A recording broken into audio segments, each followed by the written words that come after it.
Hello everyone, and welcome back to Crime Stories for Sleep. Before we begin, I want to let you know that during the first 15 minutes, there will only be a few ads, and after that, the listening will be completely uninterrupted. I chose to do this to give you a better experience. Even though it has greatly reduced the channel's earnings, I'd still like to ask for a little support. Subscribe, leave a like, and if you do, let me know in the comments where in the world you are listening from. These may seem like small gestures, but they are essential to help the channel grow and allow me to keep bringing you these stories every night. Now, lower the volume just a bit, get comfortable, turn off the lights, and let us dive together into tonight's first story. Story 1. The code of the key was a familiar ghost against my palm. A sliver of metal that felt less like a tool and more like a shard of my own worn-down soul. It was a simple, unadorned thing, cut for a lock in a city I had never wanted to see again. Berlin in the winter was a bruise on the face of Europe, the sky a low, oppressive ceiling of gray wool, the air sharp with the smells of coal smoke and damp concrete. I stood on the western side, looking across the divide at the skeletal ruins and the stark, new-built walls of the east, and the key in my hand seemed to grow heavier, as if absorbing the gravity of the silence that lay over there. It was a silence you could feel, a physical pressure, the sound of a world holding its breath.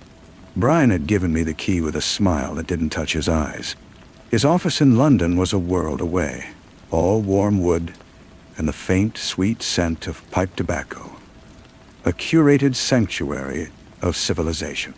But the chill from that key had seeped into the room anyway. "One last job, Leroy," he'd said, his voice a soft, reasonable murmur. "A simple in and out.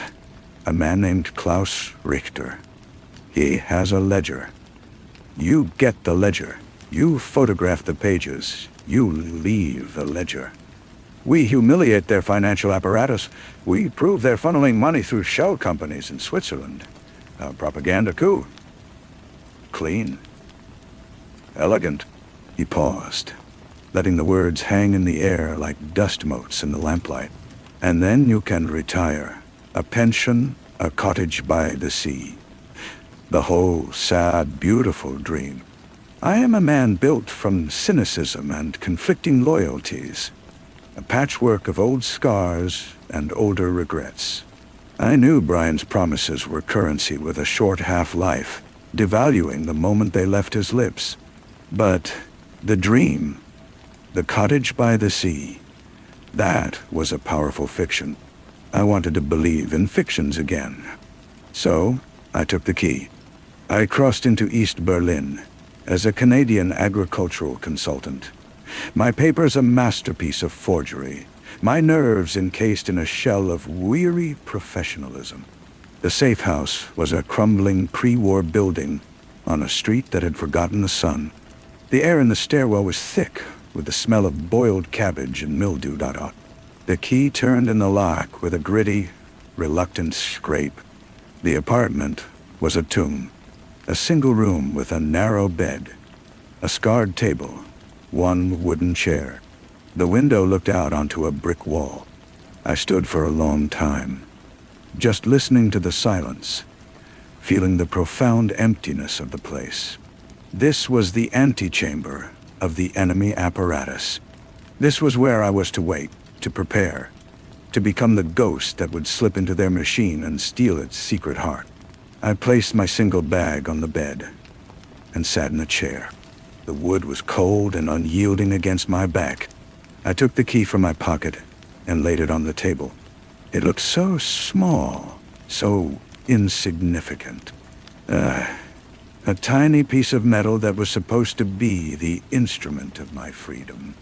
I stared at it until the light faded from the window, and the room was swallowed by the deep, particulate gloom of an Eastern Bloc night. The first contact was a woman. Her name was Mackenzie. She found me 2 days later in a drab, state-run cafe, sitting at a corner table with a cup of bitter, lukewarm coffee. She was younger than I expected, with eyes the color of a summer sky and a nervous energy that seemed out of place in the city's pervasive lethargy. She slid into the seat opposite me, her movements quick and bird-like. "The weather is unseasonably cold," she said, her voice barely a whisper. The recognition phrased .o. I gave the correct response, my own voice, a low, flat monotone. She nodded, her eyes darting around the room. She was a local asset, a university student drawn into the shadow world by a mix of idealism and, I suspected, a naive desire for excitement.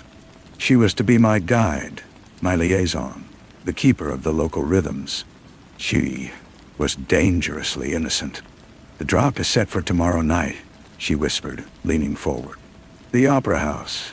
During the second intermission, he will be in the men's lavatory on the grand tier. He will have a black briefcase. You will have a brown one. You make the exchange. You leave. I will be outside with a car." It sounded so simple. A child's game. But I had played this game for 20 years, and I knew its true name. I looked at her, at the faint flush on her cheeks, the earnest set of her mouth, and I felt a pang of something that might have been pity. "Do not be late," I said. My voice sounded harsh, even to my own ears. She flinched slightly, then nodded again, her confidence visibly wilting. She stood and left without another word, melting into the gray stream of pedestrians on the sidewalk. I finished my coffee. It tasted of ashes. The Opera House was an island of gilded frame splendor in the sea of gray. The air inside was thick with the scent of old perfume and mothballs. The crowd was a collection of party functionaries and their wives, men in ill-fitting suits and women in dresses that had been fashionable a decade ago. I moved through them like a ghost, my tuxedo feeling like a costume for a play I no longer wanted to perform. I carried the brown briefcase, its weight a familiar anchor. The men's room was a cavern of marble and echoing sound. He was there, just as Mackenzie had said. A small, balding man with spectacles, clutching the black briefcase, as if it were a life preserver. Our eyes met in the mirror. He gave a tiny, almost imperceptible nod. I set my case down next to the sinks. He set his down next to mine. For a moment, we stood side by side, two men pretending to wash our hands. The silence between us louder than any music. Then he turned and left. I picked up the black briefcase. It was done. The silence in the car was a physical presence, a third passenger in the back seat with us. Mackenzie drove with a tense, white-knuckled grip on the wheel, her eyes constantly flicking to the rearview mirror. I held the black briefcase on my lap. It felt heavier than it should have. The streets were nearly empty, the city huddled under the cold. The headlights cut weak tunnels through the gloom. That was when I saw the first flicker of light in the mirror. A pair of headlights far back, but maintaining a steady distance. I watched them for 10 blocks. They were still there. "Turn left here," I said, my voice quiet. "Not the planned route." She glanced at me, fear bright in her eyes, but she obeyed. The car behind us turned left as well. A cold certainty settled in my gut. We were the flies, and the web was trembling. "Faster," I said. She pressed the accelerator. The engine whined in protest. The headlights behind us grew brighter, closer. We swerved through narrow cobblestone streets, the tires skidding on patches of ice. Another pair of headlights appeared ahead, blocking the end of an alley. We were being boxed in. "Stop the car," I said. Panic was a live wire in the confined space. "Leroy, what do we do?" Her voice was a thin, high plea. I didn't answer. I was looking at the black briefcase. It was a beautifully made thing, of polished leather and solid brass locks. I pressed the latches. They clicked open. Inside, nestled on a bed of velvet, was not a ledger. It was a brick, a common red clay brick, and tucked beside it, a single glossy black and white photograph. It was a picture of me, taken from a distance, standing on a balcony in Vienna 5 years ago, talking to a man named Joseph. Joseph was the head of counterintelligence for the Eastern Bloc, a man I had supposedly turned, a man whose information had won me medals and commendations, a man who was, according to my service, our most valuable asset behind the curtain. The photograph was a lie. It had to be a lie. But the cold feeling in my stomach told me it was the only truth I had held in a very long time. The car doors were wrenched open. Strong hands reached in, pulling us out into the frigid air. I did not resist. There was no point. Mackenzie was sobbing, a raw, helpless sound. A man leaned down, his face coming into the light from the car's interior. It was Harley. I knew him from the training grounds in Scotland, a man of sharp smiles and sharper ambition, my rival for a decade. He was supposed to be in Lisbon. He smiled, a thin, cruel curve of his lips. "Hello, old man," he said. "Brian sends his regards." Then, everything went black. I woke in a room that was the negative image of Brian's office. It was all concrete and steel, lit by a single bare bulb hanging from a wire. The air was cold and smelled of disinfectant and stale sweat. My head throbbed with a deep, insistent pain. I was sitting on a metal chair, my wrists cuffed behind my back. Across from me, at a simple metal table, sat Joseph. He was exactly as I remembered him, a block of granite carved into a man, his hair a close-cropped silver brush, his eyes the color of a winter sky. He held the photograph between his thumb and forefinger. "Leroy," he said, his voice a low rumble, "we have much to discuss." The interrogation was not what I expected.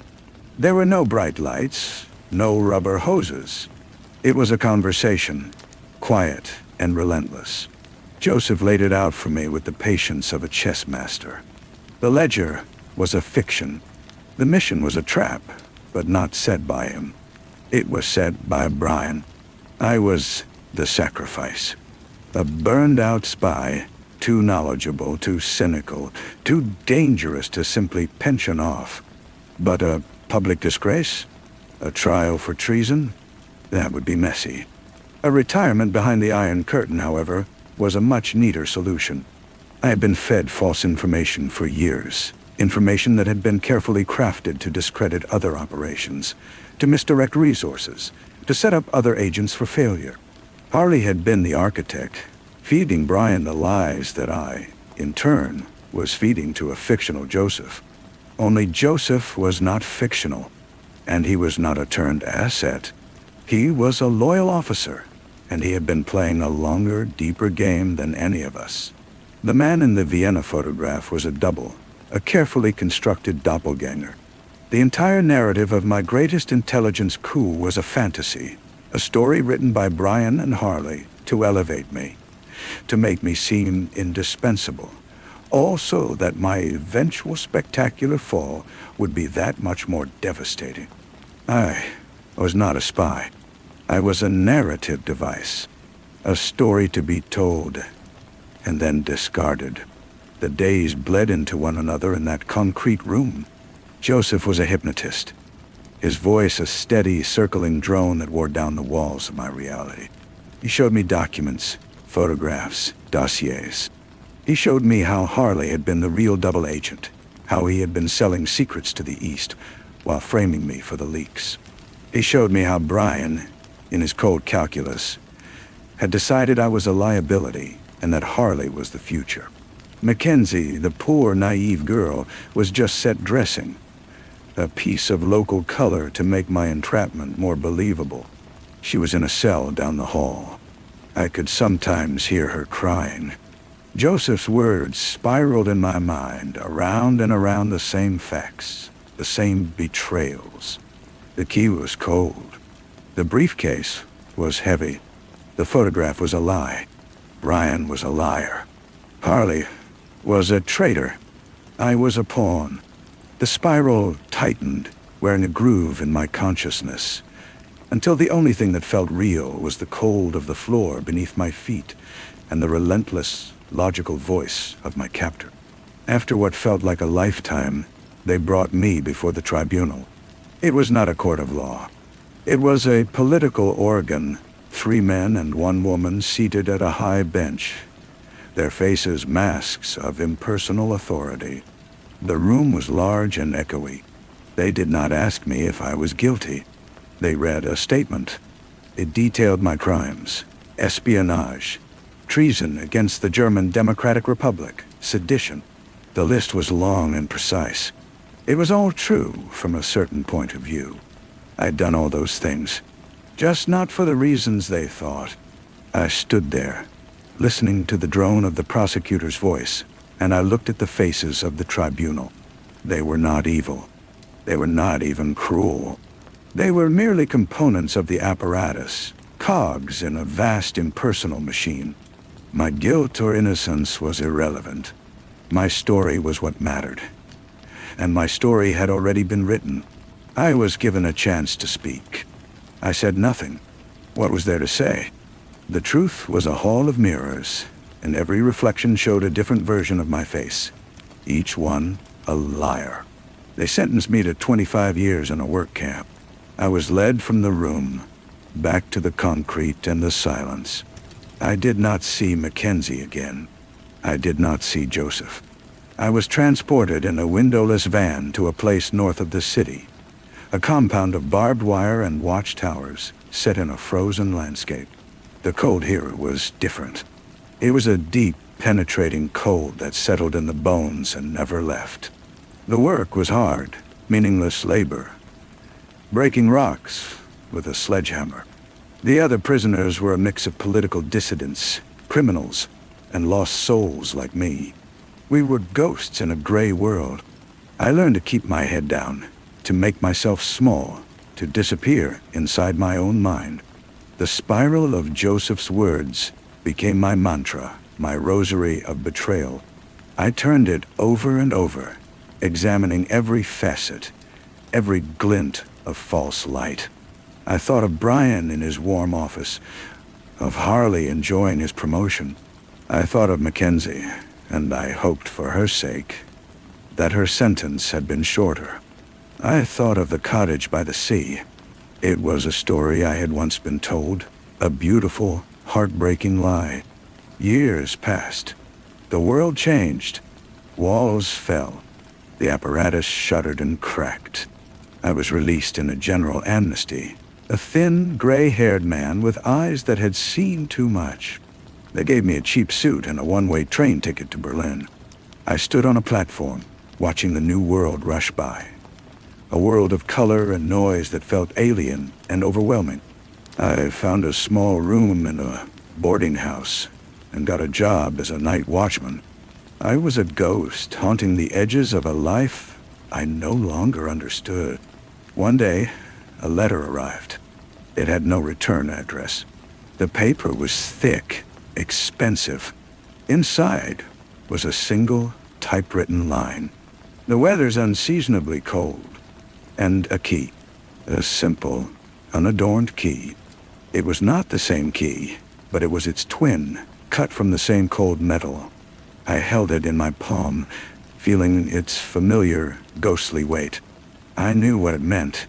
It was an invitation, a summons from the past. Brian was gone, retired to his cottage, I heard. Harley had died in a car accident in Brussels a few years after my capture. A tragic, random event. The apparatus on both sides had been dismantled, its pieces scattered to the winds. But the game never really ends. It just changes players. I took the key and I went to the address that was implied, not written. It was a bank, a grand, old-world building in Zurich. I used the key to open a safety deposit box. Inside was no money, no secrets, no final revelation. There was only a single object, resting on a bed of faded velvet. A brick. A common, red clay brick. Deep. I picked it up. It was rough and cool against my skin. I turned it over in my hands.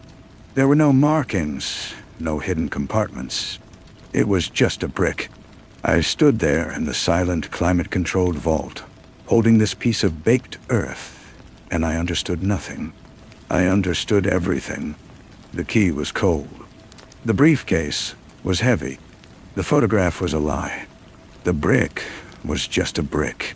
And the cottage by the sea was still just a story, a whisper on the wind, a dream I had once been foolish enough to believe could be true. I placed the brick back in the box, closed the lid, and turned the key.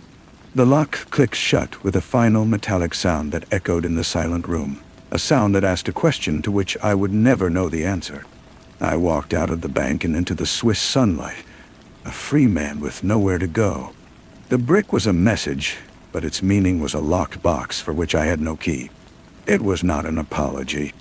It was not an accusation. It was a statement of fact. You were the brick. You were the simple, useless, foundational object upon which a grand and intricate lie was built. You were discarded. I spent the next week in a state of suspension, drifting through Zurich's clean, efficient streets. I watched the bankers and the tourists, the seamless flow of capital and leisure, and I felt like a relic from a forgotten age, a fossil unearthed and bewildered by the modern air. The money from my night watchman job was almost gone. The past had called me here, but it had not provided for my future. On the 8th day, a man sat down at my small table outside a cafe. He was young, with a carefully trimmed beard and the confident posture of someone who has never known a hungry day. He placed a smartphone on the table between us, the screen dark. "Leroy," he said. It wasn't a question. His accent was American, bland, and international. I said nothing. I simply watched him, my hands resting on my knees, my entire body still. "We have a problem," he said. "A ghost from your past. It seems the story of your betrayal had a few pages missing." He tapped the phone. The screen lit up, showing a black and white photograph. It was Mackenzie, older, her face etched with lines that hadn't been there before, her summer sky eyes now the color of a winter sea. But it was her. She was standing in a city square I didn't recognize, holding a newspaper. "She didn't serve 25 years, the young man said. "She served 8. And when she got out, she didn't fade away. She started asking questions. Your questions. She found Harley's old case files. She found the doppelganger. She's put it all together." I felt a strange, hollow sensation in my chest. It wasn't hope. It was dread. "What do you want?" "We want you to talk to her. The new apparatus, it's all about information management. She's writing a book. It's messy. It complicates the new narrative, the one where we were always the good guys." He slid a folded piece of paper across the table. "This is where you can find her. A small town in Montenegro. She lives by the sea." The words hung in the air. Another beautiful, poisonous fiction. The cottage by the sea. He stood up, leaving the phone on the table. "Talk to her. Make her understand it's in her best interest to let the past rest." He walked away and was swallowed by the crowd. I looked at the phone. The image of Mackenzie stared back, a testament to a resilience I had never possessed. I had accepted my role as a brick. She had refused. I picked up the piece of paper. The address was written in a neat, anonymous hand. I knew then that the game had never changed, only the board.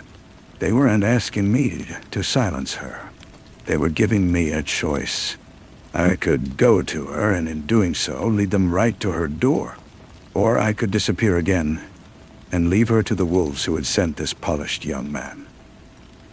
I paid for my coffee and walked to the train station. I bought a ticket south with the last of my money. I was not going to Montenegro. I was going to find a different sea, a different cottage, a different story. One with no keys, no bricks, and no ghosts.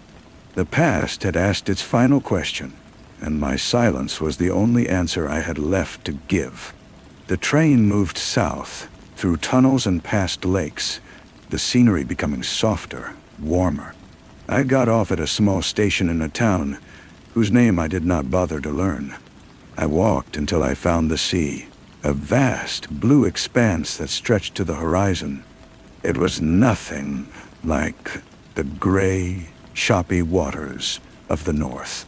I rented a room above a fisherman's taverna with a little cash I had left.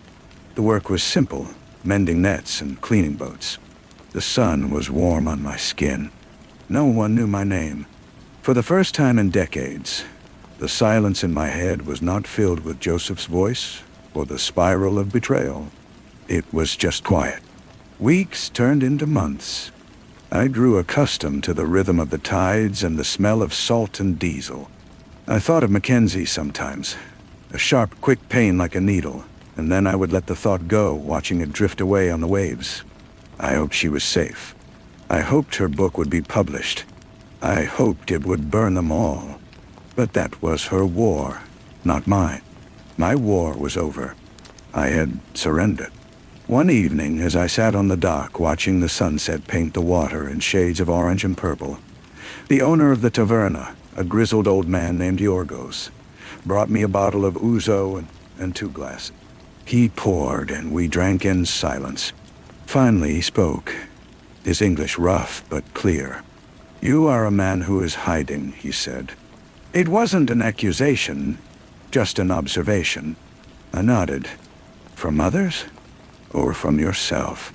I considered the question, the licorice taste of the ouzo sharp on my tongue. "I think there is no difference anymore," I said. He grunted, pouring another glass. "The sea is good for that. It washes things clean." He pointed a thick finger at me. "But it does not forget. Nothing is ever truly forgotten." He left me then. I sat there as the stars came out, vast and indifferent. He was right, of course. The past was not a book I could close. It was the water I was floating on, the air I was breathing. I had carried my silence to the edge of the world, but it was the same silence that had lived in that concrete room, the same silence that had greeted me in Zurich. I had not escaped it. I had only changed the scenery. The next morning, a package was waiting for me, leaning against the door of my room. It was a narrow cardboard tube, damp from the sea air. There was no postmark, no address.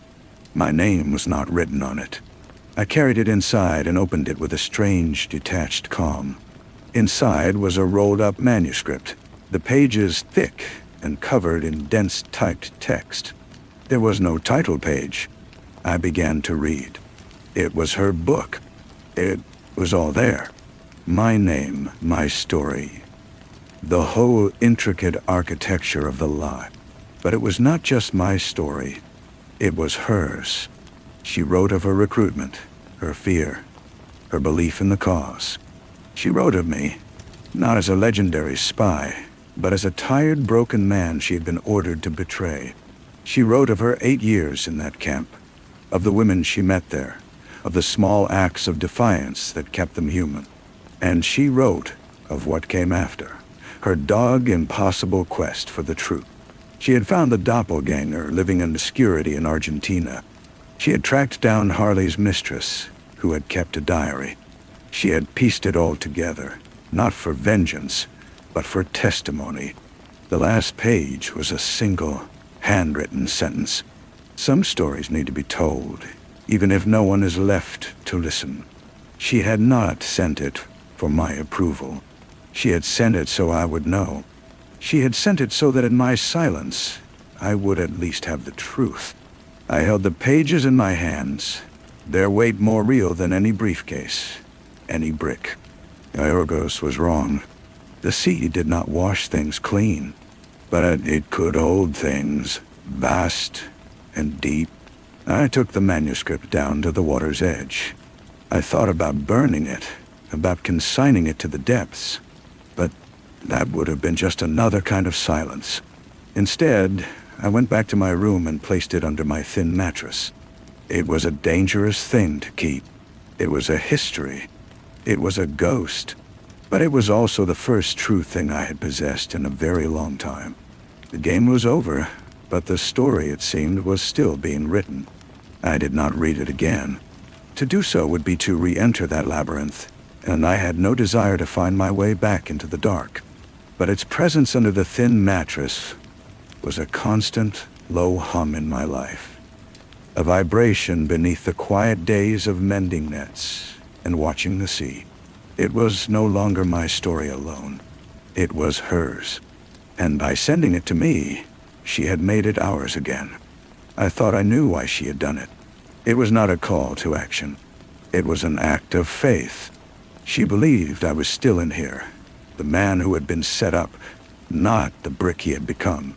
She was reminding me that I had a choice, even if that choice was only to bear witness.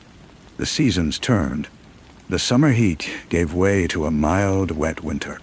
I kept to myself, a quiet foreigner who caused no trouble and paid his rent on time. I had almost convinced myself that this was enough, that this was peace. Then, one afternoon in early spring, a car pulled up in the dust outside the taverna. It was a dusty, unremarkable sedan, but it did not belong to anyone from the village. A man got out. He was older than the polished American in Zurich, with a weary face and a cheap suit. He stood for a moment, scanning the waterfront, before his eyes settled on me. He walked over, his shoes scuffing on the stones. "Leroy," he said. His voice was tired. He did not sit. I said nothing. "My name is Miller. I'm a publisher." He looked out at the sea, then back at me. "I've been talking to Mackenzie. She sent me the manuscript. It's remarkable." My heart was a cold, hard knot in my chest. So she had done it. She was really going to press. "It's also a legal minefield," he continued. "The people she writes about, they have new names, new lives. Powerful friends. They will sue. They will threaten. They might do worse." He finally looked at me, his gaze direct. "She said you have a copy. She said you could confirm it. The details, the things only you would know." So that was it. She had not just sent me the story for my own edification. She had sent me the evidence. I was the corroborating witness. My silence was no longer just my own. It was a shield for the men who had broken us. "I have nothing," I said, my voice rough from disuse. Miller nodded, as if he had expected this. "She said you'd say that. She also said to give you this." He reached into his pocket and pulled out a small, faded photograph. It was not the Vienna photograph. It was a picture of the two of us taken in a safe house a lifetime ago. We were both laughing, caught in a moment of unguarded, foolish happiness. I had not known it existed. "She said to tell you that the weather is finally warm," Miller said softly. The code phrase, twisted. Not a summons to the old game, but a release from it. The cottage by the sea was not a lie anymore. It was a choice. I looked at the photograph in my hand. The faces were young, the eyes full of a future that was already gone. I felt the weight of the manuscript under the floorboards of my room. I felt the weight of the brick in that Zurich vault. I felt the weight of 25 years of silence. Miller turned to leave. "The choice is yours," he said. "But the book is going to print, with or without you." I watched him get into his car and drive away, the dust settling slowly in the quiet afternoon. I stood there for a long time, the photograph held tight in my hand.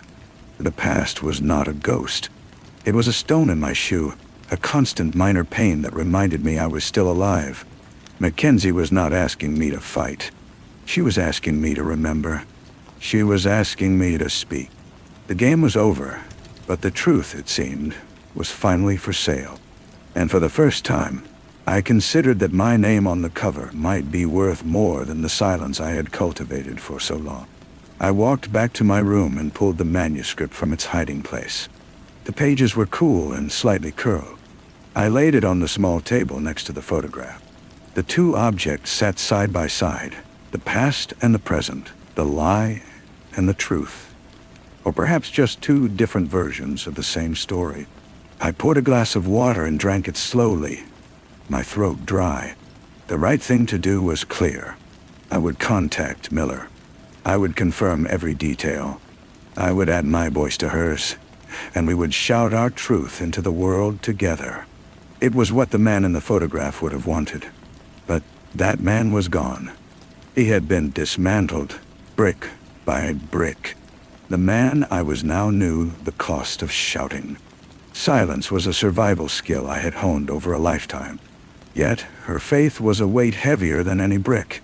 She had carried this for both of us. She had believed when I could not. I picked up the faded photograph. Our laughter was a foreign language I could no longer speak. I traced the line of her jaw with my thumb. She was waiting, not for a hero, but for a witness. I left the room and walked to the small post office in the village.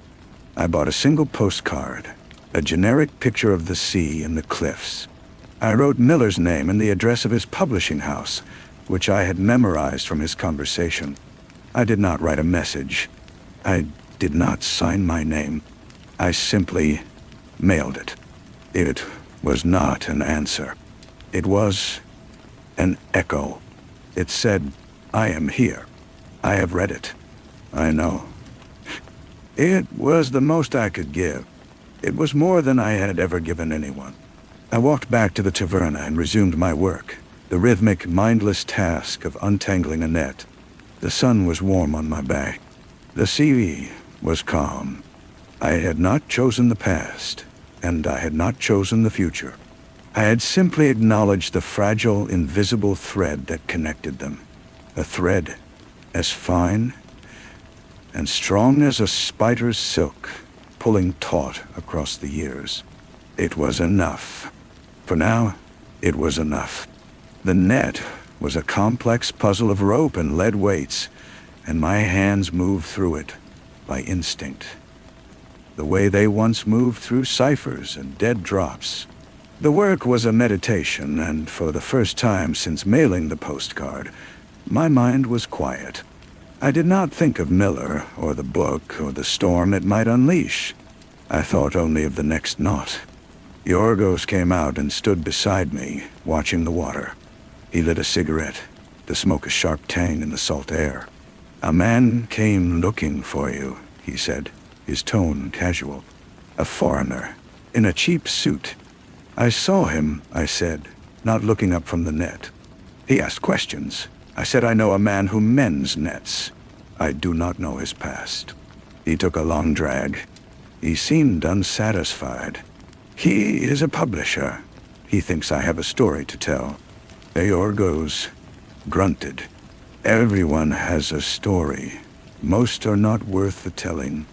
He flicked his ash into the sea. "This one, though, is it?" I pulled a tight knot loose, the rough hemp scraping my skin. "I don't know. He left you something. A book." Yorgos reached into the deep pocket of his worn jacket and pulled out a small, thick volume. It was a proof copy, its cover blank. He said you might want to see it. I took it from him. The weight was familiar. I did not open it. I simply held it, feeling the solid reality of it in my hands. She had done it. It was real. The story was no longer a ghost in a manuscript under a mattress. It was a thing that could be held, sold, read. "Thank you, Yorgos." He nodded, his work done, and went back inside the taverna. I sat on the dock until the sun dipped below the horizon, the unread book resting on my knees. The title, when I finally looked at it, was simple. The Brick. I opened it to a random page. The prose was clean, direct, and utterly merciless. It was her voice. I read a paragraph about the smell of the concrete room after a rain, the damp seeping through the walls. It was so accurate I could taste it. I closed the book. I had sent my postcard, my silent echo. I had thought it was the end of my participation. But holding the finished book, I understood that my echo had been an answer. It had been a yes. By acknowledging it, I had become part of its launch. Miller would take my silent postcard as consent, a corroboration he could hint at without ever stating. I stood up, the book in my hand. I walked to the end of the dock, the wood creaking under my feet. I could throw it into the sea. I could let the water soak the pages, blur the ink, sink the words into the dark. It would be a final, definitive act of silence. But I didn't. I turned and walked back to my room. I placed the book on the table next to the photograph. They belonged together. The laughter, the testimony, the dream and the record of its breaking. A week later, a Federal Express envelope arrived from Miller. Inside was a single sheet of paper. The reviews he had written were beyond their expectations. The controversy was already starting. There was no mention of me, no request, just a note. "She knows you got the book. She said to tell you the weather is still warm." I folded the letter and put it in the drawer. I went back to the nets. The world was reading our story, and for the first time, I felt no fear, no dread. I felt a quiet, settled calm. The past was no longer a locked box. It was a book on a table in a small room by the sea, and it was finally, blessedly, no longer just mine. The calm held for another month. Then the second car arrived. This one was not a dusty sedan. It was black, polished, and it moved with a quiet, expensive purpose that made the villagers stop and stare. Two men got out. They were not publishers. Their suits were not cheap. They moved with the synchronized, economical grace of men who were used to doors opening before they reached them. They found me on the dock, as I knew they would. The older of the two, a man with silver hair and eyes the color of a winter sky, stood over me. He did not speak. He simply placed a newspaper on the net in front of me. It was an international edition, folded to the book review section. The headline read, "A Spy's Confession, the Lie That Shaped an Era." Below it was a picture of Mackenzie, looking older, fiercer, and entirely at peace. "An entertaining fiction," the silver-haired man said. His voice was soft, devoid of accent, and utterly cold. "We are here to discuss the consequences of fiction." I kept my hands moving through the net. "I have nothing to discuss. The author is unreachable. She has chosen to make herself a public figure. That offers a certain protection. You, however, are not public. You are not public. You are a ghost, and ghosts can be made to disappear for real." He paused, letting the threat hang in the salt air. "There is another way. A statement from you, denouncing the book as a fabrication, a bitter fantasy from a damaged woman." I looked up at him then, meeting his wintry gaze. "It's the truth. Truth is a variable," he said. "We are offering you a new variable, a quiet life. We will walk away, and you can keep mending your nets until you die of old age. It is a generous offer." It was the offer I had wanted for 25 years. The silence, the peace, the anonymity. All I had to do was betray her one more time. I looked past him, at the sea, at the simple, honest work in my hands. I thought of the book on my table, of her voice on the page, of the laughter in the photograph. I had spent a lifetime building walls of silence. She had spent hers tearing them down. I stood up, my knees aching. I was tired, but it was a different kind of tired. Not the exhaustion of hiding, but the fatigue of a long journey nearing its end. "No," I said. The man's expression did not change. He simply nodded, once. "A pity." He turned and walked back to the car with his partner. They drove away, the black car seeming to absorb the sunlight. I knew they would be back. Or someone like them would. The game was not over after all. It had just entered a new, more final phase. I walked back to my room. I took the book and the photograph and wrapped them in an oilcloth. I did not hide them under the mattress. I carried them with me as I walked to Yorgos's old truck. I started the engine and drove south, along the coastal road, toward the headlands that rose high above the sea. I was not running. I was going to a place I knew, a high cliff with a view of the endless water. I would wait there. I did not know what would come next, whether it would be a quiet end or a new kind of beginning. But for the first time, I was not facing it with a brick in my hand. I was facing it with a story. And that, I finally understood, was the one thing they could never truly take away. The road was rough, climbing away from the village and the small, sheltered life I had built. The truck's engine complained on the steep grades, but it held. I parked where the road ended, in a patch of stunted pines, and continued on foot along a goat path that traced the edge of the cliff. The wind was stronger here, pulling at my clothes, carrying the raw smell of the deep sea. I found the spot, a flat table of rock jutting over the abyss. Below, the water was a churning dark blue, flecked with white. I sat, the oilcloth package beside me. I had not opened it. I simply watched the horizon, where the sky met the water in a hard, clean line. This was the edge of the map. There was nowhere further to go. The men in the black car had offered me the last easy exit, a betrayal that would grant me peace. I had refused.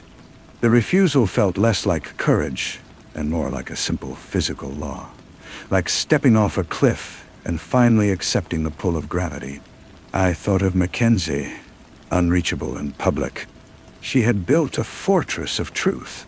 I was out here in the open, exposed, a target. But I was also a fact. My existence was a corroboration. If they made me disappear, the disappearance itself would be a chapter in her story, a confirmation of its truth. They were in a box of their own making. The sun began to set, painting the sky in shades of fire and ash. I heard the engine long before I saw the vehicle. It was not a car. It was a battered green Jeep, bouncing along the track I had taken. It stopped near the truck. A single figure got out. It was not one of the men from before. It was a woman. She walked toward me, her silhouette sharp against the dying light. As she came closer, I saw her face. It was older, lined, but the eyes were the same. It was Anna, the one who had run the safe house in Vienna, the one who had given me the brick. She stopped a few feet away, her hands in the pockets of her coat. She looked at me, then at the oilcloth bundle, then at the sea. "They sent you the usual offer, I assume," she said. Her voice was older too, raspier. "They did, and you are here. So, I assume you refused." "I did." She nodded, a faint, almost imperceptible gesture. "They are pragmatic. They have already shifted their strategy. Containment. Damage control. The book is out. You are a secondary problem now. A messy one. Why are you here, Anna? To deliver a different message. From myself, not from them." She turned to face me fully. "They will leave you alone. For now, it is more trouble than you are worth. But you are a loose end.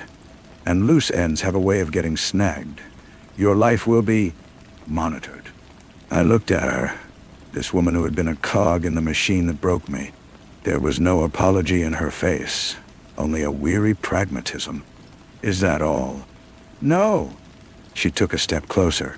"Harley's dead. A heart attack 2 days ago, in his garden in Surrey. He never read the book, but he knew it was coming."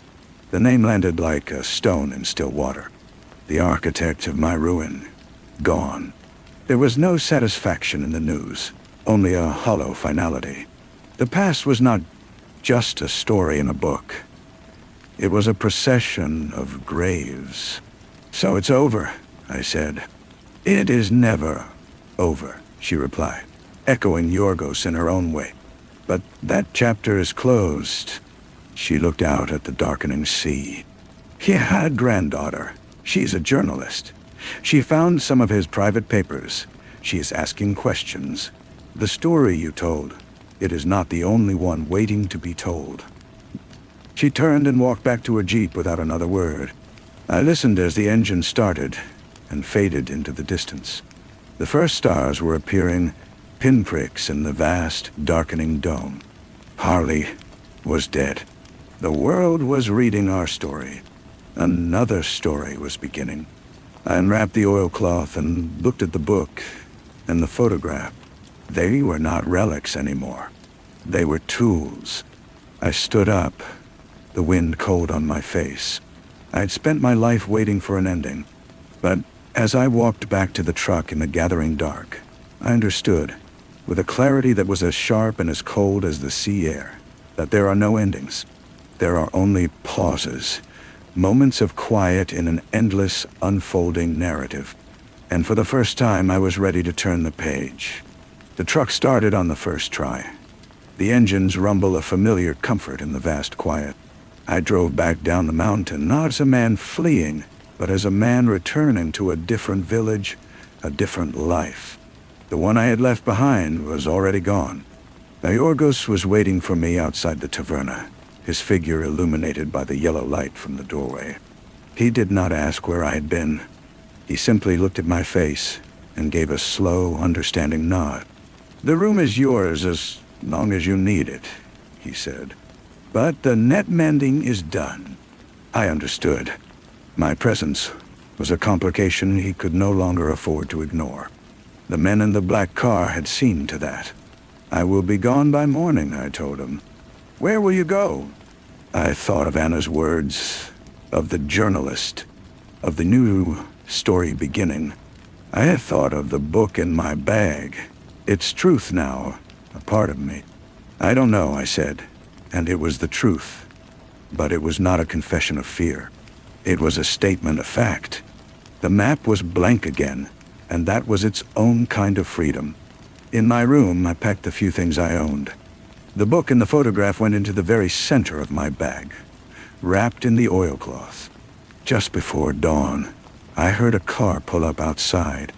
My body went still, my hand closing around the handle of a fishing knife I kept on the shelf. But it was only the postman, early, with another envelope for Miller. I opened it. Inside was a clipping from a major newspaper, a review that called the book a landmark, a crucial revision of history. Paperclipped to it was a note in Miller's tight script. "The conversation has started. It cannot be stopped. She is well. She asks if you feel the warmth yet." I left the note on the table for Yorgos to find. I walked out of the village as the sun was rising, my bag on my shoulder. I did not look back. I hitched a ride on a fishing boat, heading to a larger port, the salt spray stinging my face. From there, I bought a bus ticket with cash, a journey north, toward the mountains, toward a border. I was not the man in the photograph, and I was not the ghost who mended nets. I was something else, a narrator who had finally found his voice, even if it was only a whisper for now. The bus pulled away from the coast, and I watched the sea disappear behind me. A flat, blue plain under the immense sky. The weather was warm.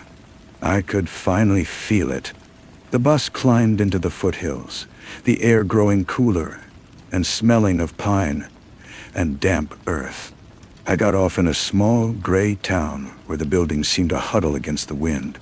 I found a room above a cafe that smelled of old coffee and boiled cabbage. It was temporary, a place to stop and think. I bought a notebook and a pen. I did not write my story. I wrote a single sentence, over and over, as if trying to learn a new language. "The weather is warm." A week later, in the town's tiny library, I used a public computer. It was a risk, but a calculated one. I found the email address for Miller's publishing house. I created a new anonymous account. I typed a single line, my fingers stiff and unfamiliar on the keys. "The weather is warm here, too."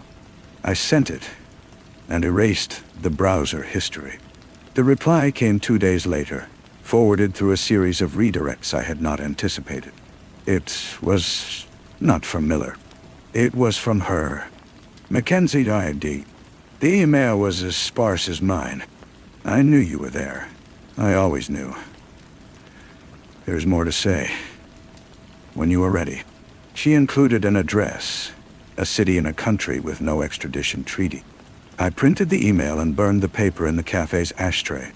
The address, however, I committed to memory. It was not an instruction. It was an invitation. I paid my rent and left the town, heading east. The journey was long, a series of buses and trains, a slow migration across a continent. I was not rushing. I was acclimating. Each mile was a brick I was carefully removing from the wall around me.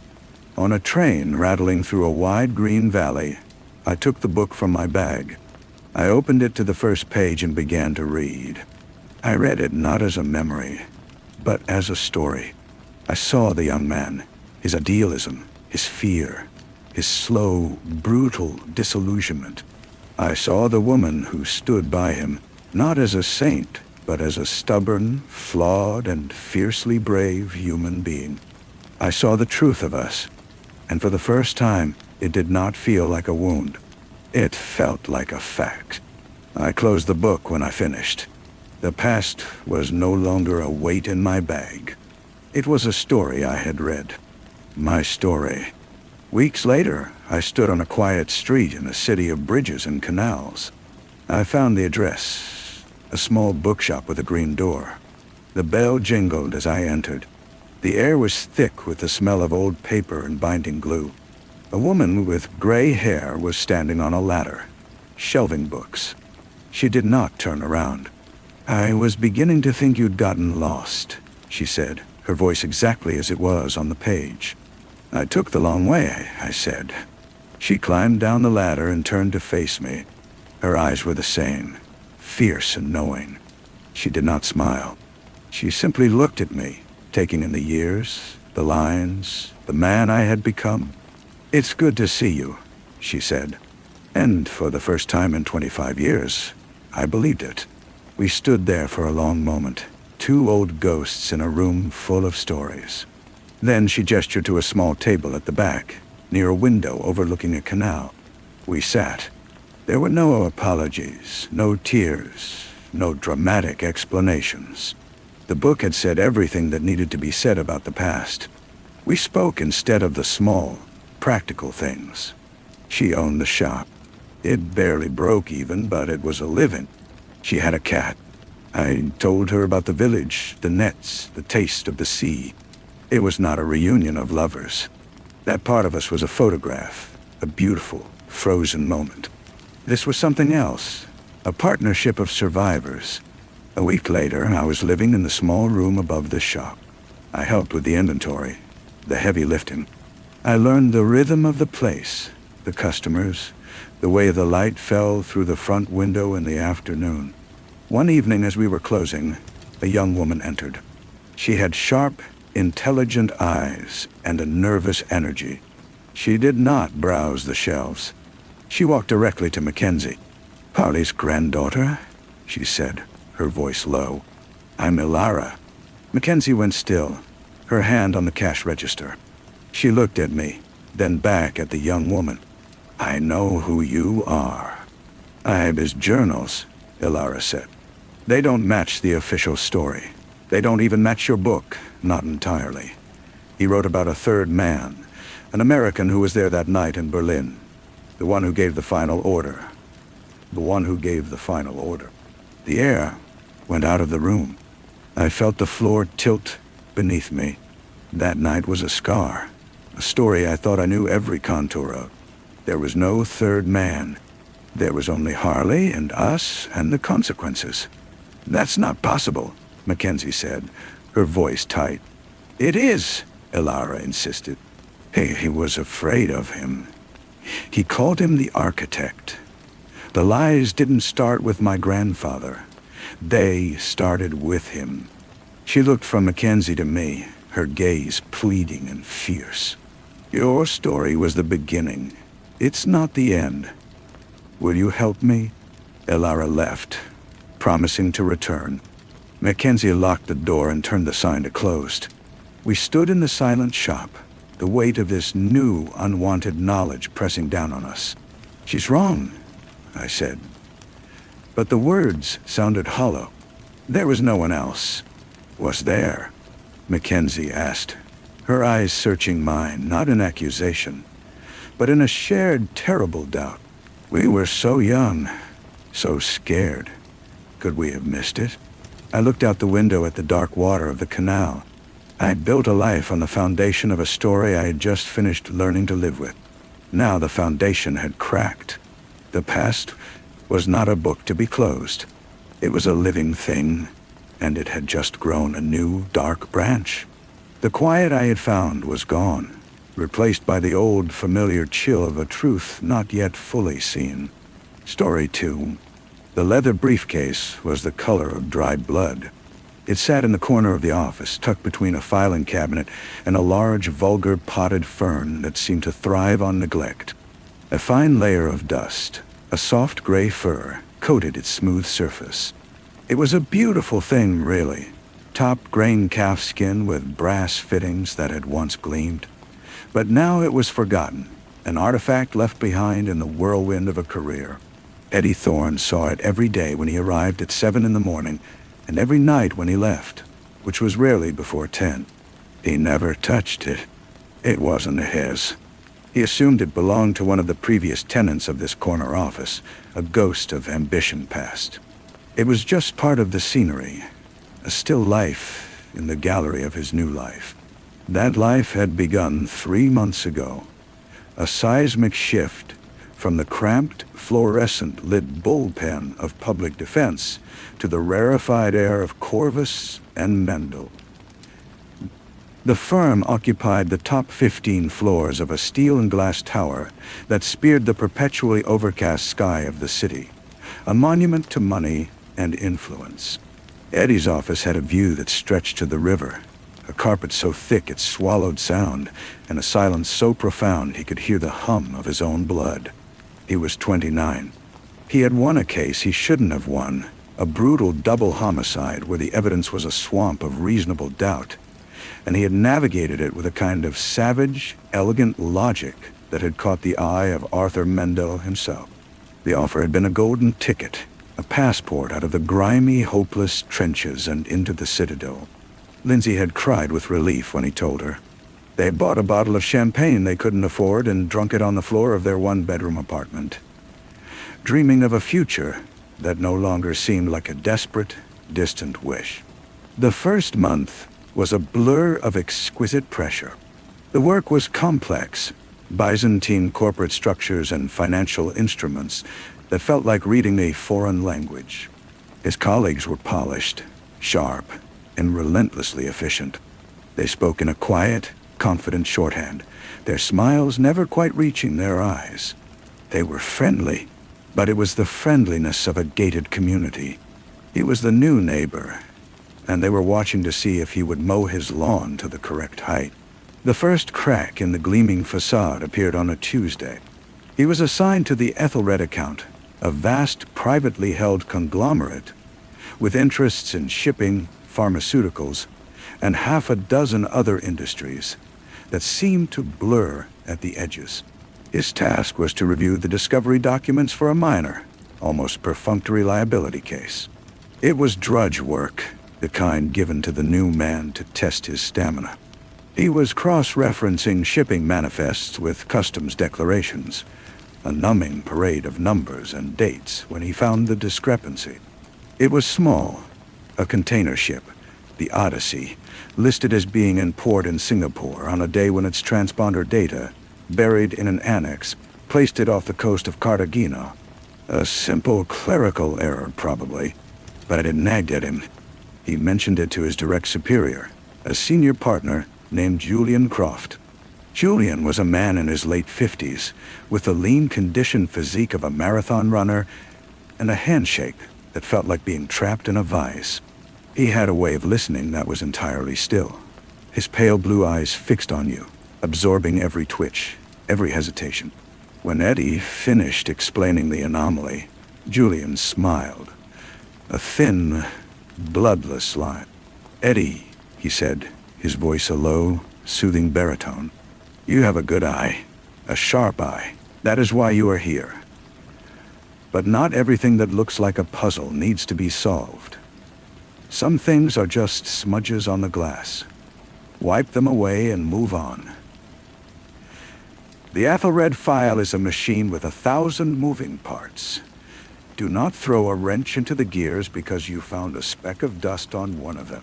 The advice was reasonable, paternal almost. But the way Julian said it, the absolute finality in his tone, felt less like advice and more like a command. Eddie let it go. He wiped the smudge away. But he started seeing more of them. Inconsistencies in billable hours for associates who had long since left the firm. Unexplained wire transfers from shell companies that appeared and disappeared in the firm's ledgers like ghosts. He told himself it was the nature of big law. You serviced powerful clients, and powerful clients had messy, complicated lives. You didn't ask what was in the container on the Odyssey. You just made sure the paperwork was in order. He worked later and later.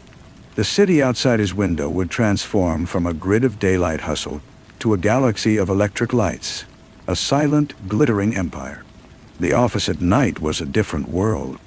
The daytime hum of secretaries and phones was gone, replaced by the occasional soft footfall of a cleaning crew, the whisper of the climate control. It was during these late hours that he truly noticed the briefcase again. It seemed to gather the dim light from the hallway, a dark, shapeless presence in the corner. He found himself looking at it, wondering about the man who had left it behind. Had he been promoted? Fired? Had he, like Eddie, seen too many smudges and decided to look closer?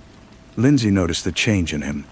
"You're not sleeping," she said one morning, her hand on his arm as he gulped down coffee, already mentally in the office. Her touch felt like a relic from a past life. "It's the job, Linz. It's a lot. It's more than that," she said, her voice soft but insistent. "You're somewhere else. Even when you're here, you're not here. You have that look, like you're working on a problem no one gave you." He kissed her forehead, tasting her shampoo. A simple, clean scent that felt alien against the metallic taste of anxiety that was always in his mouth now. "It's just how it is at this level. I'm building a foundation for us, for everything." He was building a prison, and he was both the inmate and the architect. The firm's mechanisms of control were subtle, elegant. A bonus deposited into his account that was twice what he was expecting. When he queried it, Julian Croft waved it away. "A performance incentive. You closed the Henderson merger ahead of schedule. We reward initiative, Eddie." The reward felt like a collar. Then there was the dinner at Arthur Mendel's estate, a sprawling modern fortress perched on a cliff overlooking the ocean. It was there he met the other faces of Corvus and Mendel. Men like Victor Haas, the firm's head of security, a man with a calm demeanor and eyes that held no light, his handshake betraying knuckles that were permanently scarred and calloused. He was introduced to a city councilman, a state senator, all of whom spoke to the partners with a deference that bordered on fear. It was a display of power, not through shouting, but through a quiet, unshakable assurance. They owned the room, the city, the very air they breathed. The spiral tightened its first real coil around him a week later. He was asked to notarize a series of backdated documents related to a real estate trust. It was a small thing, a flick of a pen, a stamp, but the dates were a lie. He stood in Julian's office, the document in his hand. "Julian, this predates my tenure by 6 months. My notary seal will lend it credibility," Julian finished, not looking up from his computer screen. "It's a formality, Eddie. The client needs the continuity. The substance of the document is correct. The date is a technicality." "A technicality that's fraud," Eddie said, his voice quieter than he intended. Now Julian looked up. The paternal warmth was gone, replaced by a flat, cold patience. "We are in the business of solving problems, Eddie. not creating them. The client has a problem. We are fixing it. That is what we do. Now, are you a problem solver? Or are you a problem? Eddie notarized the document. His hand did not shake. He felt a part of himself detach and float away, watching the scene from the ceiling. He saw a young lawyer with a promising future commit a small, victimless crime. He saw the trap door click shut. That night, he couldn't face Lindsay. He told her he had to go back to the office, a forgotten contract. He sat in the dark, the city lights painting shifting patterns on the walls. His eyes went to the briefcase in the corner. It seemed larger now, more significant. It was no longer just a forgotten object. It was a placeholder, a symbol of a vacancy that was waiting to be filled. He was the man who would one day leave a briefcase behind. He got up and, for the first time, walked over to it. The dust was thick under his fingers. The brass clasps were cold. He did not open it.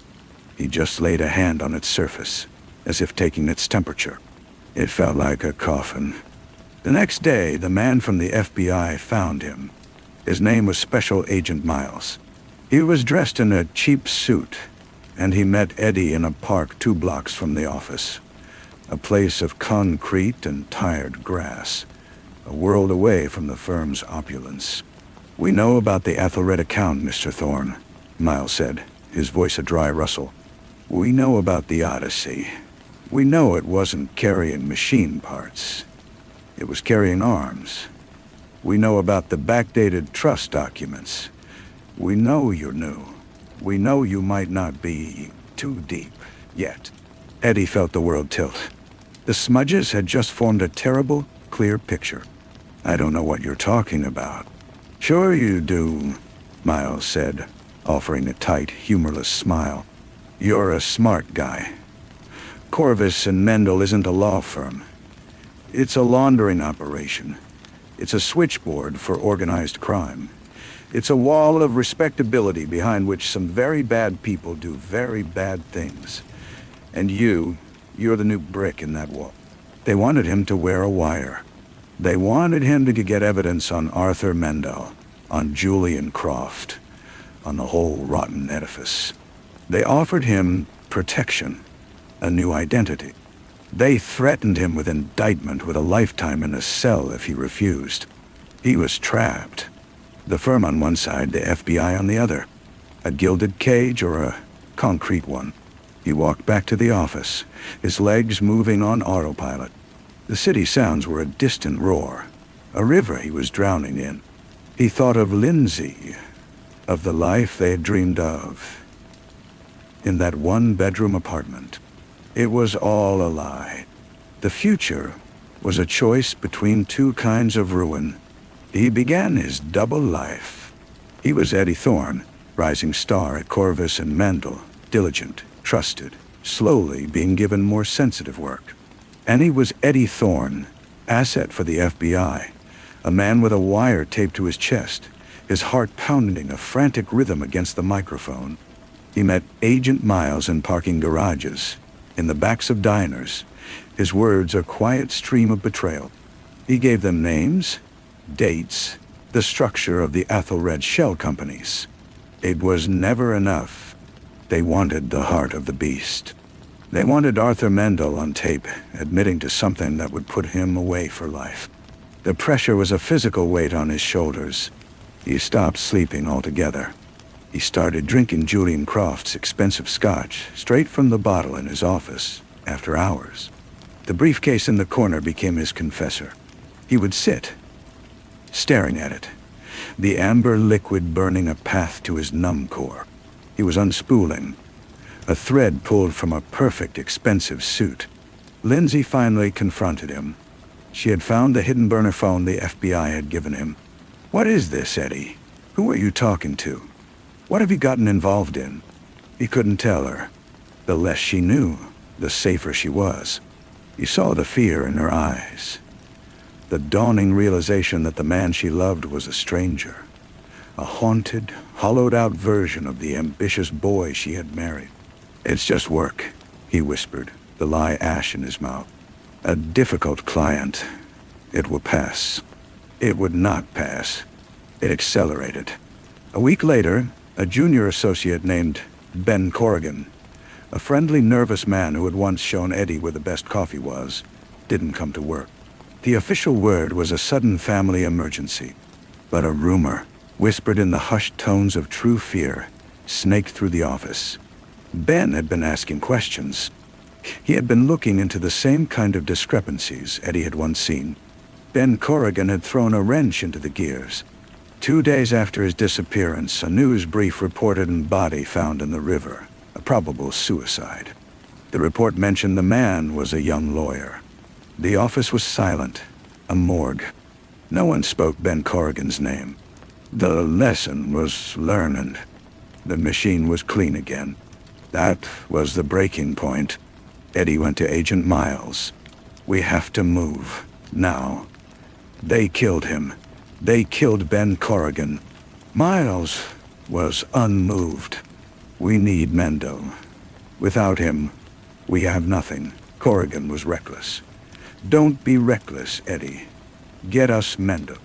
The spiral was now a vortex, and he was at its center. The final act was a meeting called by Julian Croft. It was not in the office. It was in a private room at a members-only club, a place of dark wood and deep leather, the air thick with cigar smoke and old money. Arthur Mendo was there, a silent, regal presence in a wingback chair. Victor Haas stood by the door, a statue. Julian did the talking. Eddie, he began, his voice almost sorrowful. We have a problem.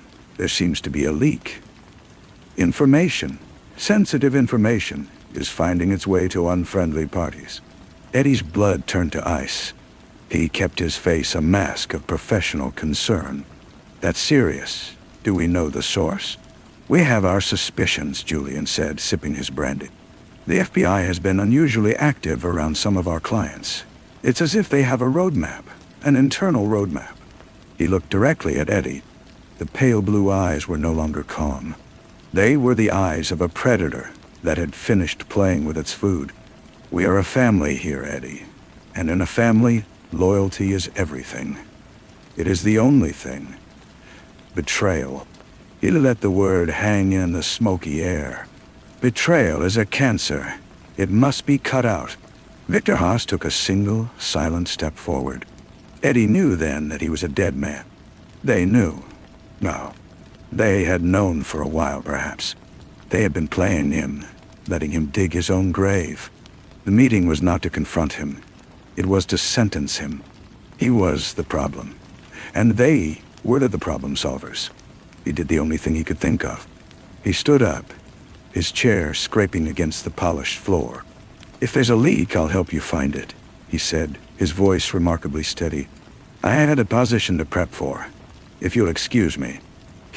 He walked out of the room, expecting a bullet in his back at any moment. None came. The silence behind him was more terrifying than any sound. They were letting him walk. This was part of the game, too. The hunt was on, and he was the prey. He did not go home. He knew they would be watching Lindsay. He went to the office. It was the last place they would expect him to go. The tower was empty, a deserted cathedral to Capitol. He stood in his office, his heart hammering against his ribs. He looked at the view, the glittering, indifferent city. He looked at his desk, the neat stacks of paper that were the architecture of his damnation. His eyes fell once more on the briefcase. He walked over to it, knelt down, and finally, with trembling fingers, flicked open the brass clasp. The inside was lined with faded silk. It was empty except for a single yellowed business card. He picked it up. The name was embossed, the ink slightly raised. Benjamin Corrigan, Associate, Corvus and Mandel.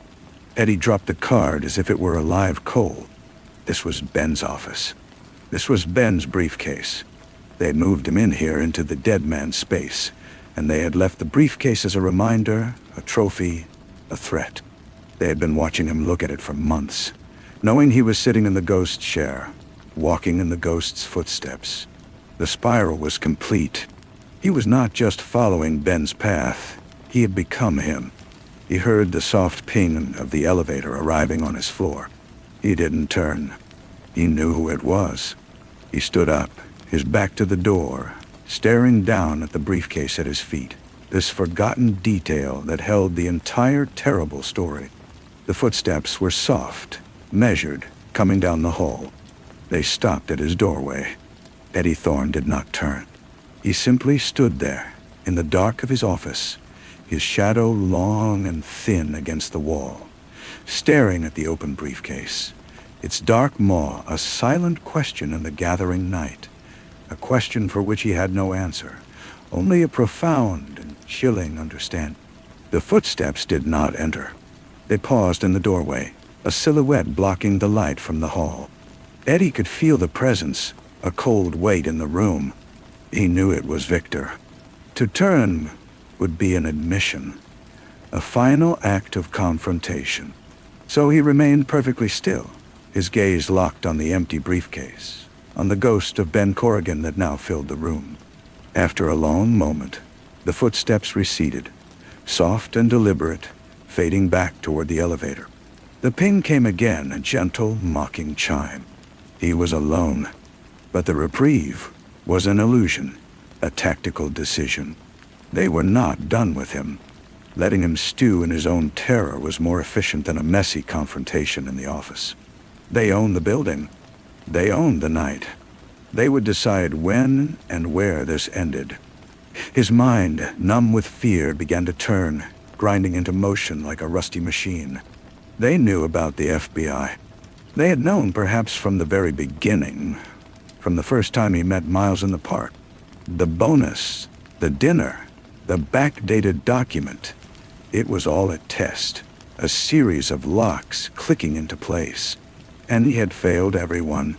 Ben Corrigan's briefcase was the final proof. He was a marked man, and the hunt was now official. He could not go to the FBI. Miles would just tell him to go back, to get the evidence, to be a good little asset. He was a tool to them, a disposable one. He could not go home. Lindsay was a vulnerability, a lever they would not hesitate to use. He was completely, utterly alone.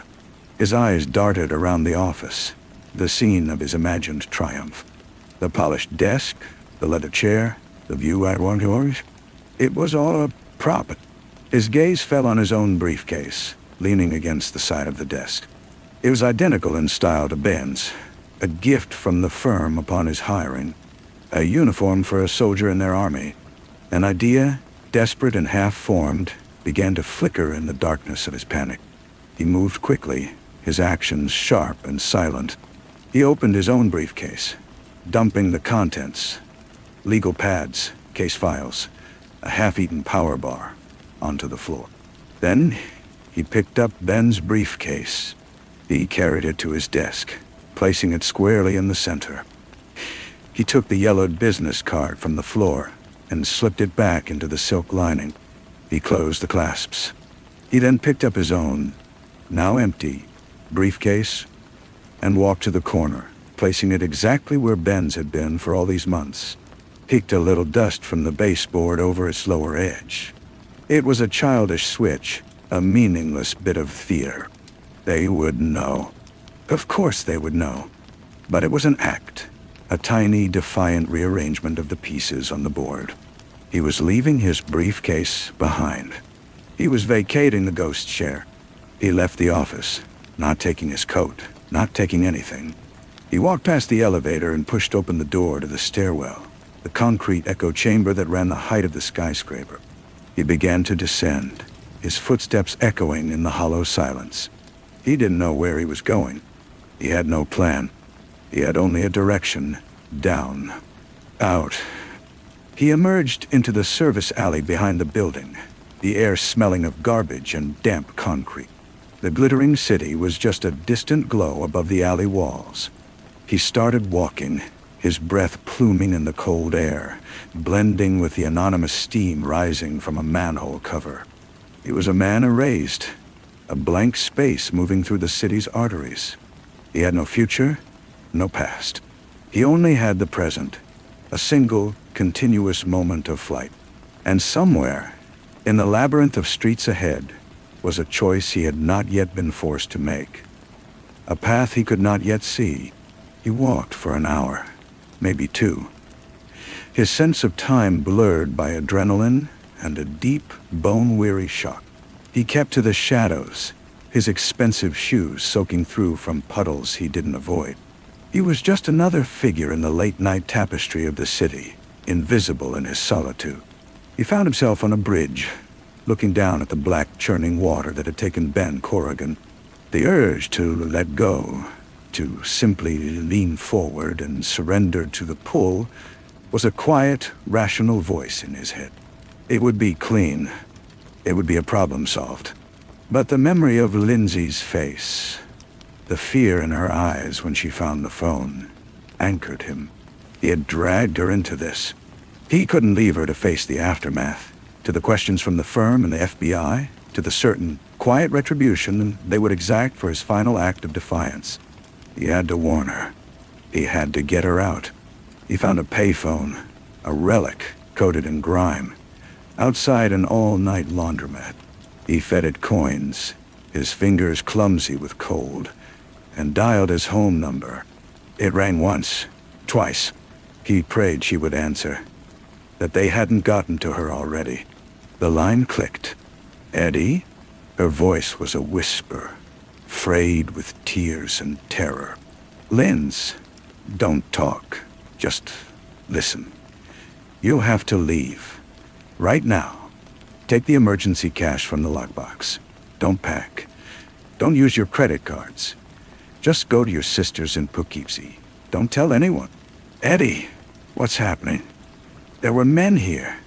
They said they were from the firm. They were looking for you. They were so polite, but they looked everywhere. His blood ran colder than the night air. They had moved faster than he thought. Did you tell them anything? No, I was scared. I said I hadn't seen you since this morning. She was crying now. Soft, helpless sobs. Eddie, please. What did you do? I found out what they are, Linz. And they know I know. Ben Corrigan, he wasn't the first. I won't be the last. You have to go. Now, I'll find you. I promise. A silence, then a shaky breath. Okay. A single word, filled with a trust he no longer deserved. He hung up, the receiver clattering back into its cradle. She was moving. That was something. He had bought her a little time. Now he had to buy himself some. He needed to disappear, to become someone else, if only for a few hours.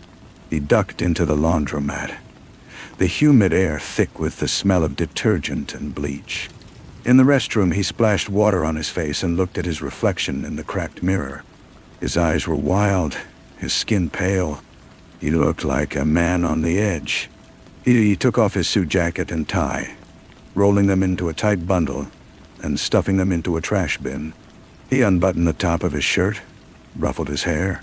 It was a pathetic disguise, but it changed his silhouette, made him look less like a lawyer who had just fled a skyscraper and more like a man coming off a late shift. He walked again, aimlessly, until he saw the flickering neon sign of a bar called the Anchor. It was a dive, the kind of place he would never have entered in his old life. It was perfect. He pushed through the door into the dim, smoky interior. The air was a physical presence, smelling of stale beer and fried food. A few solitary drinkers hunched over the bar, and a couple played a silent game of pool in the back. He took a stool at the far end of the bar, his back to the wall. He ordered a whiskey, cheap and sharp, and drank it in one burning gulp. He ordered another. The alcohol was a dull hammer, beating back the sharp edges of his fear. He stared at the sticky wood of the bar, his mind a blank. He had no next move. The FBI was a trap. The firm was a death sentence. Home was a watch post.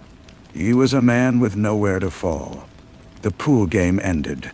One of the players, A large man in a worn leather jacket walked toward the bar, his footsteps heavy on the scarred floor. He didn't order a drink.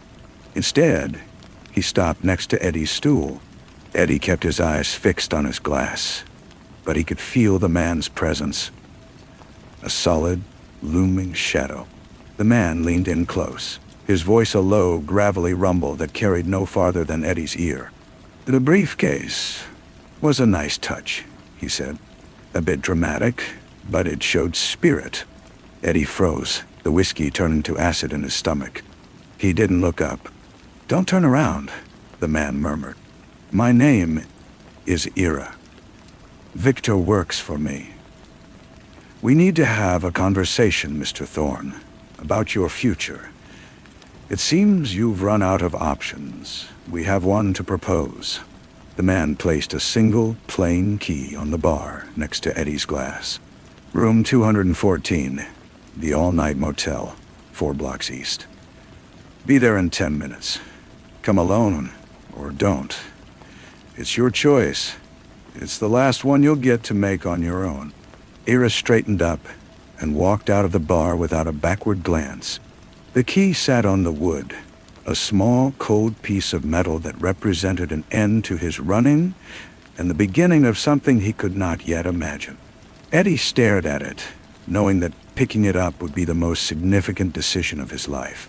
He finished his whiskey, the burn, a final taste of his past. Then, his hand steady for the first time all night, he reached out and closed his fingers around the key. The all-night motel was a 2-story concrete box the color of dried mud. A flickering vacancy sign cast a sickly pink glow over the parking lot.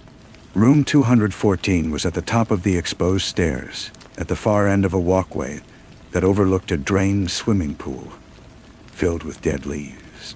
Eddie stood outside the door, the key cold in his hand. This was it.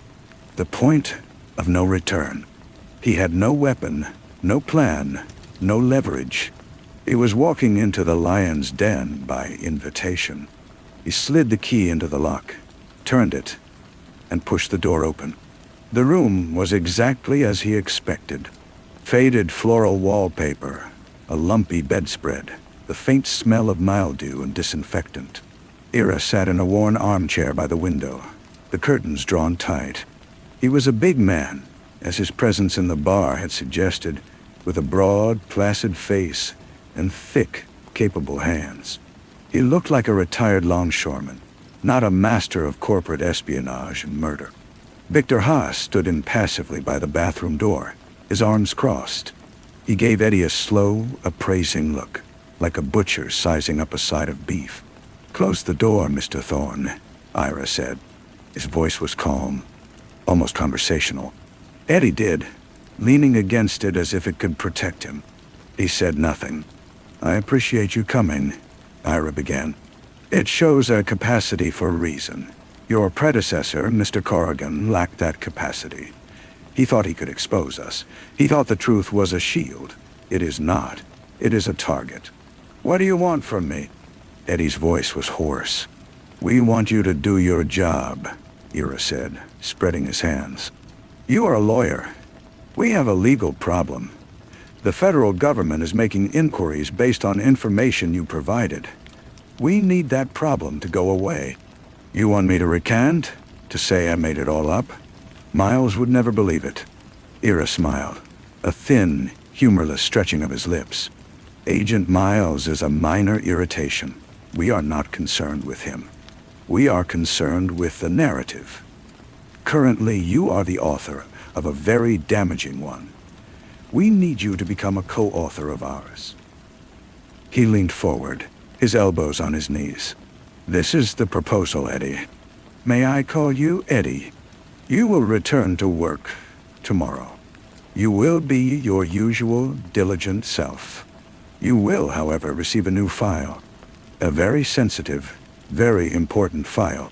In it, you will find documents that subtly, but irrevocably, shift the blame for any financial irregularities onto the late and unlamented Ben Corrigan. You will authenticate these documents. You will, when the time is right, present them to the FBI as your own stunning discovery, uncovered through your brilliant legal work.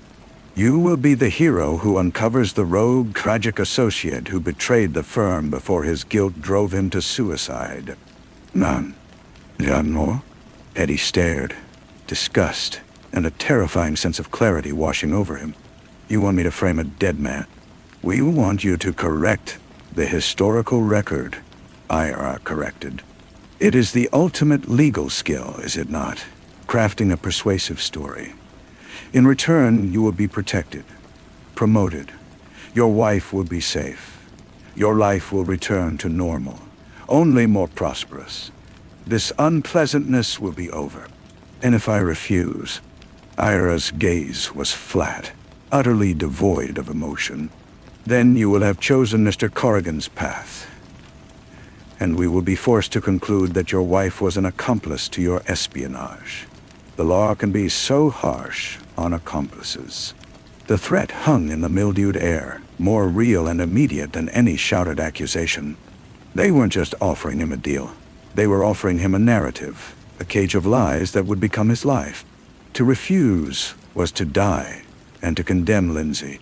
To accept was to become one of them. To let Ben Corrigan's memory be eternally blackened. To live the rest of his life as a own thing. He looked at Victor, then back at Ira. He thought of the briefcase, of Ben's name on that card, of Lindsay's terrified voice on the phone. He had no moves left. The chessboard was gone. He was just a piece being placed on a new one. Okay, he whispered, the word tasting like ash and surrender. Ira's smile widened, a crack in a granite face. A wise choice. He stood up, smoothing his jacket.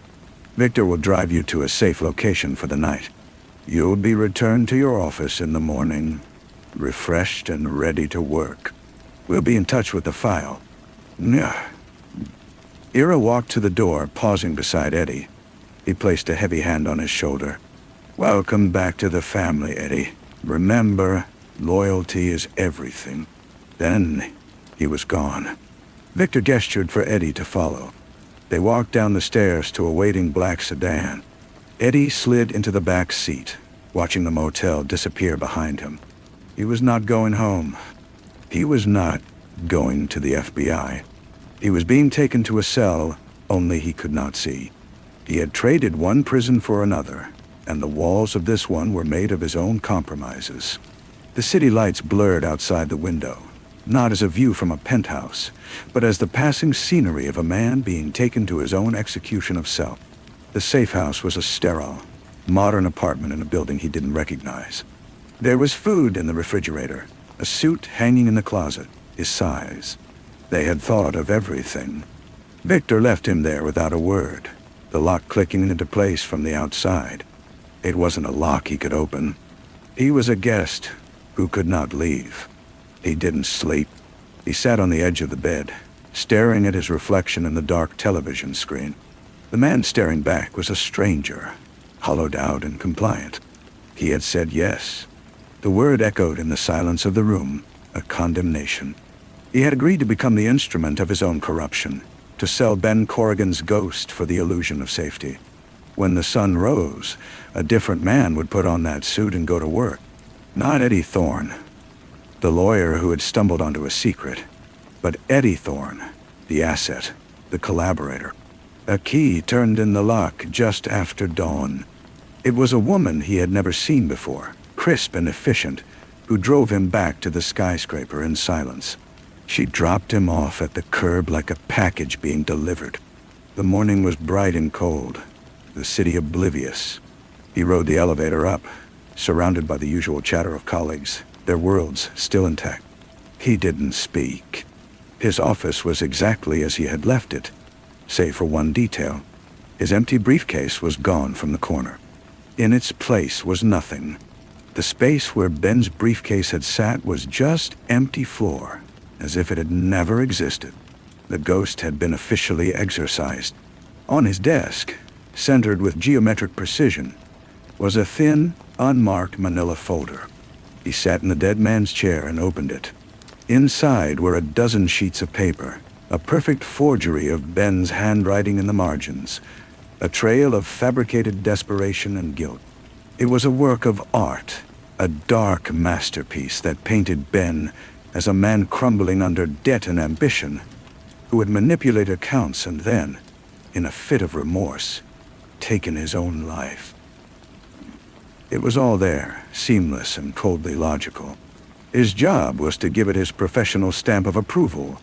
His intercom buzzed, making him jump. His assistant's voice was bright. "Mr. Thorne, Agent Miles is here to see you. He says it's urgent." Eddie's blood went cold. They were moving fast. This was the test, the first performance. He took a deep breath, the air tasting of lies. "Send him in." Miles entered, his face grim. "Eddie, you look like hell. We need to talk. The pressure is mounting from my end. What have you got for me?" Eddie looked down at the file, then up at Miles. He could feel the eyes on him, through the walls, through the very air. He picked up the forged document, his hand steady. He had become a part of the machine now, a cog in the great silent engine of the firm. He cleared his throat, the words already forming, ready to bury the truth and praise the lie. The spiral was not just complete, it was tightening, and he was at its center, spinning down into the dark. He held the paper out to Miles. His voice, when it came, was a dry, professional rasp. The voice of a man burdened by a difficult truth. "I've found something, Agent Miles. Something I should have seen months ago." He watched Miles's eyes scan the top sheet, saw the skepticism begin to war with a dawning, grim satisfaction. This was what Miles had wanted all along. A neat, tidy explanation that didn't lead back to the firm's impregnable core. "It was Ben?" Eddie said, the name feeling like a betrayal on his tongue. "I've been retracing his work, his state of mind, the pressure he was under. It's all here. He was cutting corners, moving money. I think he was in over his head." He spun the tale they had given him, layering it with just enough of his own genuine shock and disillusionment to make it sound real. He was a good lawyer. He knew how to sell a case. Miles listened, nodding slowly, his initial urgency cooling into the methodical processing of new evidence. "This changes things," he said finally, tapping the file. "It gives us a narrative, a tragic one, but a contained one." He looked at Eddie, a flicker of something that might have been pity in his eyes. "It can't be easy, discovering this about a friend." "No," Eddie agreed, his gaze dropping to the desk. "It's not." After Miles left, promising to follow up after his team had analyzed the new documents, the silence in the office was absolute. Eddie didn't move. He had done it. He had crossed the line. The relief he expected to feel was absent, replaced by a cold, heavy certainty in his gut. He was now a permanent resident of the borderland between truth and lies, and there was no passport back. The rest of the day passed in a blur of meaningless tasks. Colleagues glanced at him with a new, cautious respect. The man who had uncovered the rot. He ate lunch at his desk, the food tasteless. When his phone rang, a private line, he knew who it was before he answered. "Your performance was adequate."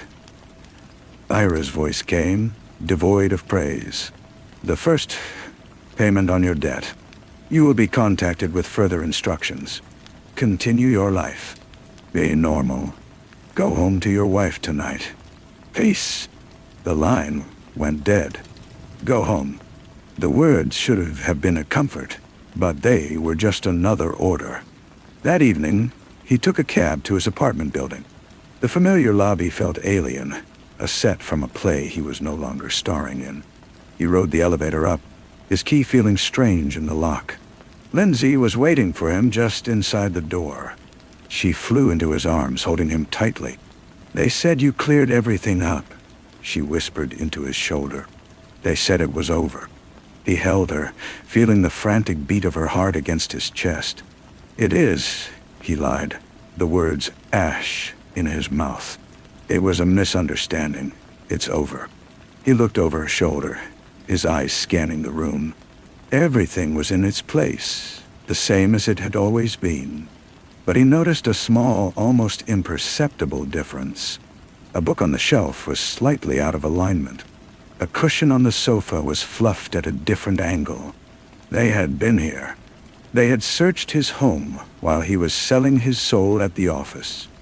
A final reminder that his compliance was the only thing keeping the walls from closing in. He held his wife tighter, understanding now that the cage was not just his. He had signed the lease on it for both of them, and the rent was a lifetime of silence. He made dinner that night, moving through the familiar kitchen with a numb efficiency. He chopped vegetables and seared meat, the mundane actions a shield against the screaming in his mind. Lindsay watched him, a fragile hope beginning to settle on her features. She wanted so badly to believe it was over. He poured her a glass of wine, then one for himself. He drank his quickly, needing the dulling effect. They ate at the small table by the window, the city lights twinkling below like a field of indifferent stars. She talked about her day, about a project at the gallery, about a friend she'd had lunch with. Her words were light, careful, skirting around the chasm that had opened between them. He nodded, made the right sounds, but he was listening to the silence in the apartment, waiting for the other shoe to drop. It came as they were cleaning up. His personal cell phone, the one he had used to call her from the payphone, buzzed once. Not a call. A single text message from an unknown number. There was no greeting, no signature. Just an address and a time for the following evening.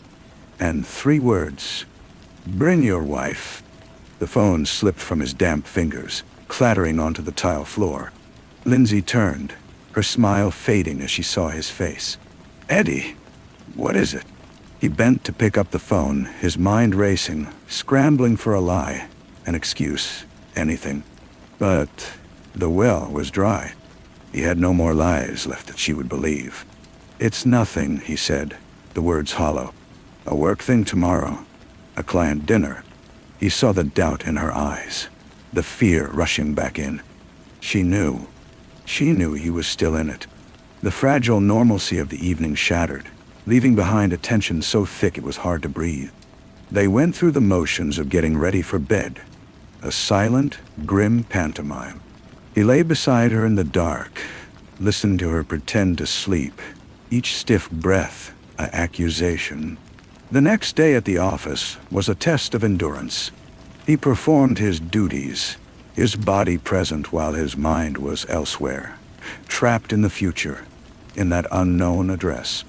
The file on Ben Corrigan was gone from his desk. The narrative was set.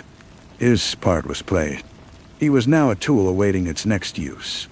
At 6 o'clock precisely, he met Lindsay in the lobby.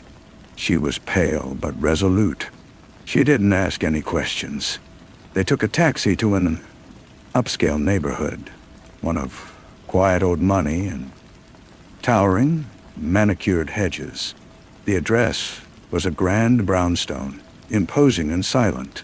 The door was opened by a woman in a severe black dress before they could even ring the bell. They were led through a foyer and into a lavish study. Leather-bound books lined the walls, and a fire crackled in an enormous fireplace. Ira sat in a high-backed chair, looking like a lord in his manner. Victor was a statue in the corner, but it was the other man who made Eddie's blood run cold. Seated across from Ira, holding a crystal tumbler of amber liquid, was Julian Croft, the firm's managing partner. The man who had given Eddie his first job, who had spoken at his wedding. Julian smiled, a warm, avuncular smile that did not reach his eyes. Eddie. Lindsay. So glad you could join us. Please, sit. You've both been through such an ordeal. Lindsay's hand tightened on Eddie's arm. This was a level of complicity she had not anticipated. The enemy was not just some shadowy figure named Ira. It was the very foundation of their life. This is a celebration of sorts, Julian continued, swirling his drink. A welcome, Eddie. You have proven yourself to be a pragmatic man, a survivor, These are qualities we value above all else. The firm is a family, and we take care of our own. Ira spoke, his voice a low counterpoint to Julian's smooth tones. Your cooperation has been noted. Your wife's safety is now guaranteed. But loyalty requires continued demonstration. We have a small task, a matter of due diligence on a new partner. You will vet him. You will vet him. You will find nothing, because there is nothing to find. Your report, it was a test of a different kind. Not to frame a dead man, but to anoint a live one. To use his hard-won credibility to bring another one of them into the fold. He was not just a tool. He was a seal of approval. Of course, Eddie heard himself say. His voice was a stranger's. Excellent, Julian beamed. Now, let's have a proper drink. To the future. Lindsay accepted a glass of wine she did not drink. Eddie took a whiskey he could not taste. He sat in the plush chair, surrounded by the trappings of success he had always craved, and understood that he had not been saved from the spiral. He had been pulled into its very center, where the motion was so fast it felt like stillness, and the only way out was to be flung off, broken into the dark. He looked at Lindsay's terrified, composed face and knew he had brought her here with him. They were both in the gilded cage now, and the door had locked behind them for good. The silence in the car ride home was a physical weight. Lindsay stared out her window, her posture rigid. She didn't speak until they were inside their apartment, the door locked and chained behind them. She turned to him, her eyes wide and stark. "That was Julian Croft," she said, her voice barely a whisper. "Your boss. The one who sent us the wedding silver." Eddie couldn't meet her gaze. He walked to the bar and poured another whiskey, his hand trembling slightly. "I know who it was. They own you, Eddie. They own us." She wrapped her arms around herself. "This isn't over. It's just different. It's forever, isn't it?" He finally looked at her, seeing the last vestiges of her hope crumbling into a cold, hard understanding.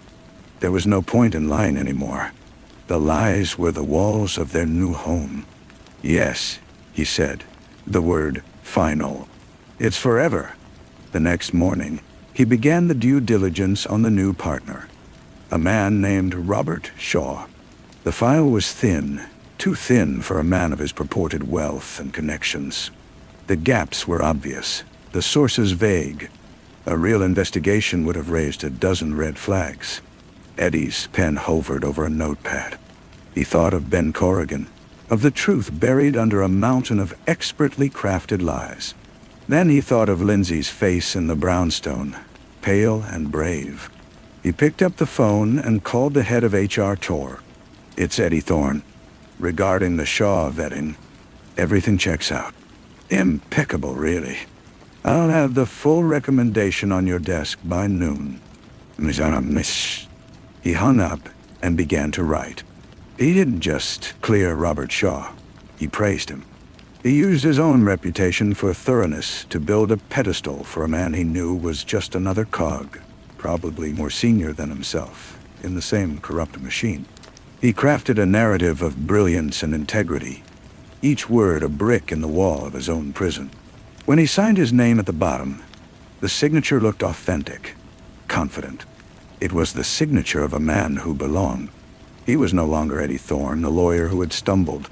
He was Eddie Thorne, the fixer, and he was very, very good at his job. The promotion came a month later. A corner office, a significant raise, and a new title, Senior Partner, Special Projects. Julian Croft announced it at a partners meeting, his hand resting warmly on Eddie's shoulder. The room applauded, their faces a gallery of genuine smiles and carefully masked envy. No one knew what special projects truly meant. Eddie did. It was a euphemism for the dark, quiet work that kept the machine oiled and silent. He accepted the handshakes and the backslaps. his own smile a perfect polished lie. His new office had a view that dwarfed his old one. He would sit there in the late afternoons, watching the shadows lengthen across the city. The briefcase, Ben Corrigan, the man he had been. It all felt like a story about someone else, a faint and unpleasant dream. His life settled into a new grim rhythm. He and Lindsay never spoke of the brownstone or Ira or Julian. They talked about redecorating the apartment, about vacations they would never take, about the possibility of children, a topic that now felt like a dangerous fantasy. Their life was a beautiful shell, hollowed out and fragile. The assignments came with quiet regularity. A problematic audit was made to disappear. A whistleblower in a subsidiary was offered a lucrative severance and signed a crushing non-disclosure agreement. A city councilman who asked too many questions about a zoning variance suddenly found his campaign finances under public scrutiny and quietly withdrew his objections. Eddie handled it all with a cold, detached efficiency. He was the firm's chief physician, diagnosing and curing cancers of conscience and inconvenient truths before they could ever become public. One Tuesday, a plain envelope was delivered by hand to his office. Inside was a single key and an address for a storage facility on the outskirts of the city. There was no note. He knew it was from Iraq. That evening he told Lindsay he had a late meeting. She just nodded, her eyes already retreating from his. He drove to the facility, the key cold in his hand. The unit was small and climate-controlled. Inside, stacked neatly on a metal shelf, were bundles of cash, several passports with his photo but different names, and a handgun, sleek and deadly. It was not a gift. It was a reminder. It was the emergency exit, the one that led not to freedom, but to a different, more permanent kind of prison. It was a test of his understanding. He looked at it all for a long moment, then closed the door and locked it, leaving the ghost of his escape route behind. He drove back to his beautiful apartment to his silent wife and poured himself a drink. He was body and soul. And the most terrifying part was that a part of him, the part that craved order and survival, was starting to prefer the clarity of this new hell to the messy uncertainty of the life he had lost. The following week, a new special project landed on his desk. It concerned a junior associate, a bright, fiercely ethical young woman named Chloe Davis.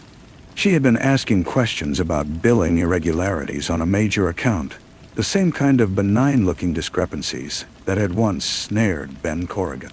The memo from Julian was succinct. Manage the situation. Ensure her continued enthusiasm for the firm.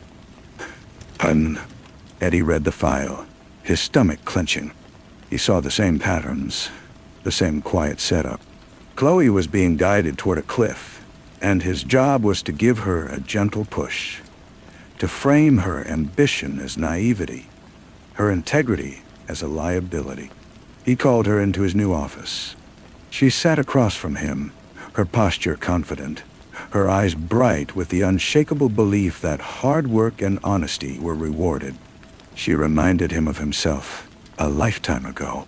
He listened as she laid out her concerns, her evidence clean and logical. She was right, of course. Absolutely right.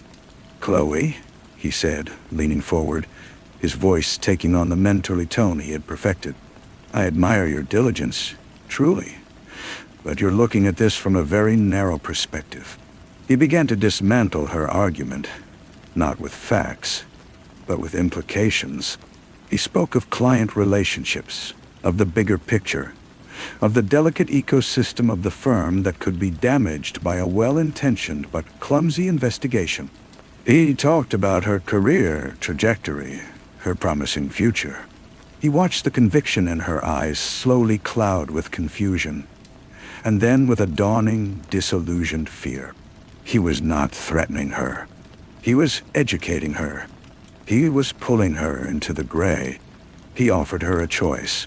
She could pursue her concerns and likely find herself sidelined, her reputation quietly tarnished. Or she could let him handle it discreetly, and accept a transfer to a more prestigious department with a significant raise. He watched her weigh the options, saw the moment her principles were priced and found to be too expensive. She looked down at her hands, then back at him, her eyes now older, harder. "I trust your judgment, Mr. Thorne," she said softly. "Eddie," he corrected with a warm smile. "We're all on the same team here." After she left, he sat in the silence of his corner office. The city lights began to blink on below him. He had not just managed the situation. He had broken her, and in doing so, he had recruited her. He had created another one of them. A profound emptiness opened inside him, a void where his conscience had once been. He had looked into a mirror of his former self, and, without hesitation, had shattered it. There was no anger, no self-loathing, just a cold, quiet acceptance. The spiral was complete. He was no longer just in the machine. He was the machine. Story 3. The first thing I noticed was the smell.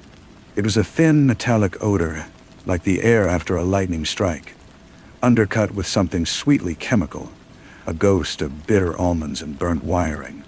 It filled the library, a scent that did not belong among the leather-bound books and the beeswax-polished oak. It was the smell of a thing violently out of place, the scent of a life interrupted. I stood on the threshold, breathing it in, and I knew, with a detective's cold certainty, that this was where Isaac had died. The room itself was a still life of privilege and quiet order. A globe stood in one corner, its seas a faded cerulean. A heavy desk was positioned to catch the afternoon light, and on the Persian rug, precisely where the pattern swirled into a dark red sun, there was a faint, almost imperceptible discoloration. The cleaners had been thorough, but death leaves a stain that soaks deeper than the surface. This was the stage. This was where the writer, Crystal, was alleged to have poured the poison into her lover's evening brandy. I'm Gaston. I have been called many things: an antiquarian, a dilettante, a connoisseur of the criminal puzzle.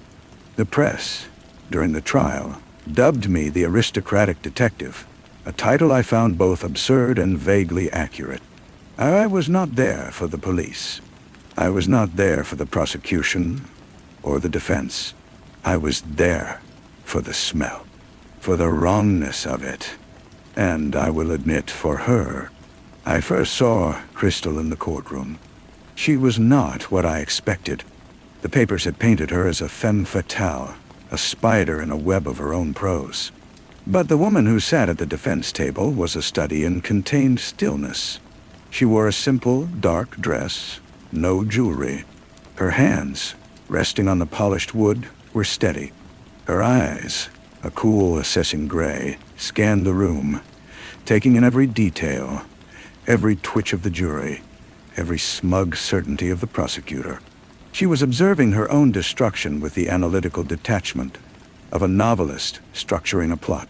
I was captivated. This was not a woman driven by passion to murder. This was an intellect, a strategist.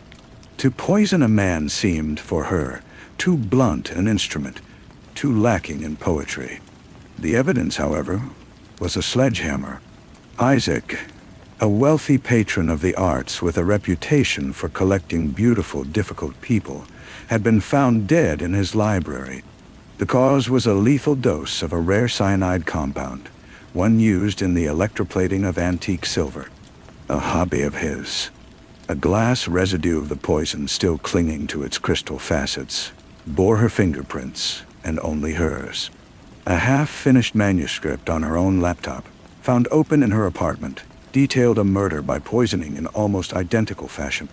It was, the prosecutor thundered, a confession woven into fiction, the ultimate act of arrogance from a writer who believed she could script reality itself.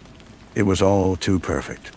The note, always folded the same way, presented by the butler. The footsteps echoing once more through the marbled hall, the same path taken by the accused. The glass, wiped clean of all prints but one set. The monotony of the prosecution's narrative lulled the mind, a simple, brutal rhythm of guilt. But beneath it I heard a dissonant chord. I began my investigation in the shadows of the trial, a silent spectator who then slipped away to follow the threads the official inquiry had overlooked. I went to Crystal's apartment. It was a space of disciplined creativity. Neat stacks of books, not a speck of dust. Her manuscripts were filed with an archivist's precision. But in her wastebasket, a single crumpled sheet of paper. It was a note, written in a hand that was not hers, a sprawling, masculine script. "The ending is wrong. We need to talk. The note, always folded the same way, a sharp, impatient crease. I tracked the rhythm of Isaac's life. He was a man of appetites, a collector who enjoyed the chase more than the possession. I spoke to a gallery owner, a nervous man who smelled of turpentine and envy. He told me Isaac had recently developed a new obsession, a young sculptor named Cameron, whose work was as raw and dangerous as Crystal's was polished and cold. Cameron Dothiel, a name that surfaced like a shark in calm water. The trial ground on. I watched Crystal. She never looked at me directly, but I felt her awareness, a subtle shift in her posture when I entered the room. It was during a recess in a cavernous, echoing hall that she approached me. The scent of her was clean, like rain on stone, a stark contrast to the metallic smell of the crime scene. "You are the one they talk about," she said, her voice low, not a whisper, but a confidential tone meant only for me. "The detective who plays a justice. I am a man who likes an unsatisfying story," I replied. "The ending they have written for you feels unearned." A ghost of a smile touched her lips. "Life is not a novel, Monsieur Gaston. It is far more poorly edited. They have your manuscript. They have your fingerprints. They have a motive of a lover's quarrel. They have the pieces I left out in the open," she corrected me. "A good writer knows the real story is in the silences, in the things unsaid." She turned and walked away, leaving me with the scent of rain and the echo of a challenge. The search for truth was no longer an abstract pursuit. It had become a sentimental journey, a dance with a woman who might be a sphinx or a saint, and I was no longer sure I cared about the difference. I found Cameron in a warehouse studio that reeked of acid and heated metal. He was welding, his face shielded by a dark mask, his body moving with a primal, angry grace. His sculptures were monstrous, beautiful things, twisted forms locked in agonized embraces.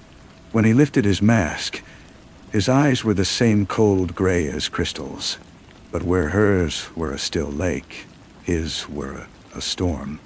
He knew who I was. "Come to see the monster?" he asked, his voice raspy from the fumes. "The spurned lover? The convenient alternative?" "I came to see the artist," I said. "Isaac was your patron too." "Isaac was a parasite," Cameron spat. "He wanted to own beauty, to frame it, and put it on his wall. He found Crystal's mind beautiful. He found my passion beautiful. He liked to watch us, to pit us against each other. He was writing a book of his own, you know. A memoir. He said it would expose the petty jealousies of..." The air in the studio was thick, metallic. It reminded me of the library. The note, always folded the same way, in Isaac's hand. "The ending is wrong." "Crystal's book," I said slowly. "The poisoning. Did you know about it?" Cameron laughed, a harsh, grating sound. "We all knew. She read us passages. Isaac loved it. He said it was her best work. He especially loved the detail about the poison. So elegant, so clean. He was a connoisseur of such things. He went back to his welding, the arc flaring blue and violent, and I was dismissed.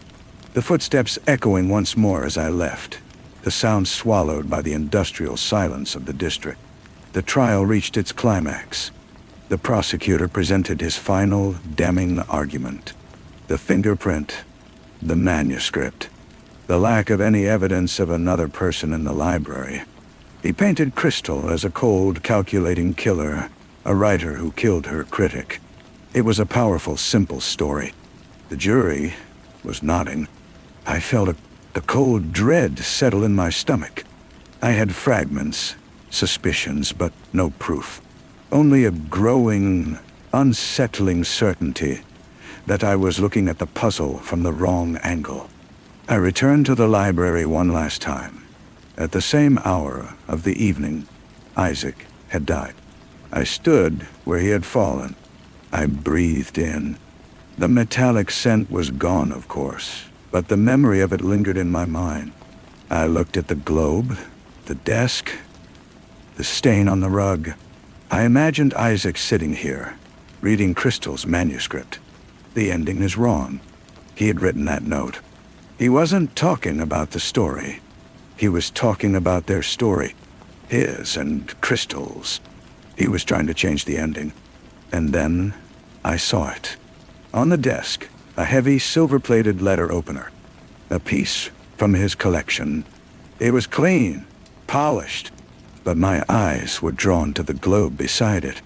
I walked over, my heart beginning to beat a slow, heavy rhythm. I touched the ocean. I ran my finger along the equator, and then I tilted the globe on its axis, opening the hidden compartment in the base. It was something a man like Isaac would have, a place for secrets. Inside was not a secret. It was a key, a small brass key for a safety deposit box, and a single folded sheet of paper. The note, always folded the same way. I unfolded it. It was in Isaac's hand. The game has gone too far. I will not be a character in your tragedy. I am ending it. I am telling the truth about us, about him. The real ending. The truth about him. The footsteps echoed in the hall, but this time they were not a memory. They were real, swift and sure. I did not turn. I already knew who it would be. Cameron stood in the doorway, holding a small black pistol. His face was calm, but his eyes were the raging storms from his studio. "You were quicker than I expected," he said. "I thought you would be content to watch the show, to fall in love with the brilliant, misunderstood writer. It was never about the brandy, was it?" I said, my voice steady, though a coldness was spreading through my limbs. "The poison was in the manuscript." Cameron smiled. Isaac was a creature of habit. He licked his finger to turn the page. Always. Crystal wrote the scene, but I provided the medium, a little something I use in my patinas. She never knew. She thought she was just writing a book. She never knew I was using her words to kill him. He was going to ruin her, expose our affair, make her a laughingstock. And you? You were the real ending he was going to write. He wanted to own me, to break me. I just finished the story first. He raised the gun. And now, an unfortunate break-in. A detective, too curious for his own good. This was the climax. The air was sharp and still. The smell was back, that faint, metallic scent of violence. I looked at him, at this beautiful, angry boy who had turned art into a weapon, and I understood my role in his narrative. I was the final loose end, but I was also a man who had studied more than just crime. I had studied people, and I had seen the way Crystal looked at me, not with love, but with a desperate, calculated hope. She had known, or at least suspected. She had drawn me into the story, her last, best character, to write an ending she could not write herself. As Cameron's finger tightened on the trigger, I spoke, my voice barely a whisper. "She will never be yours. You know that, don't you? You killed for her, but you are just another monster in her story. She will write about you too, and she will get the ending right." It was the truth, and it was the only weapon I had. It hit him with a physical force. His certainty faltered. The gun wavered for a fraction of a second. It was all I needed. The struggle was short, brutal, and silent. A desperate ballet in that quiet room. The gun clattered to the floor. I held him down, my knee in his back, the taste of his metallic sweat in the air. The police, alerted by a call I had made before I came, flooded the room. The epilogue was written in quiet offices and closed courtrooms. Cameron confessed to everything. Crystal was released. The world saw a story of a jealous lover and a brilliant detective. They got the ending they wanted. I saw her one last time. She stood on the steps of the courthouse, the wind pulling at her hair. She looked free. She looked like the first sentence of a new novel. "Thank you, Gaston," she said. "Did you know?" I asked. The question I had never dared to voice until that moment. She looked at me, and her gray eyes were deep and unreadable as ever. A writer always knows her characters. I knew what he was capable of. I just didn't know he would use my words to do it. You were the variable I didn't plan for. The detective who fell in love with the story. I did not correct her. I simply watched her walk away, a figure receding into the cityscape. I had gone looking for the truth to save an innocent woman. I had found the truth and saved a guilty one. She had used me, as surely as Cameron had used her. I was not the hero of the story. I was a tool, a plot device, a mirror reflecting the narrative she needed to survive. I returned to my empty rooms, the scent of rain and stone and bitter almonds fading from my clothes, but settling deep in my memory. I had sought to solve a mystery, and in the end, the mystery I solved was my own. I was the man who needed to believe in the innocence of a beautiful woman, who needed a sentimental journey, so much so that I was willing to overlook the cold, calculating intelligence in her eyes that saw the world, and everyone in it, as material. I had proven her innocence, and in doing so, I had confirmed my own complicity in the fictions we tell ourselves to make life bearable. The case was closed.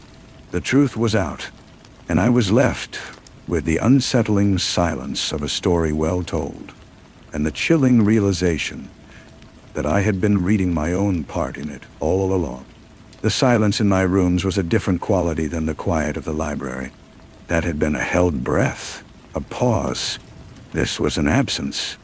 I poured a brandy, not the fine aged cognac Isaac would have favored, but a simpler, sharper one. I did not drink to savor. I drank to feel the burn. Days turned into weeks. The papers moved on to fresh scandals. Crystal's face, once plastered across every front page, was replaced by the faces of new victims and new villains. I heard she had sold the manuscript. The story of the poisoning, now with a new, triumphant final act, was to be published. It would be a sensation. She had, in the end, written her own redemption. I tried to return to my old life, to my books, and my quiet contemplations of other people's crimes. But the puzzles felt hollow, the solutions too neat. I kept seeing the faint stain on the Persian rug, the cold fire in Cameron's eyes, the unreadable calm in Crystal's. I had prided myself on my objectivity, my ability to see the pattern others missed. But she had seen the pattern of me. A heavy, cream-colored envelope arrived by messenger. There was no return address, but I knew the handwriting. It was the same precise, elegant script I had seen in her apartment. Inside was not a letter, but a single ticket to a literary gala. On the back, she had written one line: "Every story deserves a witness." I stood for a long time, holding the ticket. It was an invitation back into her world, a world of polished surfaces and hidden currents. It was a test. It was perhaps a reward, or simply the next chapter. I went. I told myself it was curiosity, a need for closure. The hall was a glittering cage of light and sound. There she was, at the center of it all. Crystal Dottium. She wore a dress the color of a deep bruise, and she was holding court, a glass of champagne in her hand, a smile on her lips that did not touch her eyes. She saw me the moment I entered. Her gaze found mine across the crowded room, a hunter acknowledging the presence of another predator. She excused herself from her admirers and walked toward me. The crowd seemed to part for her. She smelled of night-blooming flowers and a faint, clean trace of ink. "You came," she said. "You knew I would." "Did I?" She took a sip of her champagne. "You are a man of surprises, Gaston. You proved that." "I solved your puzzle," I said. "You solved the puzzle that was presented," she corrected gently. "There is a difference." The noise of the gala faded into a dull roar. We were in our own bubble again, just as we had been in the courthouse hall. "The note from Isaac," I said. "The one in the Globe. He was going to expose your affair with Cameron. He was going to ruin you." She nodded slowly. "He believed art should be born from suffering. He decided he would be the author of mine. And you, what did you believe?" "I believed I was writing a work of fiction, a clever puzzle about a murder." "I never thought." She let the sentence hang, her eyes drifting toward the crowd, then back to me. "I never thought my characters would come to life. It was a performance, a beautiful, flawless performance. And I could not tell if she was performing for me or for herself.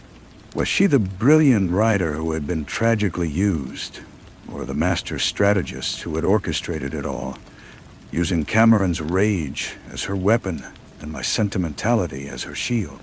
The truth was likely a shade of gray I could no longer discern. "I read the advance reviews of your book," I said. "They are calling it a masterpiece, a searing indictment of male obsession." "It is just a story," she said, her smile returning, sharper now. "People will see in it what they wish to see. You, of all people, should understand that." And she reached out and, with a gesture of startling intimacy, straightened my tie. Her fingers were cool against my skin. "Do not torment yourself, Gaston. You played your part perfectly. You are the hero. The world has its ending. Be content with that." She turned and melted back into the crowd, leaving me alone at the edge of the celebration. I was the witness, just as she had said. I had witnessed the crime, the trial, the truth, and the lie. And I knew, with a certainty that settled deep into my bones, that I would never know which was which. The case was closed, but the mystery of Crystal would remain. A locked room within my mind for which I had thrown away the key. I left the gala, stepping out into the cool night air, the ghost of her perfume and the echo of her words my only companions. I had sought a clean resolution, but some stories, like some poisons, have no antidote. The city streets were slick with a recent rain, reflecting the garish neon signs in blurred, weeping colors. I walked without a destination, the sharp taste of the brandy from hours before now, a dull throb at the back of my throat. Her perfume clung to me, a persistent ghost. Every story deserves a witness. But what was the story? The one in the book? The one in the courtroom? Or the one she and I had silently co-authored in the spaces between the facts? A week later, a package was left at my door. A first edition, bound in dark blue leather. Her book. There was no inscription. I let it sit on my table for a day. A silent accusation. Finally, that evening, I opened it. The prose was as sharp and cold as I remembered. I read of the poisoning, the investigation, the brilliant, misunderstood woman at the center. And then I reached the final chapters. The fictional detective was different, of course, younger, more rugged, but his motivation was laid bare with an unnerving clarity. He was not driven by justice, but by a profound melancholic need to believe in the inherent goodness of the woman he sought to save. He was a romantic, and his sentimentality was his fatal flaw. She had written me. She had dissected my soul and pinned it to the page with the precision of an entomologist. I was not a hero. I was a case study. I had been her final piece of research. I closed the book. The silence in the room was absolute. I thought of Cameron in his cell, a monster created for a narrative. I thought Isaac, a man who collected beautiful things and was destroyed by them. And I thought of her, turning all of us, our passions and our weaknesses, into art. She was the true author of it all, the sole survivor of the story, because she was the only one who understood that in the end, it was all just a story. And I was left with the most unsettling truth of all. I missed the puzzle. I missed the scent of rain on stone. I was already waiting for the next envelope, the next invitation into the beautiful, poisonous garden of her mind. The rain began to fall again, a soft, insistent patter against my window. It was the same rain from that first day, the one that had brought me to her door. I looked at the book on the table, its blue cover dark and absorbing the dim light. It was not just a story. It was a map of a labyrinth, and she was at the center, waiting to see if I would find my way out or choose to stay lost within it. My work suffered. Clients came with their mundane troubles, their jealous spouses and petty thefts, and I went through the motions. Their truths were simple, two-dimensional things. They lacked the depth, the terrible, beautiful complexity of the lie I had helped perpetuate. I had become a connoisseur of a finer, more dangerous vintage, and I could no longer stomach the common wine of everyday deceit. It was a Thursday afternoon when the second envelope came. This one was smaller, plain manila, and it contained a single typewritten page. It was a chapter, a new chapter. The prose was unmistakably hers, but the voice was different. It was a man's voice, a detective's voice, weary and haunted. He was sitting in a quiet room, listening to the rain, thinking of a woman he could not forget, a woman whose innocence he had secured and whose guilt he now cherished. He was tracing the shape of his own complicity, finding a strange, dark solace in it. There was no note, no invitation, just the page. It was a message in a bottle, cast into the sea of my solitude. She was still writing. She was writing for me. I did not go to her. I did not send a reply. I folded the page and placed it in the drawer of my desk. I knew what it was. It was the first thread of a new narrative, a sequel. She was offering me a choice. I could be a reader, a passive witness to my own fictionalized haunting, or I could step back onto the stage. I could become a character once more, not the dupe of the first story, but a willing collaborator in the next. Thought was a shard of ice in my chest. It was madness. It was surrender. But it was also the only thing that felt real. The rain continued its gentle assault on the window pane. I opened the drawer and took the page out again.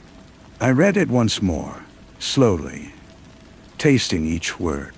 The detective in the story was right. There was a solace in the darkness she offered. It was the solace of being seen, truly seen, and then being written into existence. I picked up my pen. The blank paper before me was a terrifying expanse. Then I began to write. I wrote not as Gaston the detective, but as a man answering a question that had been posed in silence. I did not know where the story would go, only that I was now a part of its writing. The line between author and character had blurred forever. And in that blurring I found a terrible, perfect peace. The words came slowly at first. Then, in a rush, a confession not of facts, but of feeling. I wrote of the hollow space her absence had carved in my world. Of the way the memory of her calculated smile was more real to me than the faces of my clients. I wrote until my hand ached, and the page was filled with a script that was both familiar and alien. My own hand telling a story I had never dared to admit to myself. I sealed it in an envelope and gave it to a messenger with an address I had never forgotten. There was no immediate response. The days stretched into a tense quiet, the city holding its breath. I continued my work, but my heart was no longer in it. I was waiting for a sign, a cue in a play whose script I had only just begun to read. It came on a Tuesday in the form of a newspaper clipping left on my desk. It was a small, unremarkable article from the society pages. A brief notice that the celebrated author Crystal was seeking a quiet country retreat to begin work on her next novel. The location was mentioned, a remote village in the mountains. It was not an invitation. It was a setting. I did not hesitate. I closed my office, gave my landlord notice, and packed a single bag. The train journey was long, the landscape shifting from the grimy urban sprawl to rolling hills and then to sharp granite peaks. The air grew thin and clean. The village was a cluster of stone houses clinging to the side of a mountain, a place of silence and mist. I took a room at the only inn. I did not seek her out. I walked the narrow paths. I sat in the small churchyard. I became a part of the scenery. I knew she would find me when the narrative required it. On the third day I saw her. She was standing on a footbridge over a rushing stream, her coat collar turned up against the chill, a notebook in her hand. She was not looking at me, but at the water, as if composing a description. I walked to the bridge and stood beside her. For a long time, we said nothing, listening to the roar of the current below. Finally, she spoke, her voice barely audible over the water. "You understood the assignment." "I understood that I was being assigned," I replied. She turned her head, her gray eyes appraising me in the clear mountain light. There was no smile now, only a frank and unsettling curiosity. "Most men want to rescue a woman or possess her. You are the first who seems to want to understand her, even if that understanding destroys you." Perhaps I am just a more sophisticated kind of fool," I said. "Perhaps." She looked back at the water. "Or perhaps you are the only one who realizes that destruction and creation are the same thing. I am starting a new book. It needs a certain atmosphere, a certain character." "And what is this character to do?" I asked.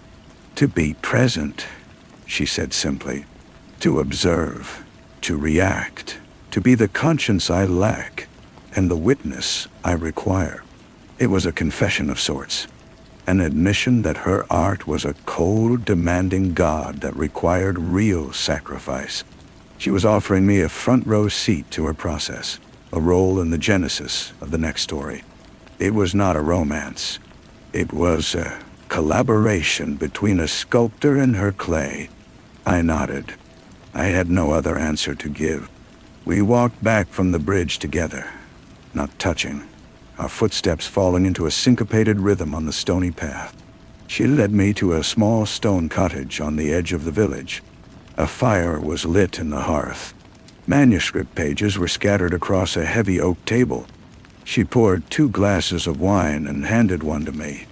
"The story is about a man who goes looking for a mystery and finds that he is the mystery," she said. "It begins in a quiet village, much like this one." I took a sip of the wine. It was dry and local. "And how does it end?" She looked at me, and for the first time, I saw not a calculation, but a genuine, profound question in her eyes. "I don't know," she said. "We will have to write that part together." The fire crackled, a homely sound at odds with the monumental shift happening in the room. I stood by the table, my fingers brushing the edges of her manuscript. The ink was fresh, the words still seeming to pulse with potential. This was not the polished, untouchable artifact she had sold to the world. This was the raw, breathing thing. I set my glass down. "If I am to be a character, I require one condition." Her eyebrow arched, a faint, amused line. "A condition?" I will not be a fiction, I said. Not entirely. The man in this story, he will be me. My observations, my reactions. You may shape them, you may place them in your narrative, but they must be true. She considered this, tilting her head. Truth is a slippery medium. It rarely holds a compelling shape. It's the only medium I have left, I replied. A slow smile touched her lips, not the performative one from the gala, but something quieter, more genuine. It was more unsettling. Very well, we will work with your truth. But understand, Gaston, in this room, truth is just another raw material. I will hammer it. I will twist it. I will make it into something beautiful. She gestured to a chair opposite hers, on the other side of the table. I sat. She opened her notebook to a fresh page and picked up her pen. Now, she said, her voice taking on a new, focused quality. Tell me about the rain on the day we met. Not what it looked like, what it felt like on your skin, what it smelled like, what it made you remember. And so I began. I spoke of the damp wool of my coat, the way the water had dripped from the brim of my hat, the scent of wet pavement and gasoline. I told her it reminded me of being a child, waiting for a father who never came home. I gave her the pieces of myself, and I watched as her pen flew across the page, capturing them, transforming them. She was not just listening. She was consuming. When I finished, she looked up. Her eyes were alight with a fierce, creative fire. Good, she whispered. That is very good. We worked for hours. The light outside faded, and the fire became our only illumination. She asked questions, probing deeper than any detective ever had, excavating memories and fears I had buried for decades. It was a brutal, exhilarating intimacy. I was being dismantled. And in the process, I felt more seen, more real, than I ever had in my entire life of seeking facts.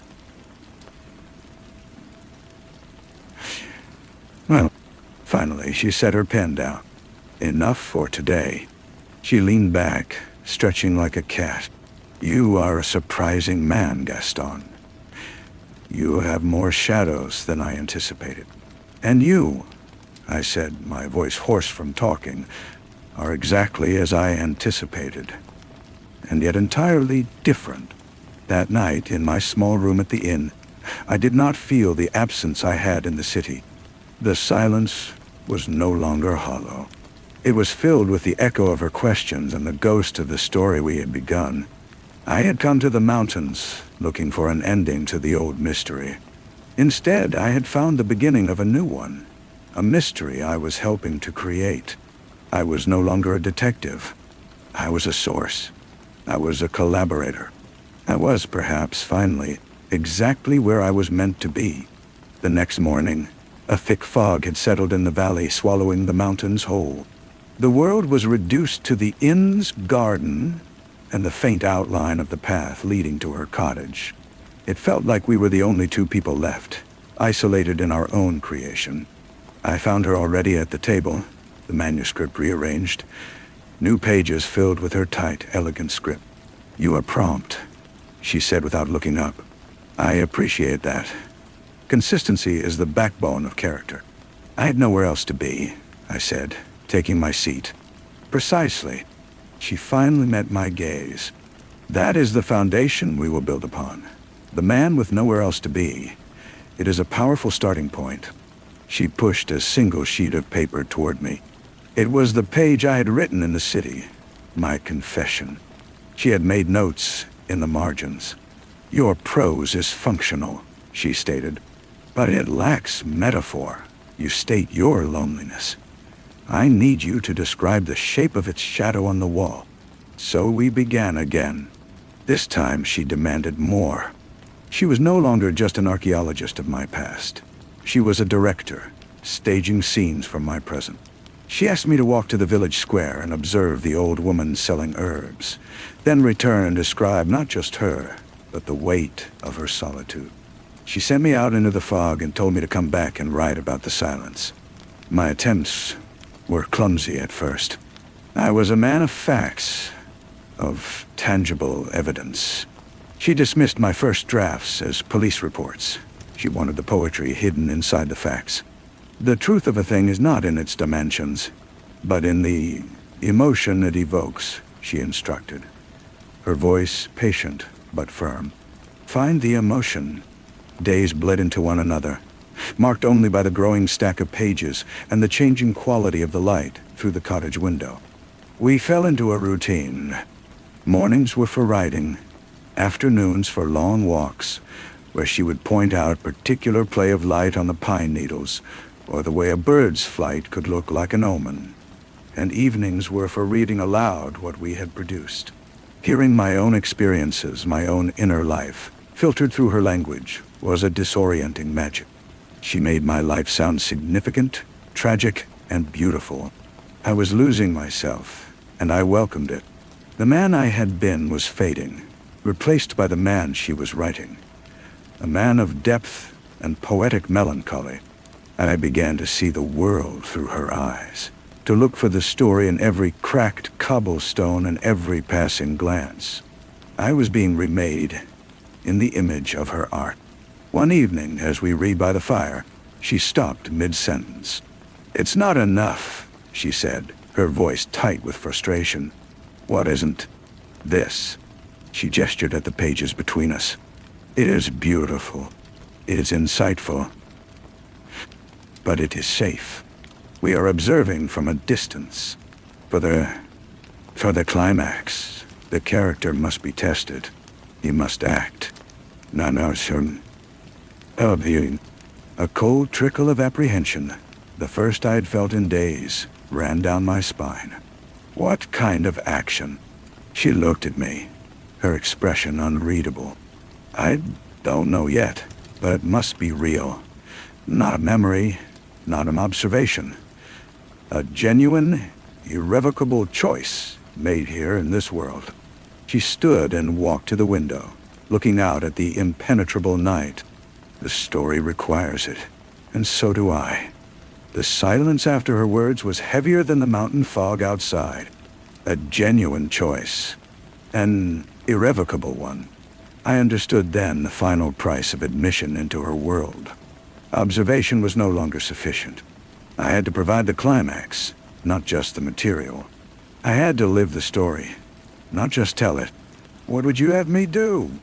My voice was calm, a stark contrast to the turmoil inside.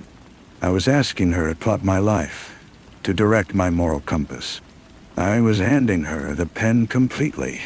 She turned from the window, her face half in shadow. "I cannot tell you that. It must be your choice. An action that proves who you are, who you have become here with me. It must be something the Gaston from the city would never have done." For the next 2 days, a new tension lived between us. The collaborative ease was gone, replaced by a silent, waiting pressure. I walked through the village like a ghost, looking for my test. I watched the postman, the baker, the old woman with her herbs. Their lives were simple, their choices clear and mundane. They offered no inspiration for an irrevocable act. The answer came on the 3rd day, with the arrival of a stranger. He was a journalist, a sleek, city-bred man, with an expensive camera and a too-easy smile. He had tracked her down. He'd heard rumors she was working on a new book, a sequel to the trial that had captivated the nation. He wanted an exclusive. He cornered her outside the post office, his voice a low, insistent murmur. I watched from across the square, saw the way her posture went rigid, the way she subtly shifted to put the stone wall of the building at her back. I knew this man. He was of my old world, a creature of facts he would twist into whatever shape sold best. He would hound her, distort her peace, turn our quiet creation into a cheap headline. He was the embodiment of everything we had left behind. I did not think. I crossed the square, my footsteps loud on the cobblestones. The man looked up, annoyed at the interruption. Crystal's eyes met mine, and in them I saw not a plea, but a fierce, waiting curiosity. "The lady's not giving interviews," I said, my voice flat and final. The journalist smirked. "And you are?" "I'm a friend." "A friend," he repeated, his tone dripping with implication. He looked from me to her, and back again. "Well, tell your friend that the public has a right to know. The real story behind the story. The real story." The words were a spark on the tinder of my new reality. There was no real story. There was only the one we were writing. And this man was a crude, unauthorized edit. "There is no story for you here," I said, stepping closer. I was taller than him, broader. The physicality of the moment was a shock. It had been so long since I had used my body as a tool for anything but transport. "You will get back in your car. You will drive away. You will forget you found this place." His smirk faltered, replaced by a flicker of fear. He looked at Crystal, seeking some intervention, but she was merely a spectator, her expression neutral. He puffed out his chest. "You can't threaten me." I did not reply. I simply stood there, blocking his path to her, my silence more threatening than any words. The moment stretched, the quiet of the village amplifying the tension. Finally, with a muttered curse, the journalist turned and walked stiffly to his car. We watched until his vehicle disappeared down the mountain road, the sound of its engine fading into the whisper of the wind. I turned to her. The air between us was electric. Her neutral mask had slipped, and her eyes were blazing with a triumphant, almost savage light. "There," she said, her voice soft but vibrant. "You see? I had chosen. I had used intimidation, the shadow of violence, to protect our world. The old Gaston would have reasoned, negotiated, perhaps even facilitated a controlled interview to manage the narrative. The new one had simply made the problem disappear. It was an irrevocable act. I had crossed a line, and we both knew it. She walked toward me, closing the distance. She did not touch me, but she stood closer than she ever had. "Now," she whispered, her breath a ghost in the cold air. "Now the story can truly begin." We walked back to the cottage, not as author and subject, but as co-conspirators. The air was different, charged with a new and dangerous understanding. The fire had died down to embers, and she knelt to build it back up, her movements precise and efficient. I stood by the table, my hands still trembling slightly from the confrontation. The ghost of the man I had been was appalled. The man I was becoming felt only a cold, clear certainty. She rose, dusting her hands on her trousers. "That was the first chapter of the real book," she said. "The one we are living." She poured 2 glasses of brandy from a decanter, handing one to me. "He will not be back. You were very convincing." I meant to be. The brandy burned a trail of warmth down my throat. "I know." She studied me over the rim of her glass. "You have stopped fighting yourself. That is the most important step. The character is integrating." It was not a flattering term, but it was accurate. I was being integrated into her narrative, my moral compass recalibrated to point true north to her story. We sat by the resurrected fire, and the silence was no longer a space for waiting, but a substance we shared. "The journalist was a device," I said, realizing it as I spoke the words. "A test you didn't have to create. The world provided him. The world always provides what the story needs, if you are watching for it," she replied.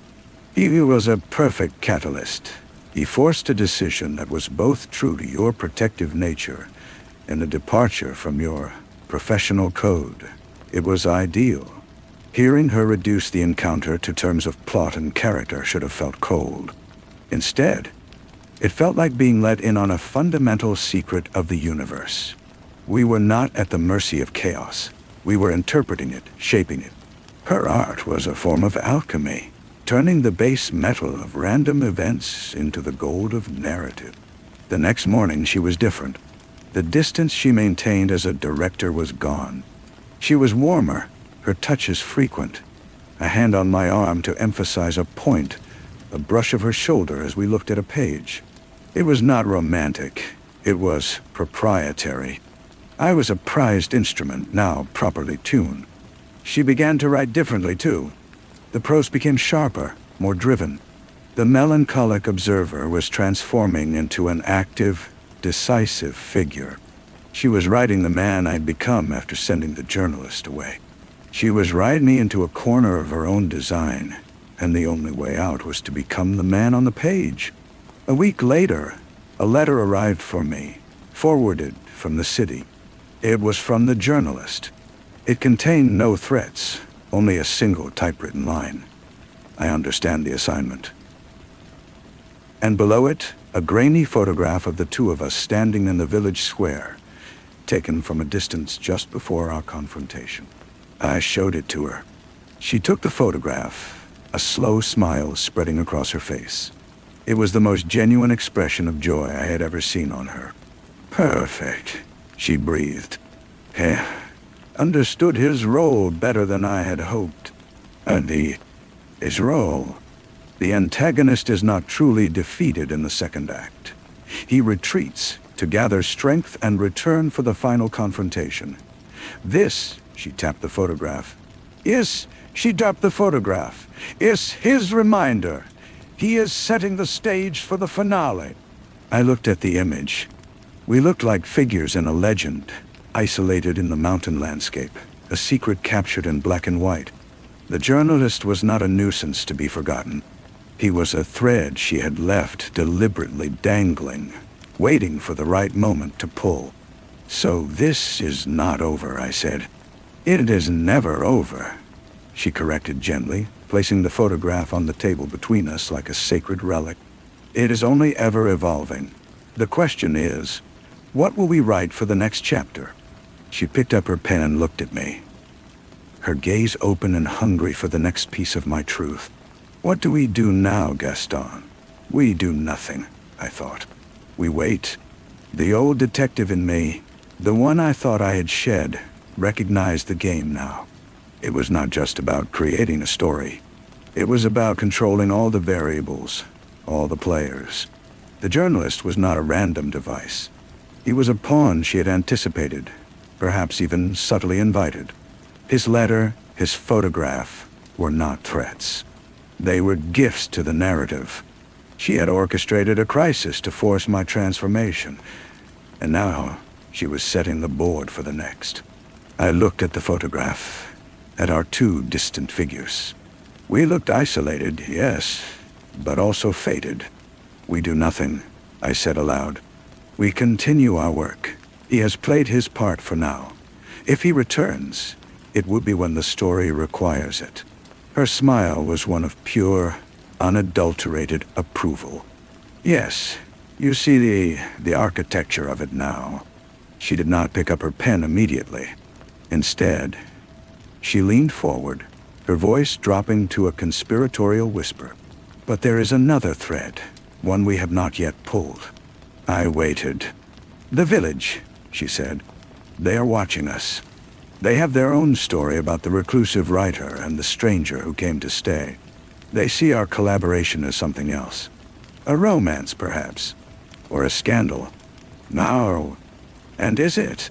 I asked, the question feeling both dangerous and inevitable. That is the thread, she said, evading me smoothly. Their perception is a pressure. It is a box we are placed inside. The question for the character is, does he conform to their story, or does he break it? Does he fulfill their expectations or defy them? I understood then that the irrevocable choice with the journalist was only the first test. The next was more subtle, more intimate. It was about the story we presented to the world, not through the pages of a manuscript, but through our own bodies, our own shared space. The villagers' gossip was not an annoyance. It was the audience, the chorus. Their whispers were the soundtrack to our play. So we give them a story, I said. We give them the truth, she corrected. But we shape it. We become what we need to be for them, for the narrative. That evening, we walked to the small village tavern for the first time together. It was a calculated move. We sat at a corner table, the light from the hearth painting our faces in warm gold. We did not touch, but we leaned close, our postures speaking of a shared confidence. A private world. We were performing, and the performance was a form of truth. I felt the eyes on us, the curious, approving glances. They saw a man and a woman, a partnership. They did not see the author and her raw material. Later, walking back up the dark path to the cottage, the performance fell away, leaving something more complex in its wake. The silence between us was no longer just that of collaborators, but of two people who had just presented a unified front to the world. It was a powerful, binding feeling. At her door, she paused. "You see?" she said. "The lines are blurring. The character and the man, the story and the life. This is where the real power lies." She went inside, leaving me standing in the cold, clear air. I looked up at the sharp, bright stars, no longer just points of light, but symbols in a vast, unwritten text. I was no longer just helping her write a book. I was living inside it. And I knew, with a certainty that felt both terrifying and serene, that the final, irrevocable choice was still to come. It would not be about chasing away an intruder or playing a part for the villagers. It would be something deeper, a choice that would erase the last line between Gaston the man and the character she was creating. I turned from her door and walked to my own room, not with a sense of dread, but with a quiet anticipation. I was ready to see what we would write next. The next morning, the manuscript was on the kitchen table, but it was not open. It was bound with a simple piece of twine, a finished object. Crystal was already there, her hands wrapped around a mug of tea, watching me as I entered. Her expression was not that of a writer, but of a curator presenting a completed exhibit. "It is done," she said. Her voice was quiet, devoid of the usual undercurrent of creative energy. "The narrative arc is complete. The character's journey is fulfilled." I looked at the bound pages. My life, or the version of it she had crafted, was contained in that stack of paper. A strange, hollow feeling opened inside me. "What happens now?" "Now," she said, "the book must be sent to the publisher, and you must decide what happens to the man." The finality of it was a physical blow. I had been so consumed by the process that I had never truly considered the end. The story was over. My purpose here was fulfilled. The apprehension I felt was sharper than any I had known before. It was the fear of being obsolete. "And what is your decision?" I asked, my voice tighter than I intended. She stood and walked to the window, her back to me. "The story we have written is a closed loop. It ends with the character finding a new, quiet peace, having been forged in the fires of his choices. It is a good ending, a satisfying one." "But it is an ending," I said. "Yes." She turned to face me. Her eyes were clear, but there was a new distance in them. The distance of an author who has released her characters into the world. "If you leave now, that is the truth of it. You will have been the man who came, who was transformed, and who left whole. It is a clean narrative. And if I stay..." "If you stay," she said, her gaze unwavering, "you step outside the narrative. The story is finished. What happens next is not a part of the book. It is life, unscripted, uncurated. It may not be beautiful. It may not be beautiful.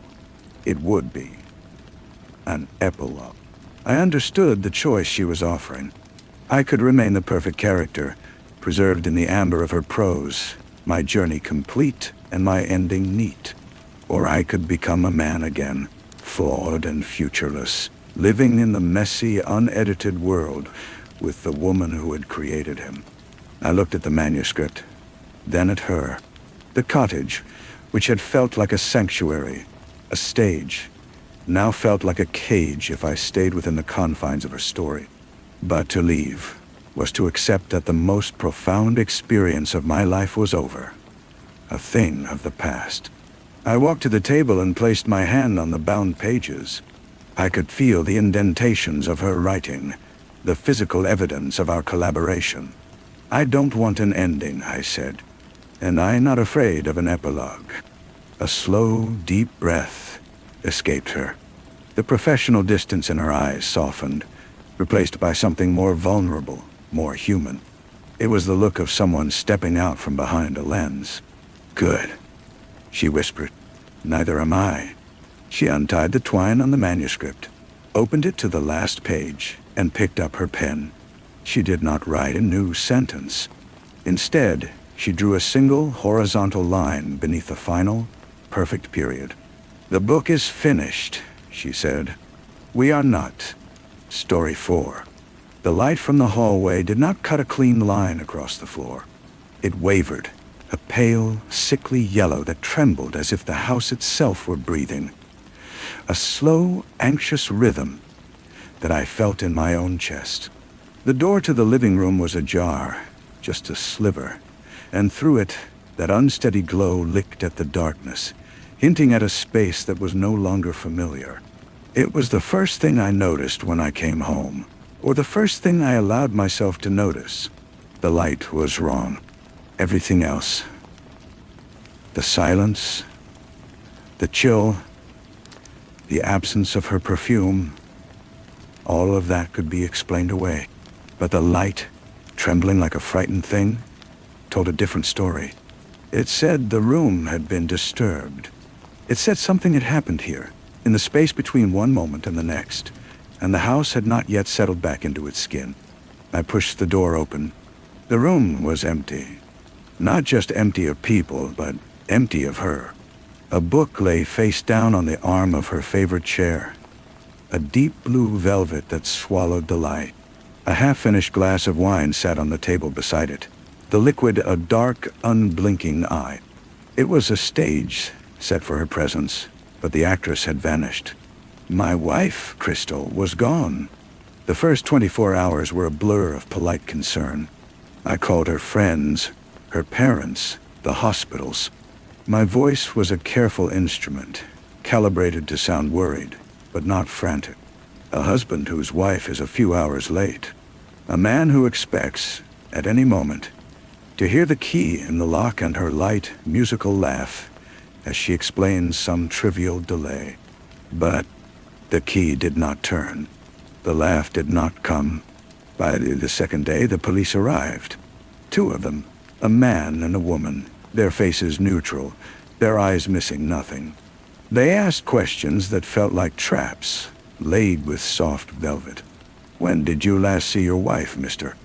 Granger? Were there any problems in the marriage? Any arguments?"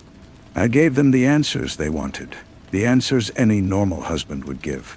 We were happy. We had a quiet dinner. She was reading when I went to bed. I woke up, and she was gone. Then the media found us. It started as a tickle, a local news segment about the beautiful, vanished wife of a local architect. But Crystal was not just beautiful. She was a story. The daughter of Avon and Elara, old money from the coast. A family so polished, they seemed to reflect only the best light. A philanthropist. A woman with a smile that could disarm a king. And I was just Granger. I built houses for other people to live their perfect lives in. I was ordinary. And in the glaring eye of the public, ordinary is the most suspicious thing a man can be. The spiral began. A slow, tightening gyre of suspicion and half-truths. The news vans parked on our quiet street became a permanent fixture, their satellite dishes like hungry mouths sucking the privacy from the air. Reporters shouted my name, their microphones thrust forward like weapons. "Granger, did you kill your wife?" "Granger, what are you hiding?" Their voices blended into a single accusatory drone, a chorus that followed me into my dreams. I stopped leaving the house. The world had become a courtroom, and I was already on trial. My sister, Anna, was my only anchor. She came over every day, her presence a solid, quiet thing in the shifting chaos. She would make tea, her movements calm and deliberate, and we would sit at the kitchen table, not speaking for long stretches. She never asked me if I did it. She just looked at me, her eyes full of a sorrow that was deeper than doubt. "They have to find something," she would say, her voice low. "They can't just have nothing."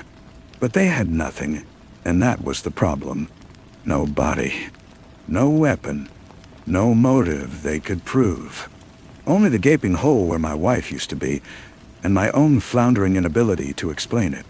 The police, led by a Detective Miller with the weary eyes of a man who has seen every kind of lie, kept circling back. They found things. Or rather, they presented things they had found as if they were newly sharpened knives.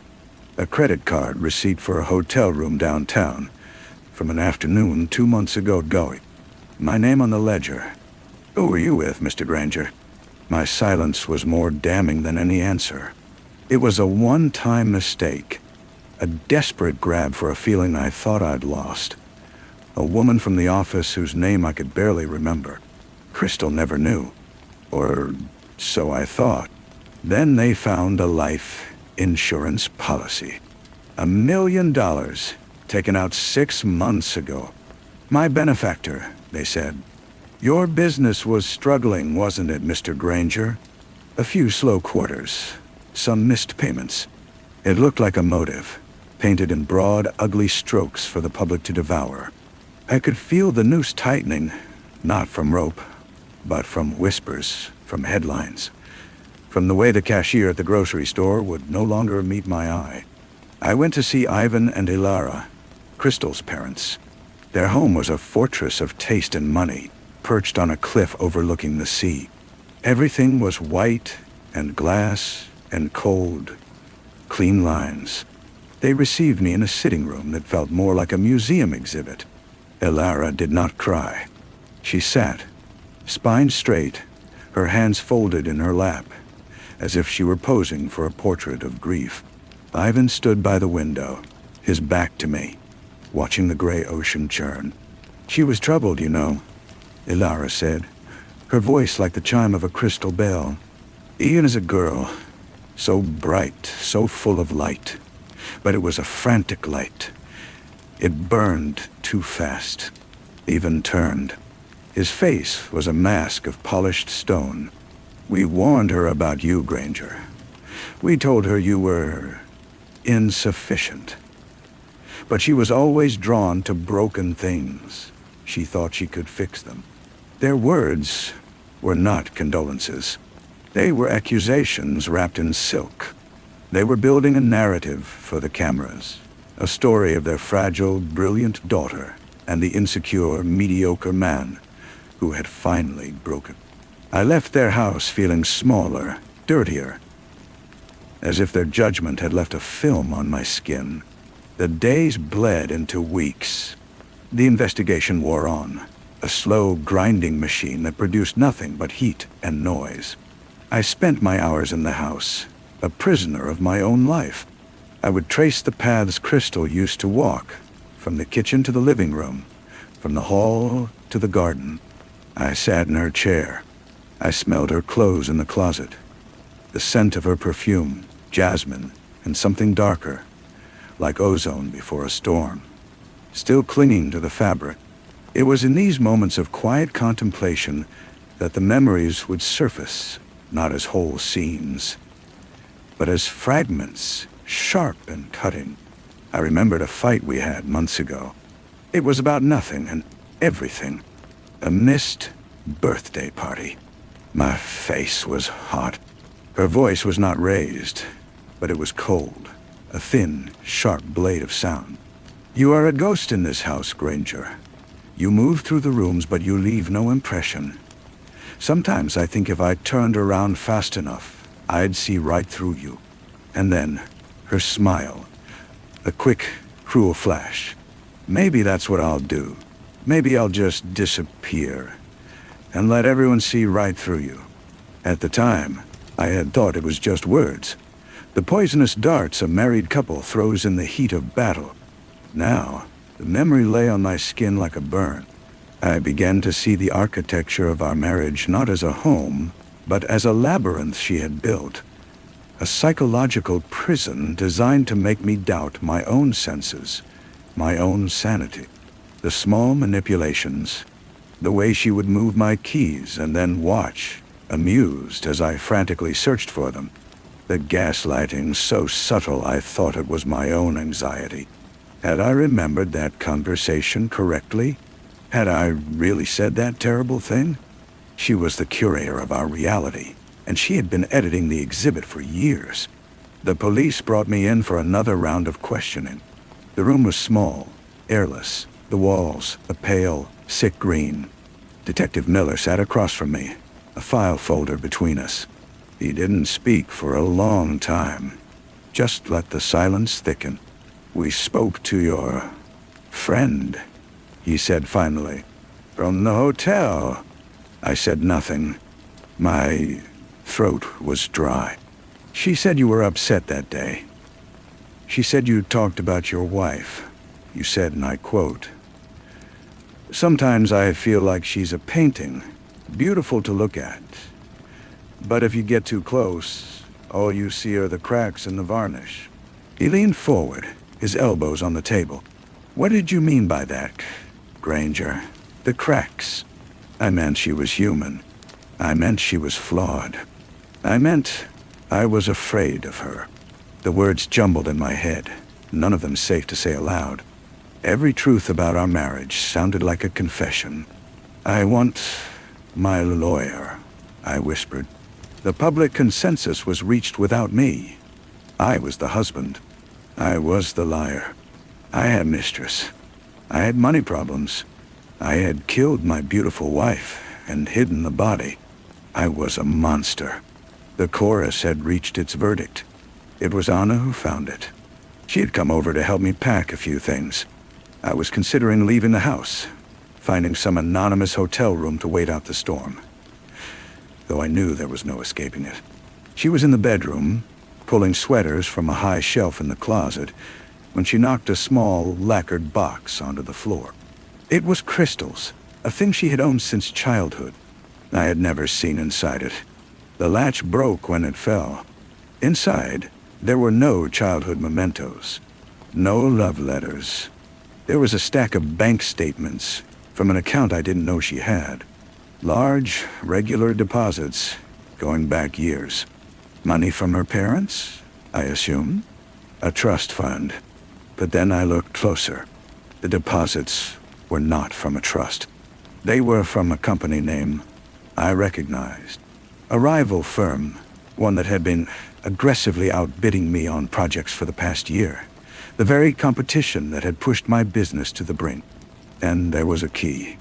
A small silver key for a safety deposit box. We went to the bank. The box was in her name only. Inside there was a passport, a driver's license, both with her photograph, but with a different name. Anna. There was a stack of cash, euros and US dollars, and a single folded piece of paper. It was a printed email from an address I didn't recognize. "The final act is set," it read. "The mark is perfectly primed. The pressure is unsustainable. When he breaks, the narrative will be complete. The grieving daughter returns after her ordeal. The funds will be transferred upon my reappearance. Wait for my signal. It's time to vanish." The words did not make sense at first. They floated in front of my eyes, black marks on white paper. The mark, the pressure, the funds. My business failing, driven into the ground by a rival she was in secret partnership with. The life insurance policy. A perfect public motive. The staged affair. A hotel receipt she must have planted. The fights, the manipulations, all of it designed to wear me down, to make me look unstable, guilty. She hadn't been murdered. She had engineered her own disappearance. She had built the prison, handed the key to the world, and stepped out, locking me inside. She was waiting for me to break, to confess to a crime I didn't commit, or to simply collapse under the weight of the suspicion. And then, when the time was right, the grieving daughter would miraculously return, having escaped her captor, me.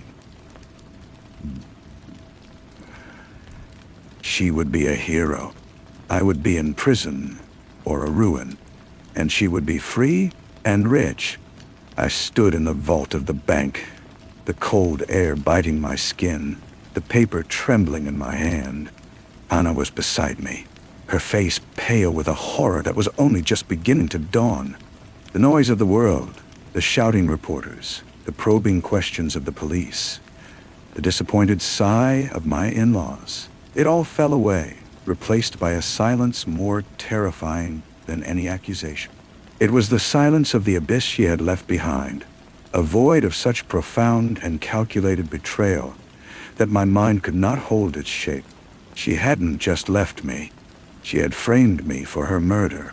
She had turned my life, our life, into a piece of theater, and I was the villain in her play. I did not call the police. I did not shout or cry. I folded the paper and put it back in the box. I placed the box back on the shelf. I walked out of the bank and back to my car, Anna trailing behind me, her questions a faint buzz in my ears. We drove back to the house of trembling light and shifting shadows, the house that was no longer a home but the central piece of evidence in a case against me. I went to the living room and sat in her chair, the deep blue velvet that swallowed the light. I picked up her book. It was a collection of poems. I opened it to a random page. My eyes fell on a line, the words seeming to pulse on the paper. The surest way to be alone is to tell a lie. The second surest way is to tell the truth. I put the book down. I looked at the half-finished glass of wine on the table, the dark liquid now dusty and still. I looked at the unsteady light from the hallway, still trembling, still hinting at secrets. And I understood that the greatest mystery was not where Crystal had gone, but who she had been all along. And the most unsettling clue was not the key or the email, but the perfect empty space she had left in the world. A space that perfectly mirrored the one she had carved out in me. I stared at the glass, at the faint lipstick mark on its rim, a ghost of a kiss, a stain of a presence, silently grappling with its meat. The lipstick was a shade called Dragon's Blood, a deep, violent red she'd started wearing only in the last few months. I remembered buying it for her, a whimsical purchase from a boutique she'd dragged me into. She'd smiled that disarming smile and said it made her feel powerful. Now, the waxy crimson crescent on the crystal rim looked less like a kiss and more like a wound.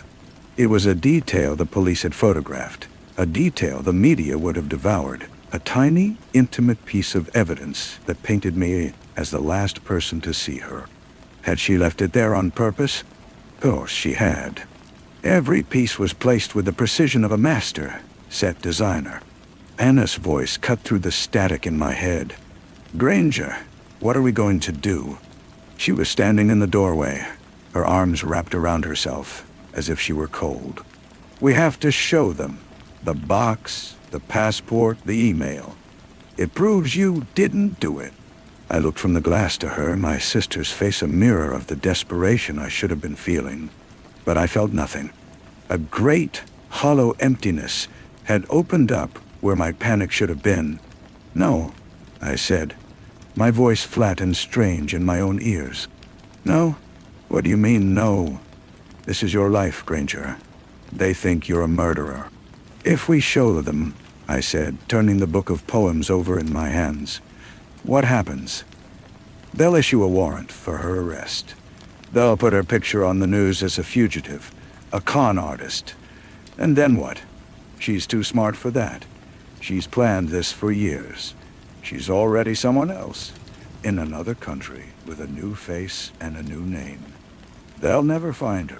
So, that's not your problem. You'll be clear. Will I?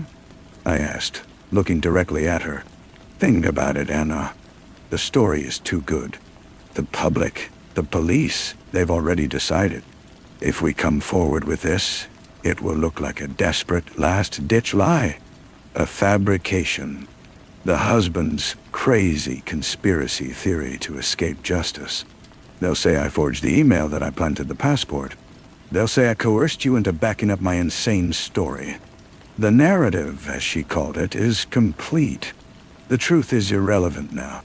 The horror on Anna's face deepened as she understood. She sank into the chair opposite me. Then, what? You just take the fall? You go to prison for a crime that never even happened? She doesn't want me in prison, I said, the realization dawning with a cold, clinical clarity. She wants me broken, a confession, a public meltdown, a suicide. That's the cleanest ending for her story. The monster is vanquished. The heroine can return to a clean slate. Prison is messy. Appeals, continued media attention. No, she needs a finale. I stood up, a strange, foreign energy coursing through me. The numbness was receding, replaced by a sharp, focused calm. For the first time since I saw the trembling light from the hallway, I could see the board. I could see all the pieces. She had made her move. A grand, devastating gambit, designed to checkmate me in front of the entire world. But she had made one mistake. She had shown me the rules of her game. What are you going to do? Anna whispered. I walked to the window and pulled back the edge of the heavy curtain. A news van was still parked across the street. A lone cameraman smoking a cigarette beside it. They were waiting for my breakdown. They were waiting for the signal. I'm going to give her what she wants, I said. I'm going to break. Granger, no. Not the way she thinks, I interrupted, turning to face my sister.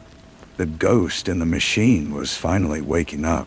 She built this entire illusion on one premise, that I am the man she created. The weak, impressionable, ordinary Granger. But she forgot something. I looked around the room, at the stage she had set. I'm an architect. I don't just build houses. I understand structure. I understand how to make something stand, and I understand how to make it fall. A plan, raw and dangerous, began to form in the silence she had left behind. It was not a plan of defense, but of demolition. If Crystal wanted a performance, I would give her one, but I would be writing the final act. I would take her carefully constructed narrative, her house of lies, and I would pull out the keystone. And when it fell, I would make sure she was buried in the rubble with me. The first step was to disappear into the role she had written for me. I became a ghost, but not the kind she had accused me of being. This was a purposeful haunting. I stopped answering the door. I let the lawn go to seed. I had had Anna cancel my few remaining appointments, her voice tight with confusion and fear over the phone. I knew she didn't understand, but she trusted me. And that was all I had left. I began to make calls, not to lawyers, but to old contacts, men and women from the fringes of my past life, who understood the value of discretion and the flow of information. I needed to find the other players in her game. The rival firm, Sterling Solutions, was the obvious start. A man named Alistair Finch ran it, a shark in a tailored suit. I had a researcher I'd used for zoning issues dig into him. The report came back clean, but clean was never the whole story. People like Finch always had a pressure point. Days bled into a week. The pressure outside the house mounted. A formal indictment was rumored to be imminent. Detective Miller left terse. unanswered messages. Then, a break. My contact, a weary-voiced woman named Mara, found a thread. "Finch has a sister," she said. "She's in a long-term care facility. Expensive place. Payments are made from a private trust, not through his company books. The source of the trust is murky. It was a start, a vulnerability, but I needed more. I needed the connection. I began my performance for the cameras. I started leaving the house again, but only at night. I would walk to the corner store, unshaven, my clothes rumpled, my eyes wide and unfocused. I'd mutter to myself, just loud enough for the lurking journalists to hear. I bought cheap whiskey and made a show of fumbling with my wallet. I was painting a portrait of a man coming undone, stroke by careful stroke. I knew they were watching. I knew she would be too through them. One rainy Tuesday, the doorbell rang. It wasn't the police. It was a woman.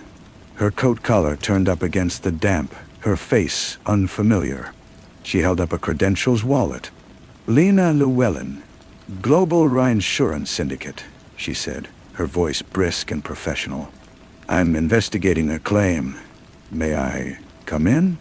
I almost shut the door, but something in her eyes, a sharp, assessing intelligence that had nothing to do with insurance, made me hesitate. I let her in. She stood in the foyer, not bothering to pretend to look around. She got straight to the point. "We underwrite policies for several large firms, including Sterling Solutions," she said. "There are irregularities, large, unexplained capital transfers that coincide with a series of failed bids on your projects. It seems you were the specific target of a coordinated financial assault." My heart hammered against my ribs. "Why are you telling me this?" "Because our interests align, Mr. Granger. Fraud on this scale impacts our bottom line. We believe Alistair Finch had an inside source providing him with your proprietary bidding information. We've been unable to identify that source." She looked at me, her gaze steady. "But I think you know who it was." "Crystal." Of course. She had access to everything. My office, my computer, my mind. She wasn't just Finch's partner. She was his spy. "I can't prove it," I said, the rehearsed helplessness returning to my voice. "It wasn't entirely an act. Perhaps not in a court of law." "Not yet," Lena said. "But we don't need a court. We need leverage. Finch is meticulous, but he's also arrogant. He'll have a record of it, a hidden record. He's old school. I doubt I'd trust something that important solely to a digital file. The key, the safety deposit box key. It wasn't just for her escape plan. It was part of a larger system. Find the record," Lena said, pressing a plain business card into my hand. "Find the connection between Finch and your wife. Do that, and my company will bring its full weight down on him. The financial pressure will vanish. Your name, however." She gave a slight, apologetic shrug. "That's not our concern." After she left, I stood in the silent house, the card pinched between my fingers. She was offering me a way to break Finch, but not to save myself. It was a cold, corporate calculation, but it was a tool. I looked at the trembling light from the hallway, no longer a symbol of my paranoia, but a beacon. It was all connected. Her betrayal, Finch sabotage, the life insurance, the staged affair. One intricate structure. I went to my study, to the one place I had avoided since her disappearance, my drafting table. I lifted the large, flat drawer beneath it. Beneath a stack of old blueprints, my fingers found the false back I had installed years ago for petty cash and passports. Our passports. I pulled out the small, fireproof box inside and opened it. There, next to my own emergency cash, was a second, identical silver key. She thought she was the only one who kept secrets. She thought she was the only one who planned. But I had made a copy of her key, The day she first showed me the box, a lifetime ago. Back when her secrets were still sweet. I didn't know why I'd done it then. Now, it felt like the only sane thing I had ever done. I knew where this led. The bank, the box, the evidence. But it was a trap. It was the final piece of her design. The thing that would make my discovery of her plot look like a flimsy lie. I had to go around it. I had to find Finch box. Using Mara's resources and the details Lena had let slip, I pieced it together. Finch used an old private bank downtown, the kind that catered to clients who valued privacy over modernity. The kind that still used large, physical ledger books. The kind where a man might keep a record of his crimes separate from his digital life. The next part was the gamble. I put on my best suit, the one I hadn't worn since the memorial service. I shaved. I looked in the mirror and saw the ghost of the man I used to be. The man Crystal was trying to bury. I walked out the front door in broad daylight, ignoring the shouted questions, and drove to Finch Bank. I didn't have an appointment. I didn't have his key. I had only the audacity. I walked up to the manager's desk, my heart a cold, hard stone in my chest. "I'm here on behalf of Alistair Finch," I said, my voice calm, dripping with the assumed authority of wealth. "There's been a complication with the zoning permits for the new coastal development. He needs the documents from his safety deposit box immediately. He's waiting on the site. He sent me." The manager, a man with a carefully cultivated air of old money boredom, looked skeptical. "Mr. Finch did not inform us of this. We require his personal presence or prior written authorization." This was the moment. I leaned in slightly, lowering my voice. He was quite insistent. He mentioned it involved his sister's trust. He said you would understand the sensitivity. I saw the flicker in his eyes. The mention of the sister, the secret trust, is the right pressure point. Greed and discretion warred on his face. Discretion and the fear of offending a powerful client, Wandi. He gave a curt nod. "Very well. I'll need to escort you." He led me into the vault, a room of cold, polished steel and silence. He used the bank's master key and then, with a gloved hand, inserted Finch's key into the box. He placed it in a private room and left me alone. My hands were steady as I lifted the lid. There were no bundles of cash, no fake passports. There were files. I flipped through them, my eyes scanning columns of numbers, contracts, and then I found it. A separate, thinner folder. Inside was a simple typed ledger. Dates, amounts, and a code name for the source, Siren. And next to several of the largest entries, a single, chilling notation. Payment for services rendered.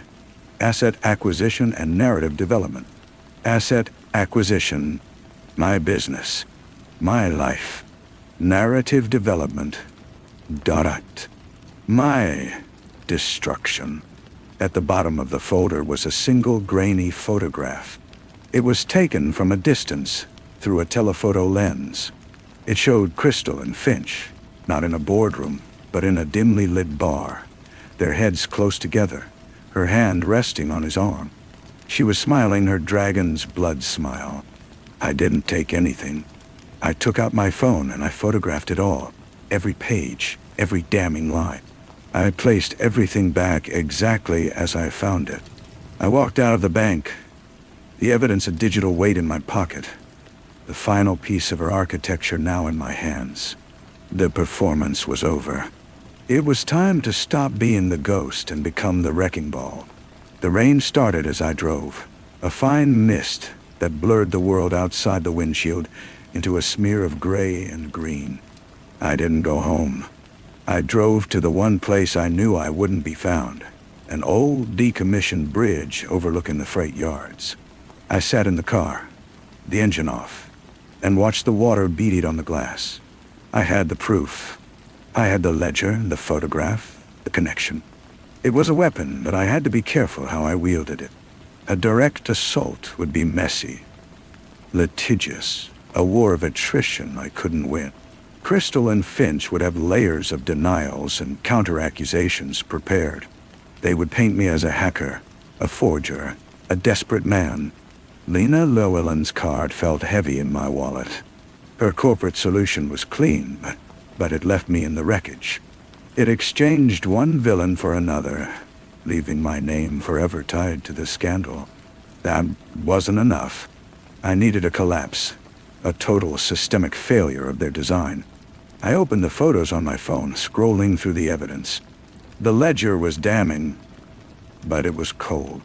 The photograph of Crystal and Finch, however, was something else. It was intimate. It was a story. It showed a conspiracy, not just a crime. That was the key. Crystal understood the power of narrative. It was time to use her own weapon against her. I composed a single email. I attached the photograph of them together, and below it, I copied one line from the ledger. Payment for services rendered, asset acquisition and narrative development. I did not sign it. I did not write a message. The image and the text were the message. I sent it from a secure, anonymous account to 3 addresses: Alistair Finch's private work email, the general inbox for Global Reinsurance Syndicate, and, after a moment of grim satisfaction, to the personal email address Crystal had used for her secret communications, the one I had found in the safety deposit box. Then I waited. The first response was the most telling. It wasn't an email. It was my phone ringing, the screen showing unknown caller. I let it go to voicemail. A minute later, it rang again, and again. The silence I had cultivated was now a weapon. Their uncertainty was my advantage. An hour later, my phone buzzed with a new email. It was from Lena Llewellyn. The body was just 2 words. It's done. I knew what that meant. The corporate machinery was now in motion. Finch would be facing a forensic audit, a lawsuit for industrial espionage, and the immediate freezing of his assets. The pressure he had applied to me was now being applied to him 1,000-fold. His carefully constructed world was cracking. My own phone began to vibrate incessantly, this time with numbers I recognized. Reporters. The story was breaking, but not the one they expected. The narrative was shifting. The grieving husband was gone, replaced by the victim of a complex conspiracy. The headlines would be chaotic, contradictory, but the seed of doubt was planted. The final call of the evening came from Detective Miller. His voice was different, stripped of its accusatory tone, replaced by a weary professionalism. "Mr. Granger, we need to talk. New information has come to light." I agreed to meet him at the station in the morning. As I hung up, I looked at the passenger seat, where the ghost of Crystal's presence still lingered. She had wanted a clean ending, a final act where the villain was vanquished and the heroine disappeared into the sunset. But I had refused to play my part. I had forced a different ending, one of chaos and exposure. There would be no clean slate for her now. Her new face, her new name, would always be shadowed by the scandal, by the hunt. She and Finch would be tied together, not as partners, but as co-conspirators tearing each other apart to save themselves. I started the car and pulled away from the bridge. The rain was falling harder now, washing the streets clean. I drove toward the police station, not as a man broken, but as a man who had finally seen the blueprint of his own life and decided to rebuild from the foundation up. The house of lies was collapsing, and for the first time, I could see a sliver of sky through the dust. The interview room at the police station was the same sterile gray box as before, but the air was different. Detective Miller sat across from me, the file on the table between us now a different one. He didn't speak for a long time, just studied me. The unshaven, frantic man had last seen was gone. In his place was someone calm, someone resolved. "The photograph," he began, his tone carefully neutral. "The ledger. We've received corroborating information from a third party." Lena Llewellyn had been busy. It paints a very different picture, Mr. Granger. But it's a picture that raises a lot of questions. I'm sure it does, I said. Your wife, Crystal, her whereabouts are currently unknown. We have an APB out for her and for Alistair Finch, who also seems to have vanished from his offices this morning. He leaned forward, his elbows on the table. Help me understand the narrative development line. What does that mean? I met his gaze. It means she wasn't just stealing from me. She was writing a story. I was the antagonist. She was the victim. My destruction was the plot. Miller's phone buzzed. He glanced at it, his eyebrows lifting slightly. It seems the narrative is still developing, he said, a dry edge to his voice. Finch's lawyer just walked in. He's in the next room, and he's offering a deal. He says his client has information about Crystal Granger's location and the full extent of the fraud. He's implying she was the mastermind, that Finch was manipulated. It was happening exactly as I knew it would. The structure was collapsing inward, each piece trying to save itself by sacrificing the other. The partnership they had was the first thing to break under pressure. I want to hear it, I said. Miller nodded and led me to an observation room adjacent to another interview suite. Through the one-way glass, I saw Alistair Finch. He looked like a different man from the polished shark in the photograph. His tie was loose, his hair disheveled, and a sheen of sweat glistened on his forehead. His lawyer, a pinched-faced woman in a severe black suit, was speaking quietly but forcefully to him. We could hear them through the speaker. You maintain that you were under her influence, the lawyer said, her voice a low, practiced drone. You were captivated. She presented you with a business opportunity that became increasingly personal. Finch's eyes were wide, darting around the room. She's a sociopath, he whispered, the sound raspy. She planned everything. The insurance, the fake affair, the transfer of his assets. She said he was weak, that he would break. She said it would be clean. He ran a hand over his face. She has a go-bag, a new identity. She's leaving the country. She's supposed to meet me. She is supposed to meet me at the hangar tonight, the private airfield off the old coastal highway. She has the money. She has everything. I looked at Miller. His face was a mask of professional detachment, but I could see the calculation in his eyes. He had his fugitive. He had his location. He's giving her up, I said quietly. To save his own skin? It's a common strategy, Miller replied, his voice equally low. He'll paint himself as a victim, too. It might even work, to a degree. I watched Finch for a moment longer, this broken man in a cheap suit, desperately trying to build a new narrative from the rubble of the old one. He was just another piece on the board, and he had just been sacrificed. She won't be there, I said to Miller. He turned to me. What? The hangar. She won't be there. She knows him. She knows the moment the pressure hit, he'd fold. She gave him that location knowing he'd give it to you. It's a decoy. It's the final misdirection. Miller stared at me, and for the first time, I saw a flicker of something beyond professional curiosity. It looked like pity. Then where is she, Granger? I thought of the second key, the one still in my pocket.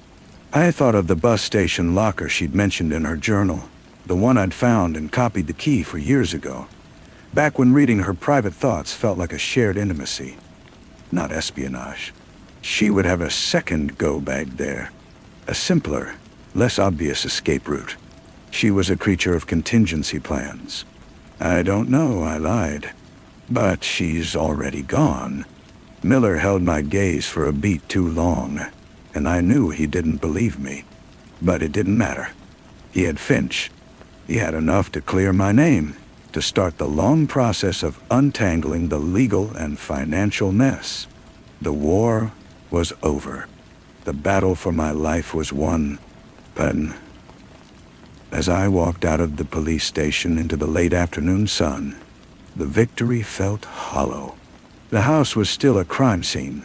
My reputation was in tatters, and the woman I had loved was a fugitive, a ghost I had helped create. I had torn down her lies, but I was still standing in the empty space they left behind. I got into my car and sat for a long time, not driving, just breathing. The performance was over. The wrecking ball had done its job. Now there was only the silence after the collapse and the slow, uncertain work of seeing what, if anything, could be built anew. The bus station was a monument to transience, smelling of diesel fuel and damp concrete. I stood across the street, watching the entrance. It was the kind of place you went when you had nowhere else to go, or when you wanted to disappear into the flow of people who were already invisible. Her contingency plan. It was elegant in its simplicity. I didn't go inside. I didn't need to. I knew the number by heart.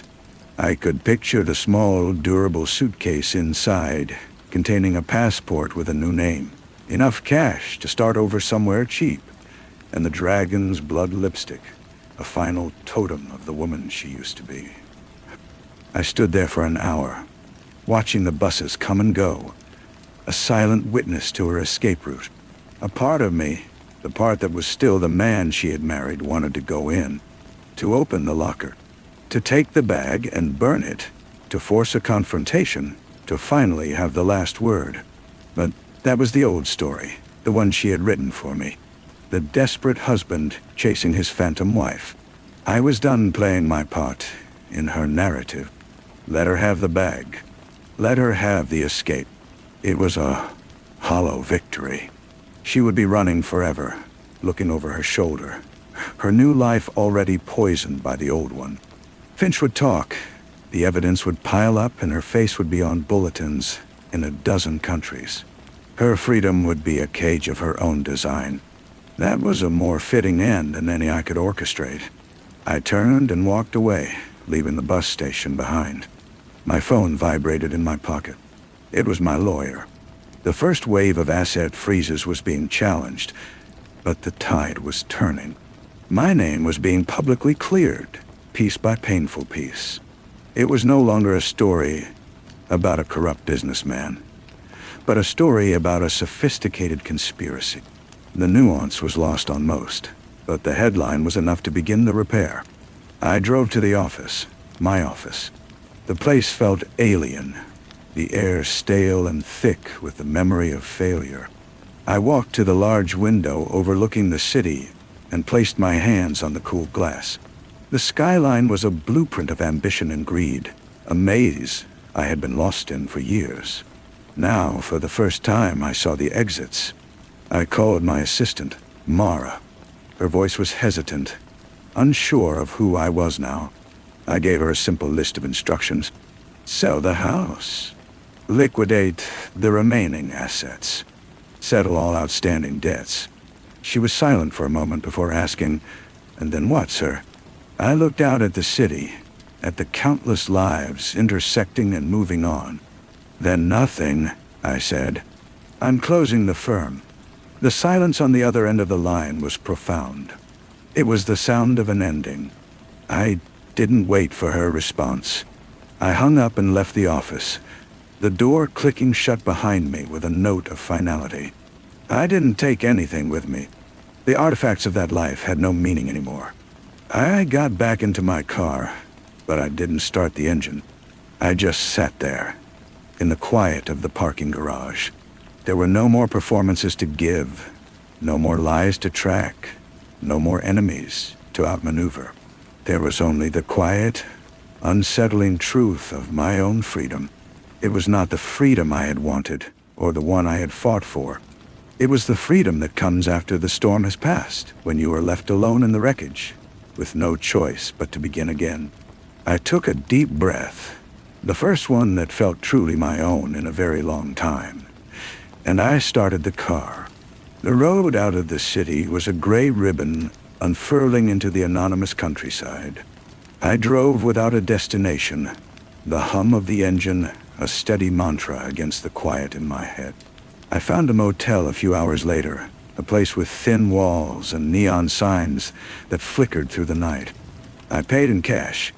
The room smelled of stale cigarettes and bleach, a clean slate of the most basic kind.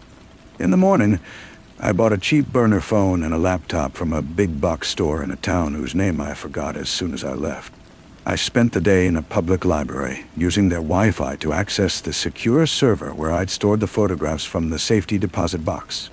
I composed a new email, this one addressed to a financial crimes investigator at the IRS, whose contact information Lena Llewellyn had quietly provided. I attached the ledger, the photograph, and a concise, factual summary of the transactions. I did not mention Crystal. I did not mention myself.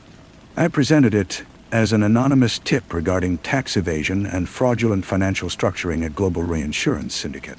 It was a seed planted in fertile ground, one that would grow into a problem far bigger than Alistair Finch. A week passed. I moved motels every other day. The news apps on the laptop showed the story evolving.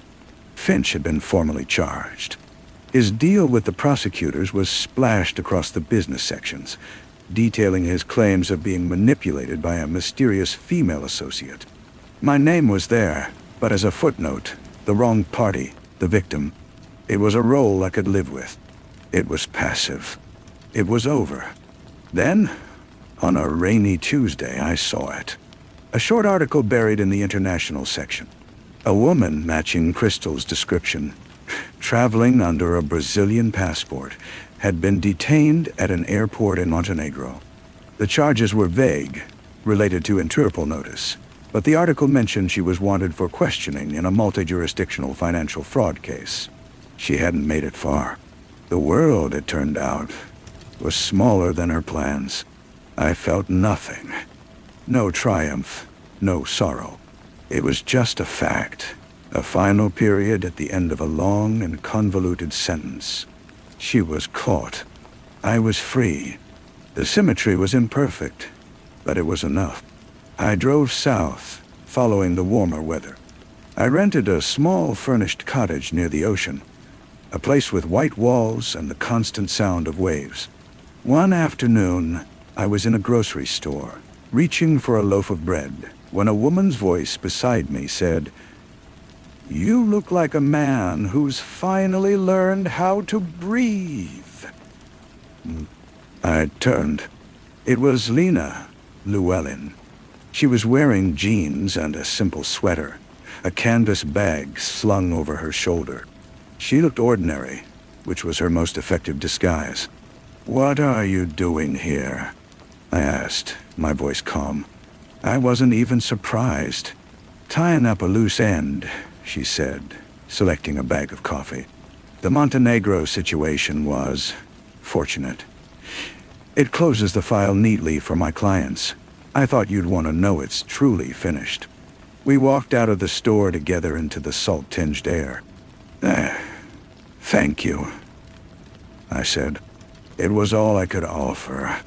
She nodded, a brief, professional acknowledgement. "You built a good trap, Mr. Granger. You just needed the right bait. Remember, the best revenge is a life that needs no explanation." She gave me a last, appraising look, then turned and walked away, disappearing into the stream of cars in the parking lot. I stood there for a moment, holding my simple bag of groceries. The sun was warm on my face. I got into my car, but instead of driving back to the cottage, I went to the beach. I walked along the water's edge, my shoes in my hand, the cold foam washing over my feet. The horizon was a clean, straight line, dividing the blue of the sea from the blue of the sky. There were no more hidden messages, no more layers to decode. There was only the sand, the water, and the vast, empty, beautiful silence. I had dismantled the maze, and now, for the first time, I could see the sky. The silence was no longer a void to be filled. It was a space. Over the next few weeks, I learned its dimensions. I woke with the sun and walked the beach. I bought a sketchbook, and tried to draw the gulls, my lines clumsy and unsure. I was learning how to do things that served no purpose other than the doing of them. The cottage had a small, battered desk. One morning, I sat down and began to write. Not emails or memos or strategic plans. I wrote down everything I could remember. The first time I met Crystal, the way Finch's smile never reached his eyes. The weight of the ledger in my hands. I wrote it all down, not to publish or share, but to put it outside of myself. To turn the haunting into a history. The words were clumsy at first. Then they began to flow. A dam breaking after years of pressure. A letter arrived from my lawyer, forwarded from a P.O. box I'd rented in the next town over. It was a formal notice that the last of the frozen assets had been released and returned to my control. The sum was a fraction of what I'd once had, but it was more than enough. It was freedom of a different kind. Enclosed was a clipping from a financial newspaper. Alistair Finch had pleaded guilty to a reduced set of charges and was sentenced to 8 years in a minimum security prison. The article quoted him expressing remorse and blaming his actions on a pathological relationship with a woman who remained at large. He was still performing, still trying to write his own story. I felt a distant pang, not of sympathy, but of recognition. We had all been authors of our own undoing. I did not clip the article or add it to my writings. I folded it and placed it in the kitchen wood stove. The paper caught quickly, flared bright, and turned to ash.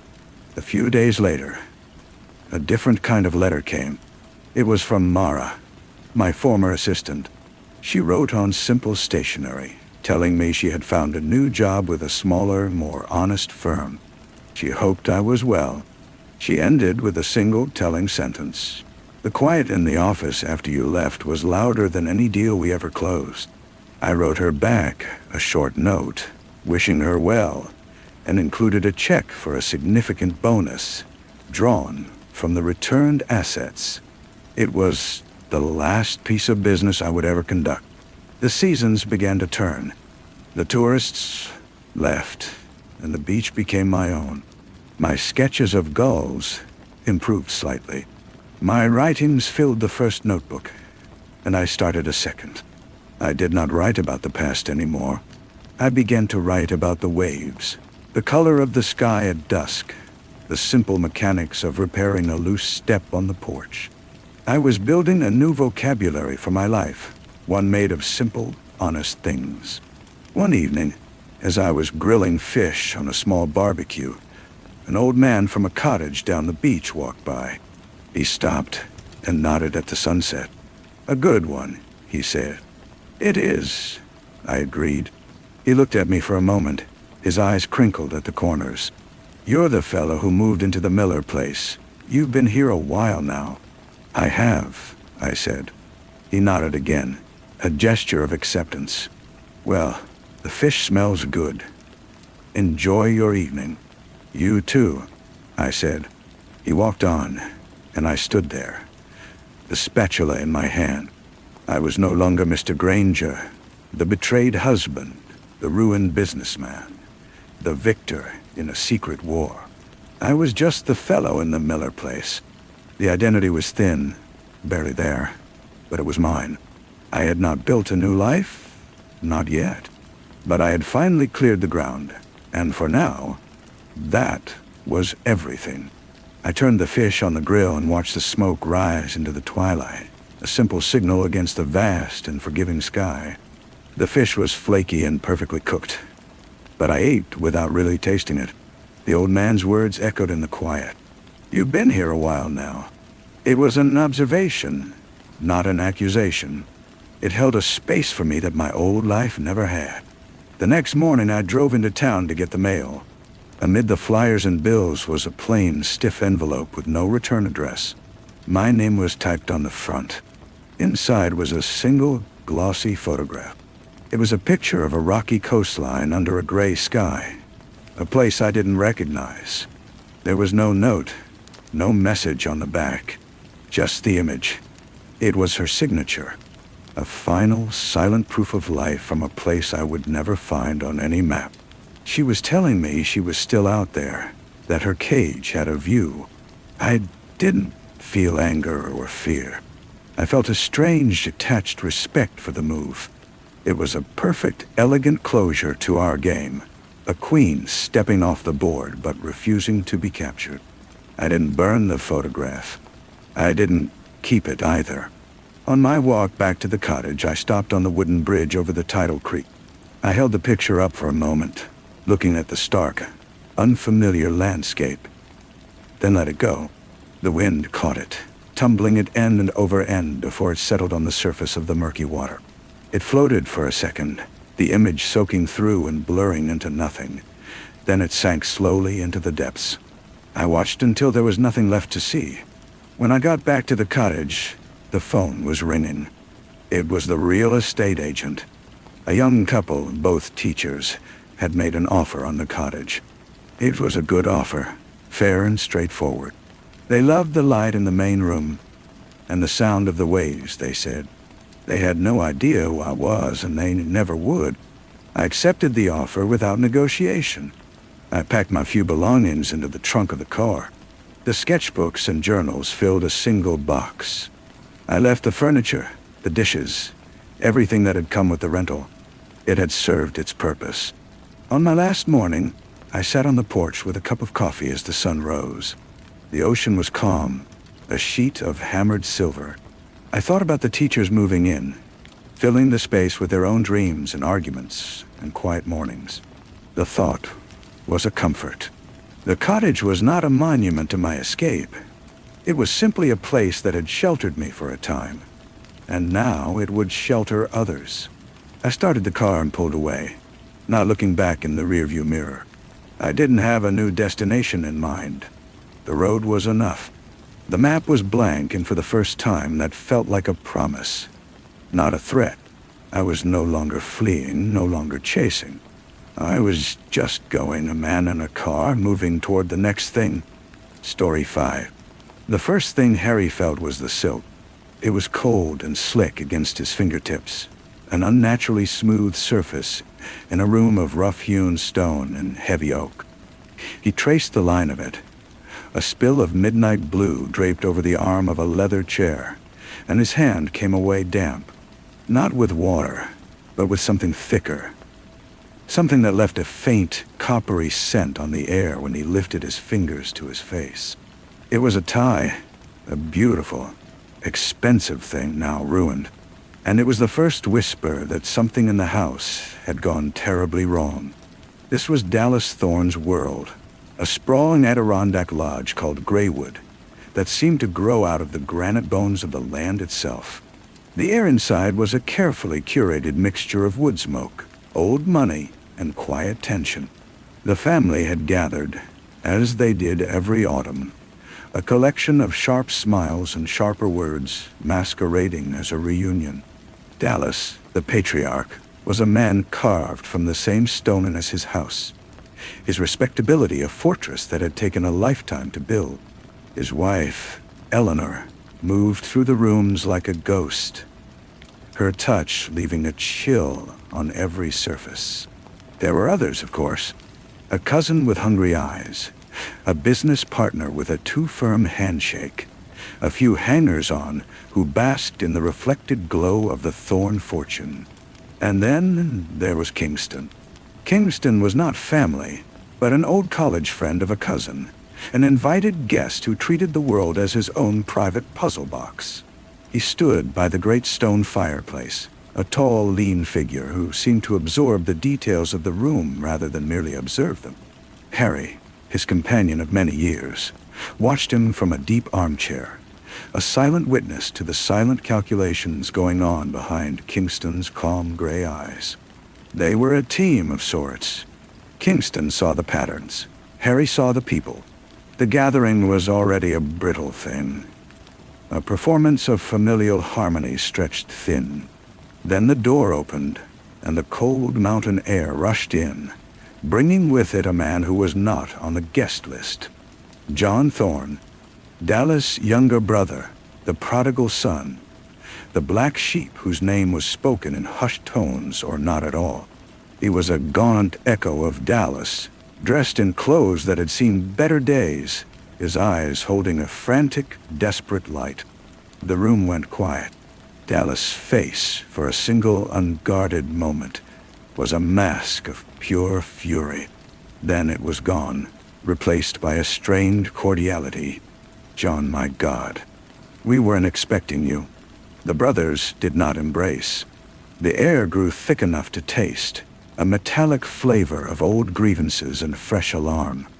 Dinner was a funeral procession of courses. John drank heavily, his voice a low, insistent murmur directed at his brother. Words like debt and legacy and what's mine floated on the charged air. Later, the party splintered. Some retired to the library for brandy, others to the billiards room. John, swaying slightly, announced he was going to the study to have a private word with Dallas. He slammed the heavy oak door behind him.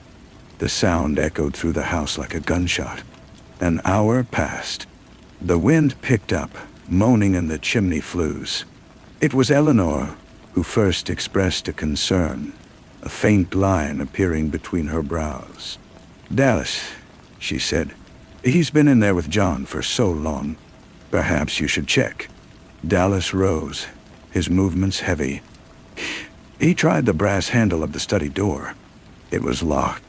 He knocked. "John?" No answer. He knocked again, louder, his voice taking on an edge. "John, open this door." Silence.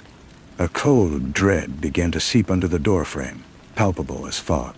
Dallas exchanged a look with the butler, a man named Hemlock, whose face was a permanent study in neutrality. Together, they put their shoulders to the door. The old wood groaned, the lock splintered with a sound like a breaking bone, and the door swung inward. John Thorne was on the floor, lying on his back in the center of a magnificent Persian rug. The hilt of a letter opener, an ornate piece of carved silver that usually resided on Dallas's desk, protruded from his chest. His eyes were open, staring at the timbered ceiling. The spilled silk of his tie was now a darker, wetter blue. The windows were latched from the inside. The only door had been locked. There was no other way in or out. The local police, when they arrived, were like clumsy actors on a stage set for a finer production. They tromped through the room, their heavy boots tracking mud over the intricate patterns of the rug. They asked obvious questions and received carefully rehearsed answers. The sheriff, a man named Holloway with a weary face, concluded it must have been a suicide, a bizarre and messy one. It was Kingston who gently dismantled the theory. A man does not stab himself in the heart with such force. He does not then lock the door from the outside and throw away the key, which, by the way, has not been found. This was not suicide. This was a performance. And so the game began.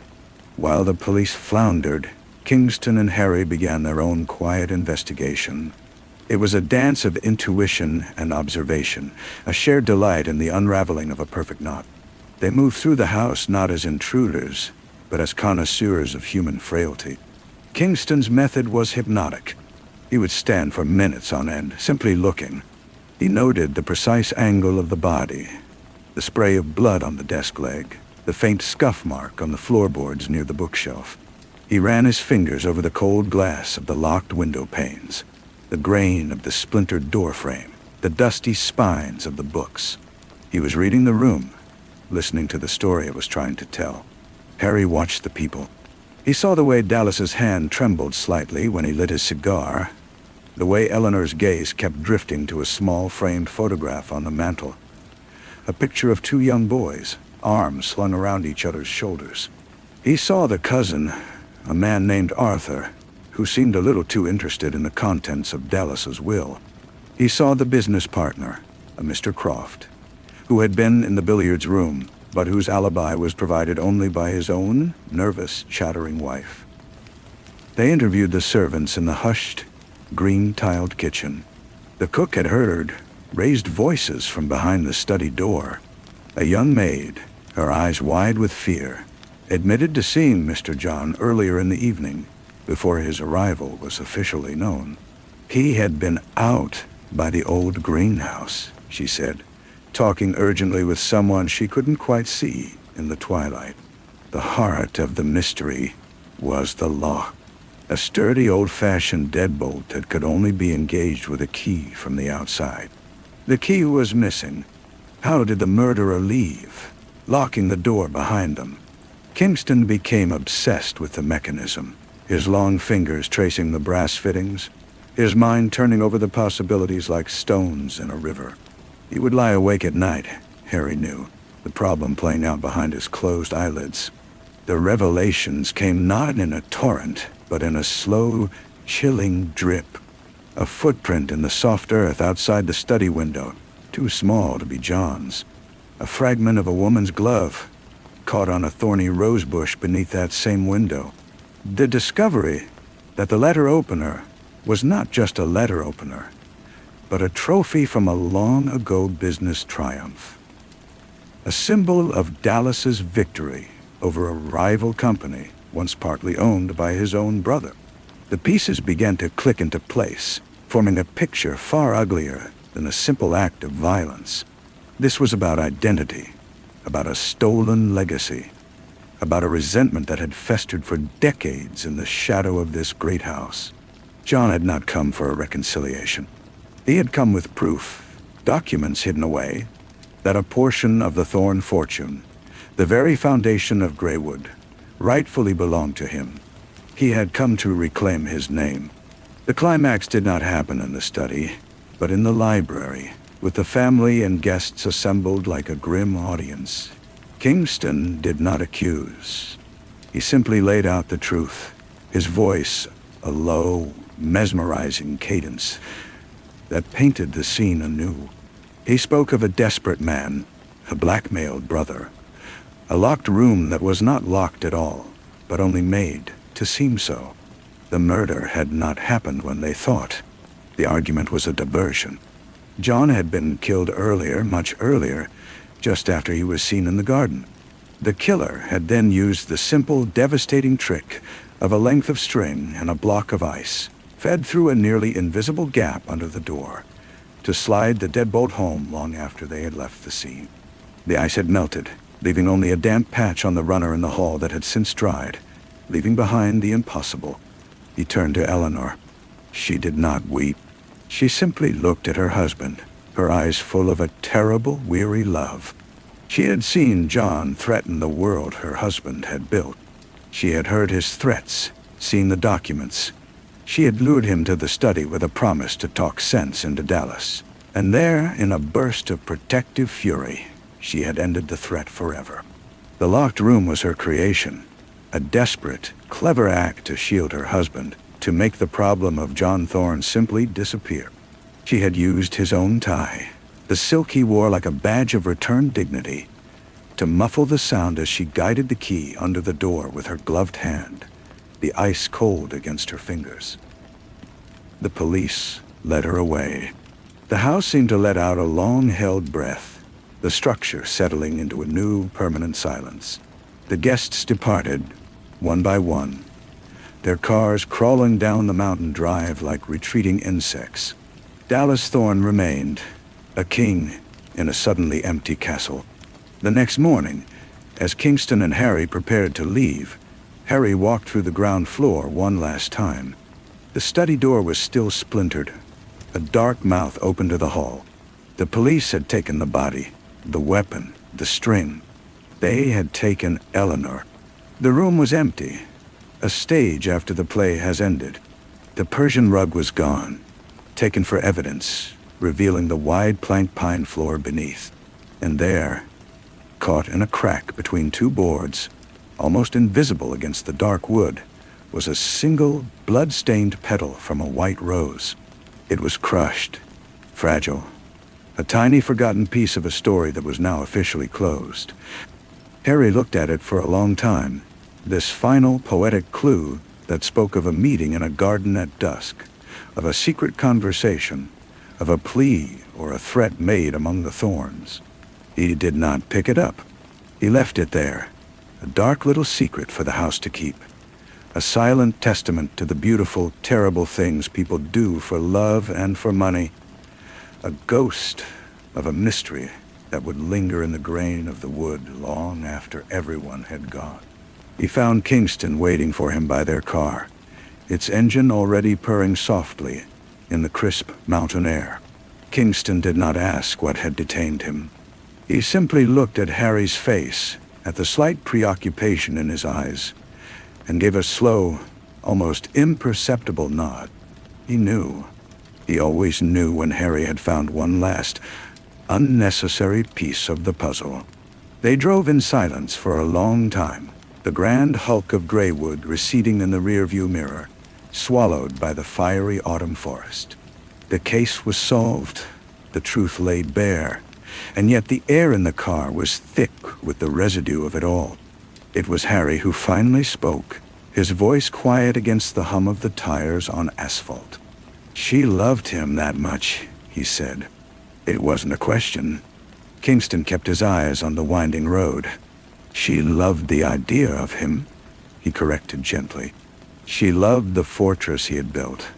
John wasn't just threatening a man. He was threatening a monument. Some people will do anything to preserve a beautiful lie against an ugly truth." Wow. Harry thought of the white petal, a detail so small, so intimate. It felt more profound than the bloody tie or the missing key. It was a fragment of the moment the world had tilted toward tragedy. "The police didn't find it," he said. "The petal." "I know," Kingston replied.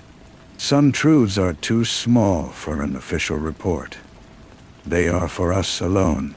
They drove on, leaving the mountains behind, the memory of the house and its secrets, a cold stone in both their pockets. Harry watched the landscape change, the wild granite giving way to ordered fields. He thought of Eleanor, her calm acceptance of her fate, and of Dallas, alone in his stone hall. The problem of John Thorne was solved, but the victory was ashes. There was no satisfaction in it, only a hollowed-out feeling, the quiet understanding that they had not fixed anything, but merely uncovered a ruin. Kingston reached over and turned on the radio. A symphony filled the car, a complex, ordered piece that pushed back against the lingering chaos. It was his way of closing the file, of shifting his mind to the next pattern, the next mystery waiting in the world. Harry leaned his head against the cool window, the ghost of the silk tie, and the crushed rose petal slowly fading, replaced by the steady, reliable certainty of the road ahead. The symphony was a Brahms, Harry thought, something with a deep, rolling cello line that matched the rhythm of the tires. It was a buffer against the silence, a structured noise to keep the ghosts of Greywood at bay. He closed his eyes, but instead of rest, he saw the petal again, its whiteness stained a rusty brown. "They'll plead her down," Harry said, his eyes still closed. "It won't be murder, one. Crime of passion, temporary insanity. A good lawyer will make her a sympathetic figure." "Undoubtedly," Kingston said. "The law has a great capacity for accommodating the stories of the powerful. Dallas will see to it. It is the last thing he can build for her. And he gets to keep his fortress," Harry murmured. "His name intact. He loses a wife but saves his legacy. I wonder if he thinks it was a fair trade. The human heart is not a ledger book, Harry." "I doubt he is thinking in such terms. He is likely thinking of the photograph on the mantel. Of two boys who are now both gone, one by death, the other by his own hand, in a way he can never acknowledge." The car sped on, putting miles between them and the tragedy. The case was closed. The players had taken their final bows, and yet a peculiar dissatisfaction clung to Harry. It was the petal. It was the feeling that for all of Kingston's brilliant reconstruction, there was a layer of the story that remained untold, a motive that existed in the shadows between the facts. "Her glove," Harry said, sitting up straighter. "The fragment you found on the rose bush. You said it was caught on a thorn. Yes, Kingston said, his tone neutral, inviting the observation. The maid saw John talking to someone in the garden. We assumed it was Eleanor, luring him to his death. But the glove was torn. If she was simply talking to him, how did her glove get torn? A rose bush is an obstacle. You push past it, or you avoid it. You don't stand and have a calm, conspiratorial conversation while snagging your glove on a thorn. Not here. Kingston allowed a small grim smile to touch his lips. Unless... The conversation was not calm. Harry turned in his seat to look at him. You knew. I suspected. The petal you saw confirmed it. It was not just a meeting. It was a confrontation. She didn't lure him. He confronted her. He must have discovered her involvement, or perhaps he was trying to turn her against Dallas. He threatened her, or the life she had built. The torn glove suggests a struggle or a frantic, desperate movement. The murder was not a cold So she killed him to save herself, Harry said, the realization settling heavily. Or her position. It wasn't just altruistic love for Dallas. It is rarely just one thing, Kingston replied, his eyes fixed on the horizon. It is a tapestry of fear, love, pride, and desperation. We presented the version that made the most logical sense, the one that wrapped the case in a neat bow for the sheriff. The truth is often a messier, more human, and ultimately a sadder thing. Harry fell silent again, watching the world go by. The puzzle was complete now. The last piece clicked into place. The beautiful, tragic Eleanor was also a frightened, cornered woman. The noble sacrifice was also an act of self-preservation. It was a less romantic story, but it felt more true. He thought of the blood on the silk tie. A tie John had worn to reclaim his place, and the blood on the rose petal, a flower that symbolized a secret now buried forever. The car moved forward, carrying them away from the intricate, painful web of Greywood and toward the next mystery, the next story waiting to be unraveled. The Brahms symphony ended, giving way to the static hiss of the radio before Kingston turned it off. The sudden silence was profound. Harry watched a small town drift past, a collection of neat houses and a single blinking traffic light. It seemed impossibly normal, a world away from the Gothic tensions of the mountain estate. He'll remarry within a year, Harry said, the thought forming aloud. A man like Dallas can't be alone. He needs the appearance of a complete picture, or he will become a recluse, Kingston countered. A tragic figure, shrouded in mystery, which can be its own form of power. Either way, the story of Greywood will change. The tale of the brother who killed himself in the locked study will become family legend. A dark stain that adds to the allure. The truth we uncovered will be a secret the walls will hold for a very long time. A light rain began to fall, streaking the windshield. The wipers beat a soft, rhythmic cadence. Harry thought of the white petal, left behind in the floorboard, and the torn glove. He thought of the string and the melting ice, a simple, almost childish trick that had created an illusion of impossibility. It was the cleverness that haunted him most. The capacity of the human mind in the grip of terror to construct such an elaborate lie. They all knew, Harry said softly. Not the details, not the method, but the family, the guests. They felt the undercurrents. They knew John's return was a seismic event, and when he died, they accepted the locked room because it was a convenient fiction. It was easier to believe after a while because it was a convenience of the truth. Precisely, Kingston said. We did not just solve a puzzle of physical evidence. We dismantled a story they had all agreed to believe. We were not welcomed as heroes, Harry. We were tolerated as a necessary evil. We were the surgeons who had to cut out the cancer, and the patient will never thank us for the scar.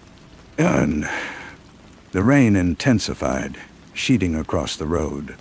Kingston slowed the car, his focus absolute on the obscured path ahead. Harry saw a phone booth glowing in the gloom of a roadside gas station, a lone beacon in the gathering dark. He had a sudden, vivid image of John Thorne in some similar booth, placing a call to the great house, his voice tight with a desperate hope, setting the entire tragedy in motion.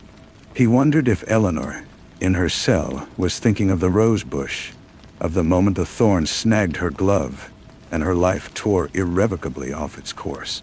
He wondered if Dallas, pacing his empty library, was staring at the photograph of the two boys and wondering where it had all gone wrong. The case was closed, but the echoes of it would ripple through lives for years to come. Kingston flicked the headlights to high beam, cutting through the rain. "The next one will be different," he said, as if reading Harry's melancholy. "A stolen necklace, perhaps. A case of industrial espionage. Something clean." Harry nodded, but he didn't believe it. Nothing was ever clean. Beneath the surface of every stolen necklace or betrayed secret were the same human passions. Greed, love, fear, that had stained the floorboards of Greywood. The car pushed on through the storm, a tiny capsule of light and reason, moving through the dark. And Harry accepted that this was their purpose, to travel from one dark heart to the next, bringing the temporary uncomfortable relief of the truth. The rain followed them for another hour, a steady drumming that washed the mountain soot from the car, and Harry hoped, from their minds. They stopped at a small, brightly lit diner that seemed to exist in a different century, its chrome gleaming under the fluorescent lights. The air smelled of coffee and fried food. They took a booth by the window. Kingston ordered black coffee and a piece of apple pie. Harry asked for a grilled cheese and a chocolate malt. The normalcy of the act felt strange, almost disrespectful to the gravity of what they had left behind. As they waited for their food, Harry watched the other patrons. A truck driver hunched over a newspaper, a young couple sharing a milkshake. Their lives seemed simple, unburdened by the kind of secrets that could shatter a family. He knew it was an illusion, of course. Everyone carried their own weights, but theirs were not, as far as he could tell. Weights that included blood-stained rose petals and melting ice. "Do you ever get used to it?" Harry asked, stirring his malt with a long spoon. "The feeling that you've torn a hole in someone's world?" Kingston took a slow sip of his coffee. "No. And you shouldn't. The day you get used to it is the day you become like Croft, the business partner, seeing only the financial ledger of a human life. The discomfort is what keeps the compass true." Their food arrived. Harry took a bite of his grilled cheese, the simple, greasy comfort a stark contrast to the elaborate, poisoned elegance of the Thorns' last dinner. He thought of the cook in the green-tiled kitchen, of the fear in the young maid's eyes. They would find other positions. The house would get new staff. Life would go on, the new layers burying the old, just like the Persian rug had hidden the floorboard where the petal lay. "What happens to the truth?" Harry asked. "Our truth, I mean. The one with the struggle in the garden." Kingston set his fork down. "It becomes ours, a piece of data filed away. It has served its purpose. It guided us to the factual, provable conclusion. The rest, the why that lives in the heart, that is...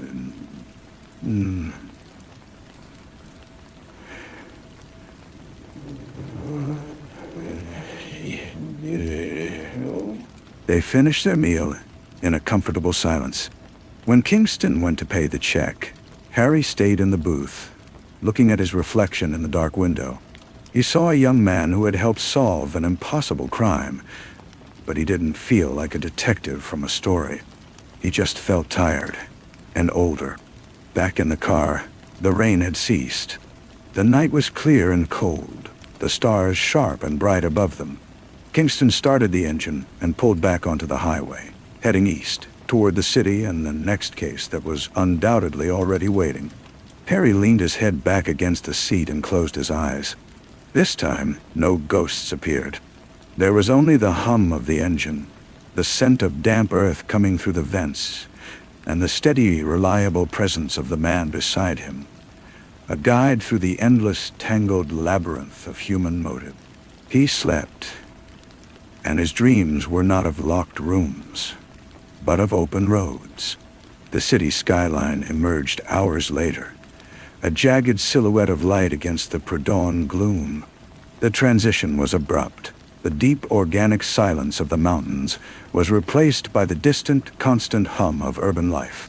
Kingston navigated the familiar streets with an automatic ease, the car finally coming to a stop outside their office, a modest brownstone that seemed to lean wearily against its neighbors. Inside, the air was still and carried the faint, familiar scent of old wood and dust. Kingston went straight to his desk, depositing his keys in a ceramic bowl with a definitive clink. He did not look at the stack of mail waiting for him. Instead, he went to the window and looked out at the waking city, his hands clasped behind his back. Harry stood by the door, feeling displaced. The office, usually a place of quiet order and potential, felt like a stage set. The case at Greywood had been too large, too emotionally charged to be contained within these four walls. Its residue felt out of place here. "We should write the report," Harry said, his voice sounding too loud in the quiet room. "In time," Kingston replied without turning. "Let the dust settle first. A report written today would be full of ghosts. One written tomorrow will have only the fact." He was right, of course. Harry hung his coat on the rack and walked to his own, smaller desk. He ran a finger through the thin layer of dust that had accumulated in their absence. It was a reminder that the world had continued to turn while they were away, unraveling a single dark thread in its vast tapestry. The telephone rang, its shrill sound a jolt in the silence. Kingston let it ring 3 times before he turned and picked up the receiver. He listened for a moment, his expression unreadable. "Yes," he said. "We are back." A pause. "No, not today. Tomorrow morning at 10 will be sufficient." He hung up without a goodbye. "New client?" Harry asked. "A prospective one. A banker. He believes his partner is embezzling from him." Harry almost smiled. "Something clean," Kingston had said. "A case of numbers and accounts, of betrayed trust that could be measured in dollars and cents." It sounded like a bomb. "I'll put the kettle on," Harry said. As he filled the kettle in the small sink, he thought of the white petal one last time. He pictured it, still nestled in the crack of the floorboard. A tiny, dried-out secret. Then he pictured the new rug Dallas Thorne would undoubtedly have installed, covering it, burying it deep. The house would keep its secret. The world would move on. He lit the gas stove, the blue flame popping into life, a small, focused heat in the cool room. The case was over. The next one was about to begin. The whistle of the kettle was a sharp domestic sound that severed the last thread connecting him to Greywood. Harry made the tea, the simple ritual of steeping the leaves and pouring the hot water into 2 chipped mugs, a grounding force. He placed one on the corner of Kingston's desk.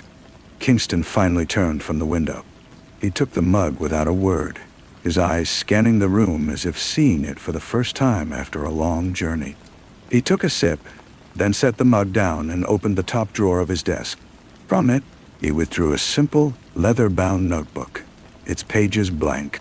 "For you," he said, sliding it across the desk toward Harry. "Start with the petal. Write down the things that don't belong in the official report. The things that are for us alone." Harry picked up the notebook. The leather was smooth and cool under his fingertips.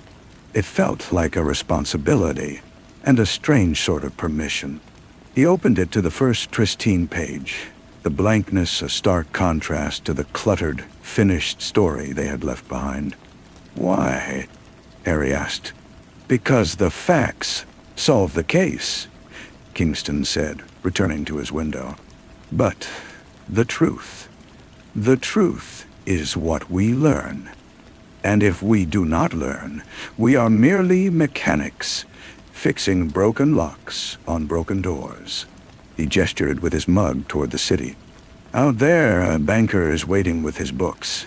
It will be a puzzle of numbers, a welcome distraction. But it will also be a story of greed and friendship betrayed. There is no clean case, Harry. Only different shades of the same human stain. Yeah. Harry looked from the blank page to the cityscape, then back to Kingston's impassive profile. He understood. The notebook was not for dwelling on the past. It was a tool for the future.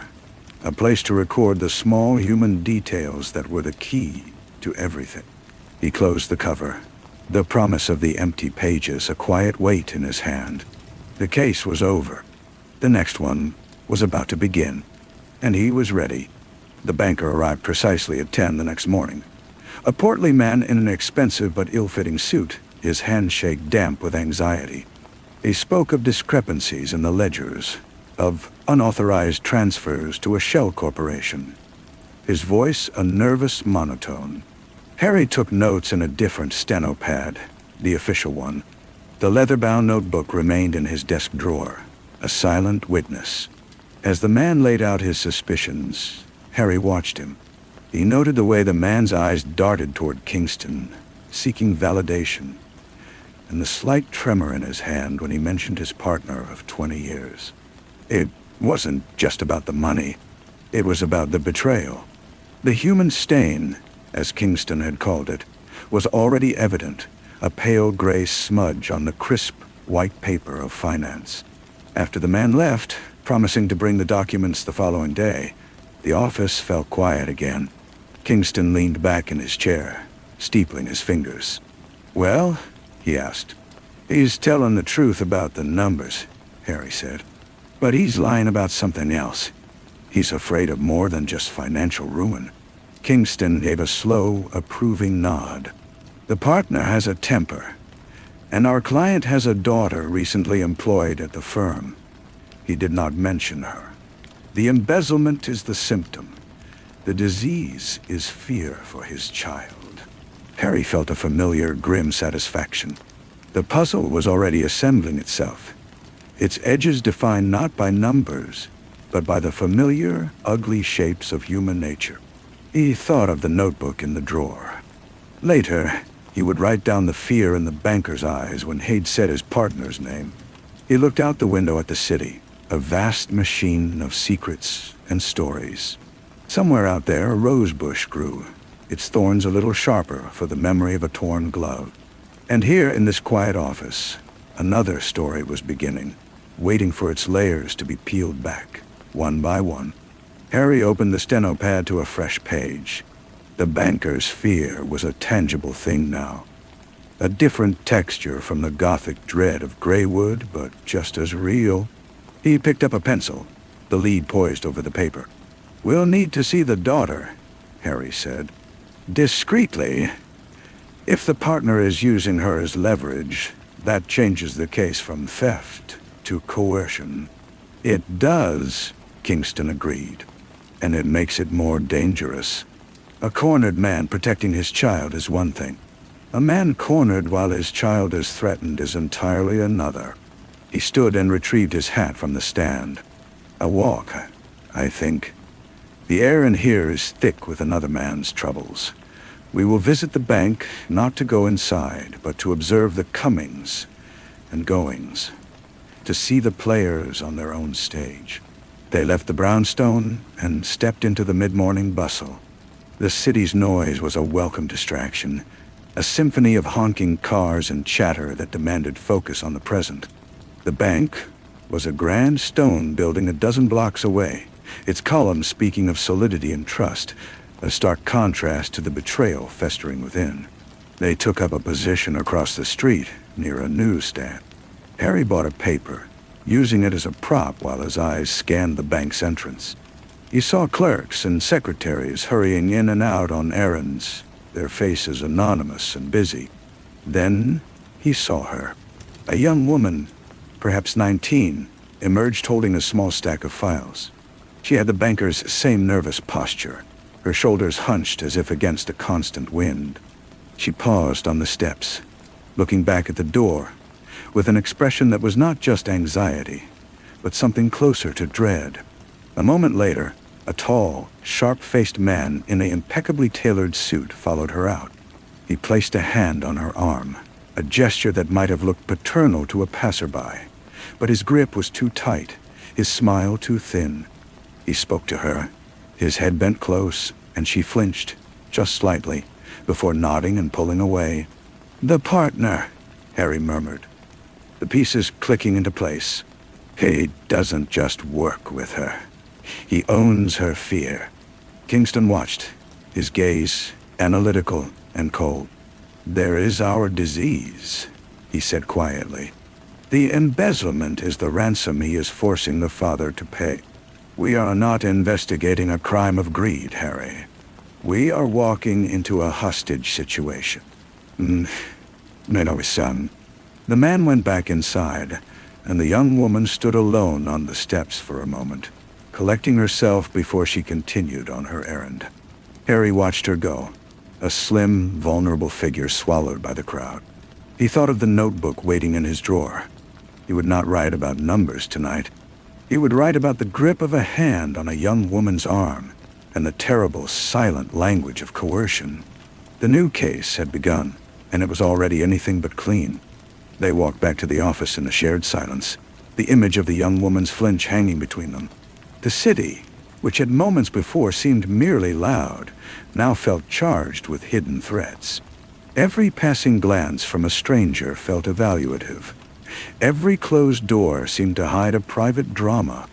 Back at his desk, Harry did not immediately open the steno pad. He unlocked his drawer and took out the leather-bound notebook. The blank page was no longer intimidating. It was a necessary receptacle. He picked up his pen and began to write, not in the clipped factual language of a report, but in a flowing script that sought to capture the essence of what they had seen. The daughter, early 20s. Brown hair pinned back, a gray coat. She held the files like a shield. When he touched her, it was not a touch of guidance, but of possession. Her eyes, when she looked back at the bank doors, were the eyes of a prisoner checking the walls of her cell. The embezzlement is the surface. The real crime is happening in plain sight, in the space between his hand and her arm. He closed the book, the act of writing solidifying his resolve. This was why they did it. Not for the puzzle, but for the people trapped inside it. Kingston was on the telephone, his voice low and calm. He was speaking to a contact in the city's financial regulatory body, asking seemingly innocuous questions about the bank's recent audit history. He was building the official case, the one that would hold up in a courtroom, while Harry documented the human one. Hanging up, Kingston looked at Harry. "We will need to speak to the father again. He must be made to understand that we see the full picture. His cooperation is essential, but his fear for his daughter may make him a liability." "He's protecting her," Harry said. "That's his primary motive. He's not just a victim of theft. He's a father trying to pay a ransom. And in doing so, he is empowering her jailer," Kingston replied, his tone grim. "It is a classic, tragic equation. The more he pays, the more the partner will demand. The only way out is to break the cycle." The afternoon sun slanted through the dusty window, illuminating motes of dust dancing in the air. They were no longer just investigators on a new case. They were interveners in a slow-motion collapse. Harry looked at the telephone, knowing it would ring again, that the banker would return with his documents and his half-truths. But now they knew the shape of the silence that lay beneath his words. They had seen the ghost in this new machine, and it was a young woman in a gray coat, trapped on the steps of a bank. The banker, whose name was Mr. Albright, returned just after lunch, his arms laden with files and his face pale with a sleepless night. He spread the documents across Kingston's desk, his fingers trembling as he pointed out the inconsistencies. His narration was a dry riverbed of facts and figures, but his eyes were pools of a deeper, more turbulent water. Kingston let him speak, occasionally asking a clarifying question about a transaction date or a signature. Harry watched, noting how Albright's gaze kept flicking toward the window, as if expecting to see his daughter there, or worse, his partner. When the recitation of numbers finally wound down, Kingston leaned forward, his voice dropping to a near whistle. "Mr. Albright, we saw your daughter this morning, outside the bank." "Namaru." The man flinched, as if struck. All the color drained from his face, leaving it a sickly gray. The carefully constructed dam of financial talk broke. "You saw her. Was she all right?" "She was afraid," Harry said, the words feeling both cruel and necessary. "We saw Mr. Havisham speak to her." He touched her arm. Albright crumpled, his shoulders slumping. He put his head in his hands. "He knows," he whispered, the sound muffled by his palms. "He knows I hired you. He said if I involved the police or anyone, he would ruin her. He has photographs, nothing violent, but compromising, taken at a company party. He would send them to her mother, to the newspapers. Her life would be over." What? The room was silent, save for the faint ticking of the clock on the wall. The embezzlement was not the primary crime. It was the weapon being used to commit a far more intimate one. Havisham wasn't just stealing money. He was holding a young woman's future hostage for it. "The photographs are a bluff," Kingston stated, his voice calm and absolute. "Their power exists only if you believe in it. If we expose him, he will have no leverage. He will be the one facing ruin." "But the risk," Albright began, his voice cracking. "Is the only path to her freedom," Kingston finished. "Continuing to pay him only deepens the trap. You must trust us now, completely. No more half-truths. We need to know everything. Where does Havisham keep these photographs? Does he have other copies? Who else might he have told? Whoa.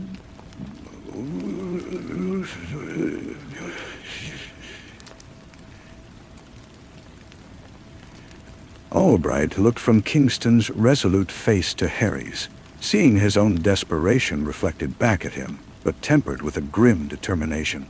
He took a shaky breath and began to talk. This time, not about numbers, but about secrets, about threats whispered in the office after hours, about the slow, chilling realization that his friend and partner had become his family's jailer. The case was no longer about the money. It was about a key, and they had just been handed the first crucial piece of it. Harry listened, his pen still over the official notepad. He did not write a word of Albright's confession. This was not for the record. This was for the leather-bound book, for the understanding that lived in the silence between the facts. He watched the man's transformation from a frightened client to a resolute, if terrified, father. It was a shift as profound as any they had witnessed at Greywood, born not from ghosts, but from a more common, and perhaps more terrible, kind of haunting. When Albright finally left, the office felt different. The dust motes still danced in the sunbeams, but they now seemed to be tracing the outlines of a new, urgent plan. Kingston remained seated, his eyes closed, processing the torrent of information. "He keeps a private safe in his office," Harry said, breaking the silence. "The photographs are there.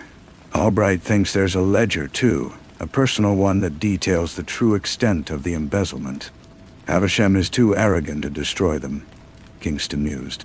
"He sees them as trophies, as the ultimate insurance. He will have the only copy. He would not risk involving a confidant." He opened his eyes and looked at Harry. "We cannot wait for the law. By the time we secured a warrant, he would have been warned, and the evidence would be ash. So we retrieve it ourselves," Harry said, a statement feeling both inevitable and dangerous. "We observe. We learn his habits. The cleaning crew enters his office at 8 each evening. He works late, often until 9. There is a window. Kingston stood and went to the window of their own office, looking out as if he could see straight to the bank. A man who preys on the young and vulnerable sees himself as a predator. He forgets that predators can be tracked. He has grown comfortable in his power. Harry thought of the sleek, confident man on the steps, his possessive grip. He thought of the daughter's flinch. The anger he felt was a cold, sharp thing, different from the sorrow of Greywood, but just as potent. This was not a story about a haunted past, but about a poisoning present. "We start tonight," Harry said. Kingston nodded, a single, decisive dip of his head. "We do.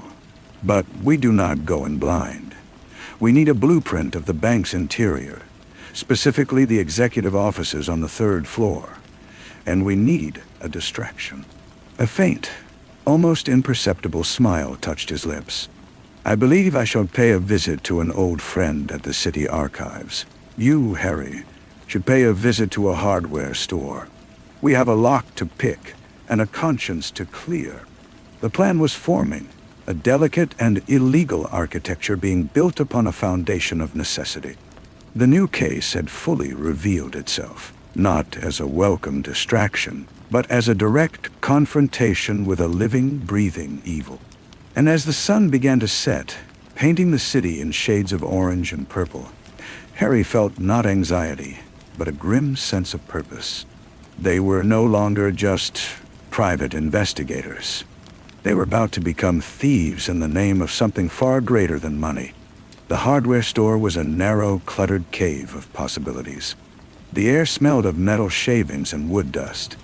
Harry moved past bins of nails and coils of rope, his focus on the glass case at the back where the delicate tools were kept. He asked for a specific set of lockpicks, his voice low and casual. The old man behind the counter, his hands stained with grease, simply nodded, retrieved a small leather roll, and placed it on the glass without a word. The transaction was completed with cash and a shared understanding that some questions were better left unasked. Back at the office, he unrolled the tools on his desk. They lay there, slender and purposeful, like surgical instruments.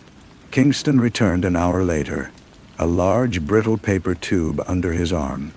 He unrolled it on his desk, revealing the detailed architectural plans of the bank building, dated from its construction 40 years prior. "The archives are a treasure trove for those who know how to look," Kingston murmured, his finger tracing a line on the paper. "Haversham's office is here. The old plumbing for a washroom runs behind the adjacent wall. There is a service panel. It will be tight, but it is a path."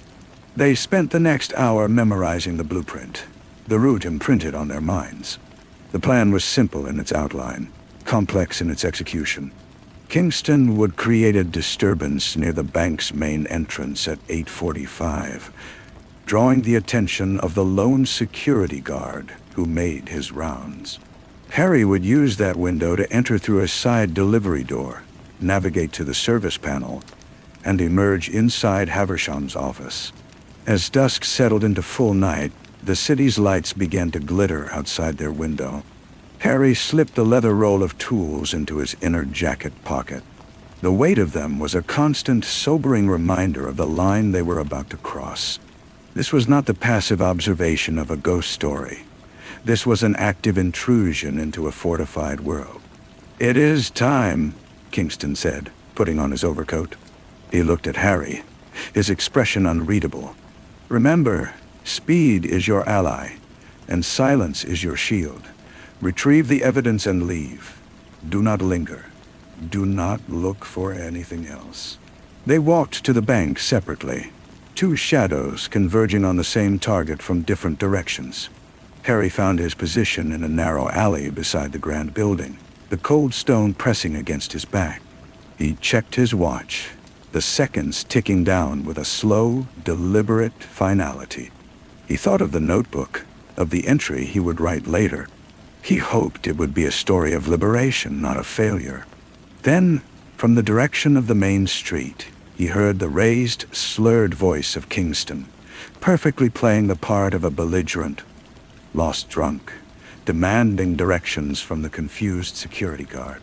The distraction had begun.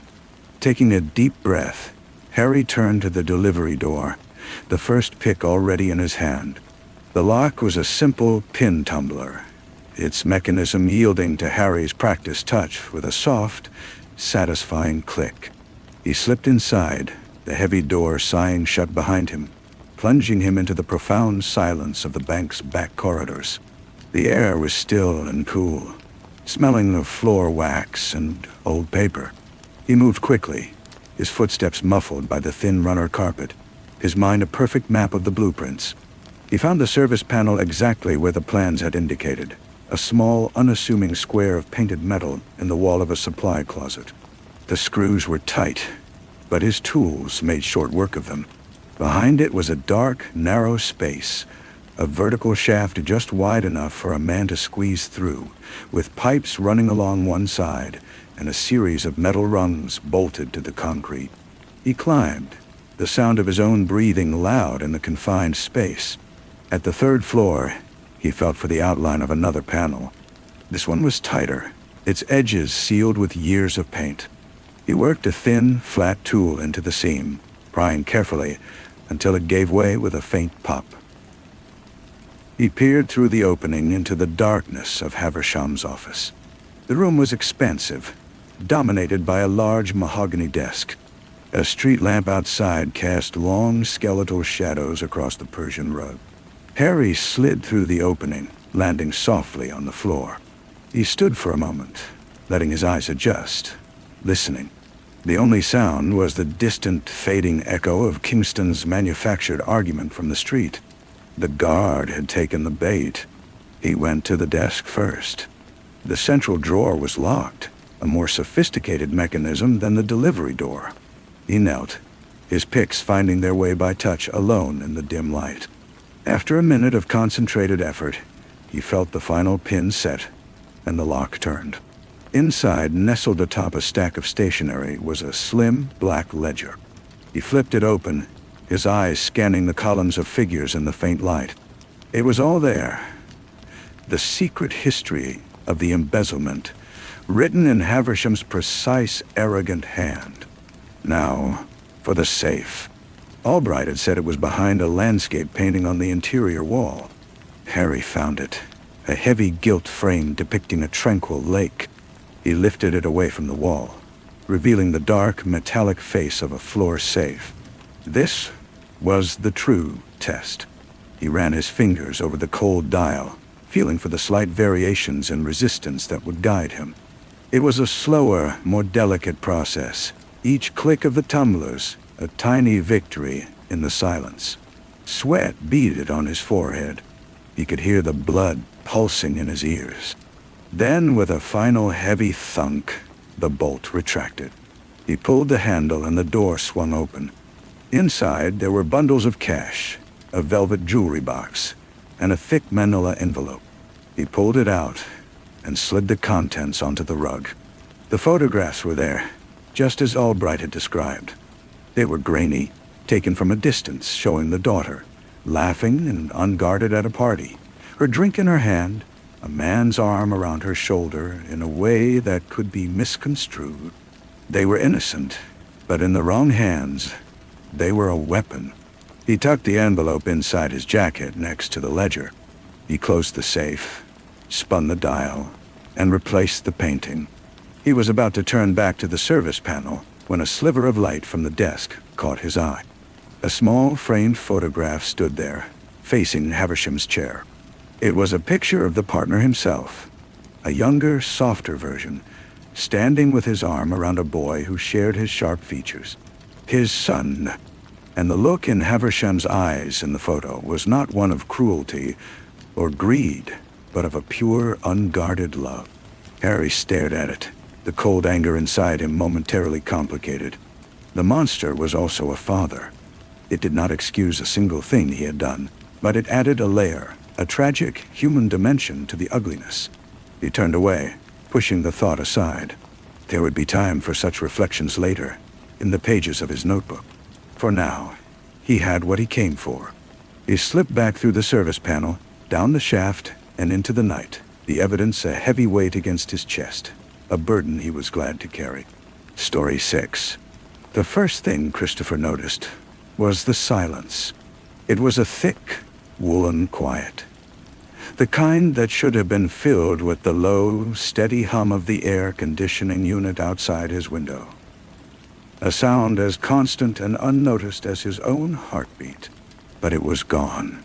The absence of that mechanical breath left a void.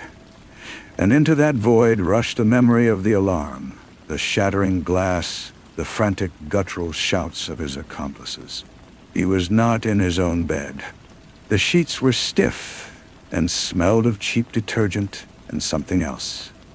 Something faintly metallic and sour.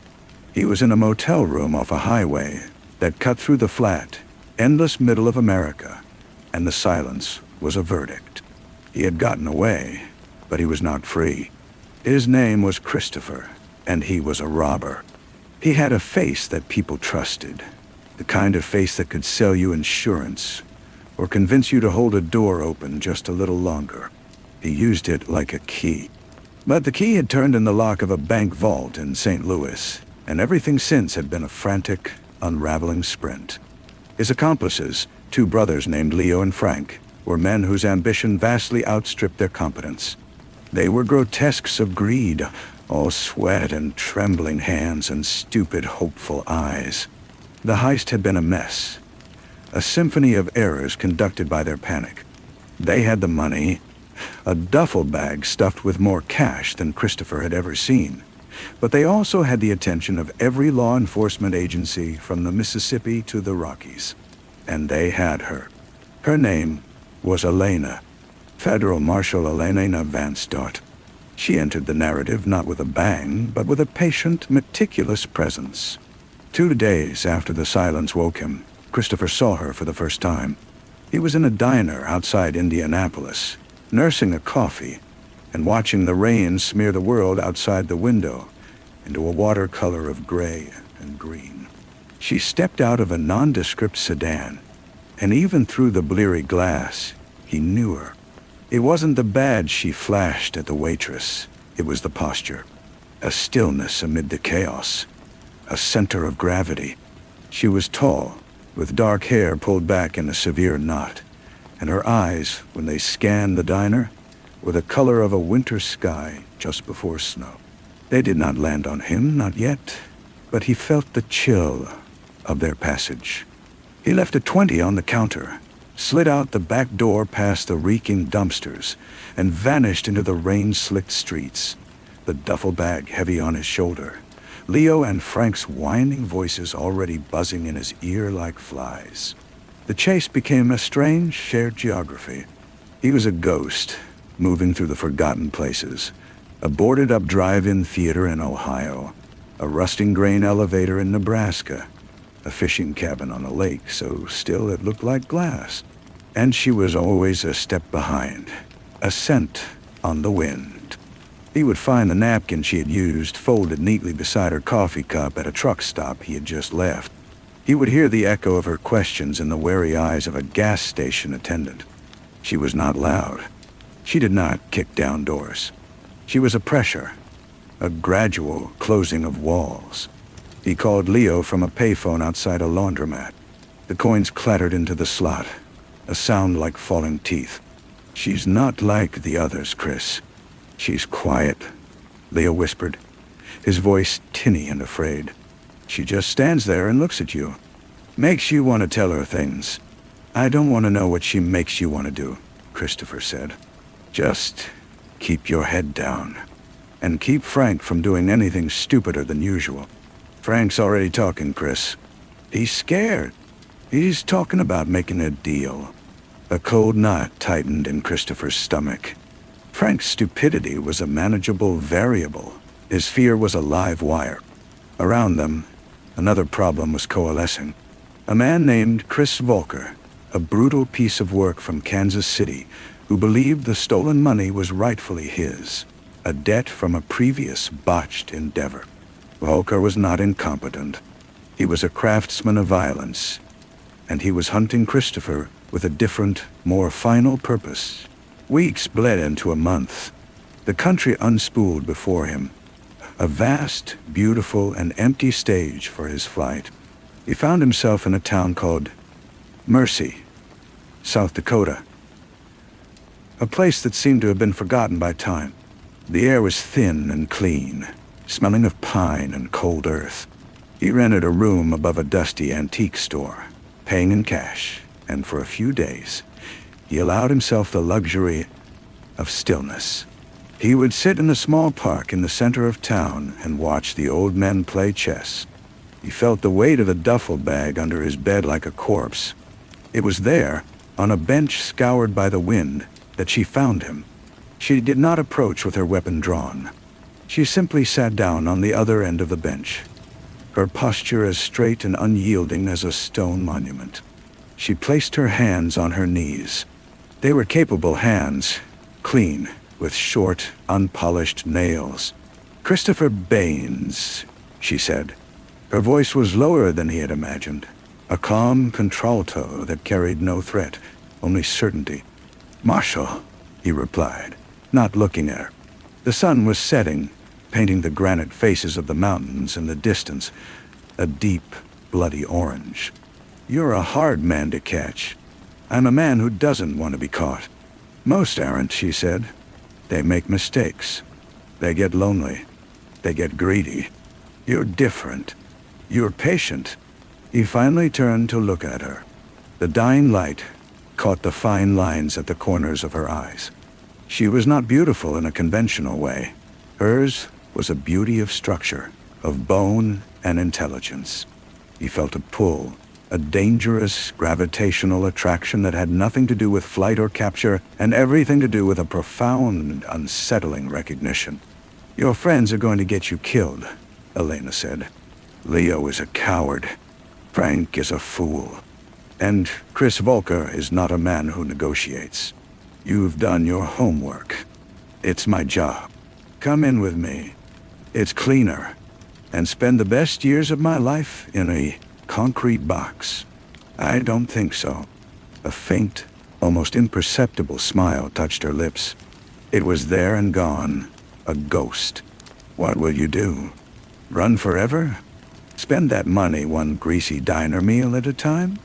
It's better than the alternative." "Is it? Peace?" She looked out at the mountains. "This is a good place to end it, Christopher. Better than some back alley where Volker's boys leave you for the rats." They sat in silence for a long moment, two figures on a bench in the gathering twilight. The wind picked up, carrying the scent of coming snow. He could smell the faint, clean fragrance of her soap, something like rain. He could feel the warmth of her body, a small sun at the other end of the wooden plank. The chase had become a conversation, and the conversation had become this, an intimate, impossible truce. I can't," he said, the words feeling inadequate. "I know," she said. She stood up, brushing a non-existent piece of lint from her trousers. "The game continues then. Be careful. Volker is closer than you think." She walked away, her footsteps silent on the grass, and was swallowed by the shadows between the buildings. He sat there until the cold seeped into his bones. The image of her profile against the purple sky burned onto the back of his eyelids. The next week was a blur of motion and paranoia. He left Mercy, driving south through the empty sprawl of Wyoming. Leo and Frank were now a liability he could no longer carry. He arranged to meet them at a derelict roadside attraction, a place called the Garden of 1,000 Gods, a forest of crumbling concrete statues, now being reclaimed by weeds and ivy. It was a place of broken faces and mossy limbs, a fitting cathedral for a betrayal. He arrived under a sliver of a moon. The statues loomed like silent witnesses. He found Leo pacing near a headless Buddha, the duffel bag at his feet. "Where's Frank?" Christopher asked. "He's coming. He's scared, Chris. He says he saw Volker's car." "He's right," a new voice said. Chris Volker stepped out from behind a massive, cracked statue of Shiva. He was a compact man, all coiled muscle and menace, holding a pistol with a casual, practiced ease. Behind him, Frank was shoved into the clearing, his face a mask of tears and snot. "You cost me a lot of money, Christopher," Volker said. "Now you're going to cost me more. I'll take the bag, and I'll take the pleasure of correcting my investment." The world narrowed to the glint of the gun, the stink of Frank's fear, the feel of the cold, damp concrete under his feet. Christopher's mind was preternaturally clear. He saw the sequence of events unfold before him like a film strip. Volker would shoot Frank first as a message. Then Leo. Then him. He met Leo's eyes, saw the abject terror there, and gave a tiny, almost imperceptible shake of his head. It was then that a car engine cut through the silence, its headlights off. It rolled to a stop 50 yards away, a dark silhouette against the star-dusted sky. The driver's door opened, and Elena Vance stepped out. She did not call out. She did not draw her weapon. She simply stood there, a solitary figure in the gloom, her presence an undeniable fact. Volker laughed, a short, ugly sound. "The marshal? You brought a date? This ain't her jurisdiction." "It's everyone's jurisdiction when it's about to become a graveyard," Elena said, her voice carrying clearly in the cold air. "Put the gun down, Volker." Volker's smile vanished. He shifted his aim from Frank to her. "Big mistake, lady." In that fraction of a second, that sliver of redirected attention, Christopher moved. He wasn't a fighter. He was a ghost, a thing of misdirection. He didn't charge Volker. He simply sidestepped, grabbed a loose piece of concrete rebar from the ground, and in one fluid, desperate motion, swung it like a bat. It connected with Volker's gun hand with a sickening crunch of bone. The pistol clattered to the ground. The world exploded into noise and motion. Leo screaming. Frank scrambling on all fours. Volker roar in pain and lunging for Christopher.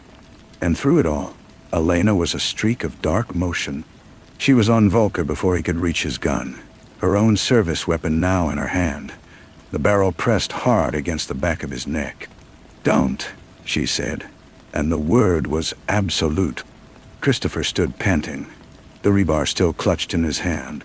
He looked at Elena, at the fierce, focused intensity on her face as she cuffed Volker.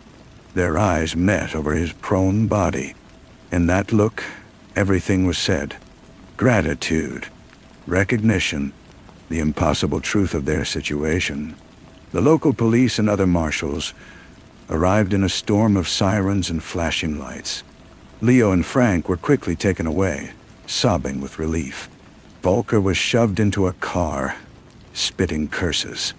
The scene was a chaotic ballet of official procedure.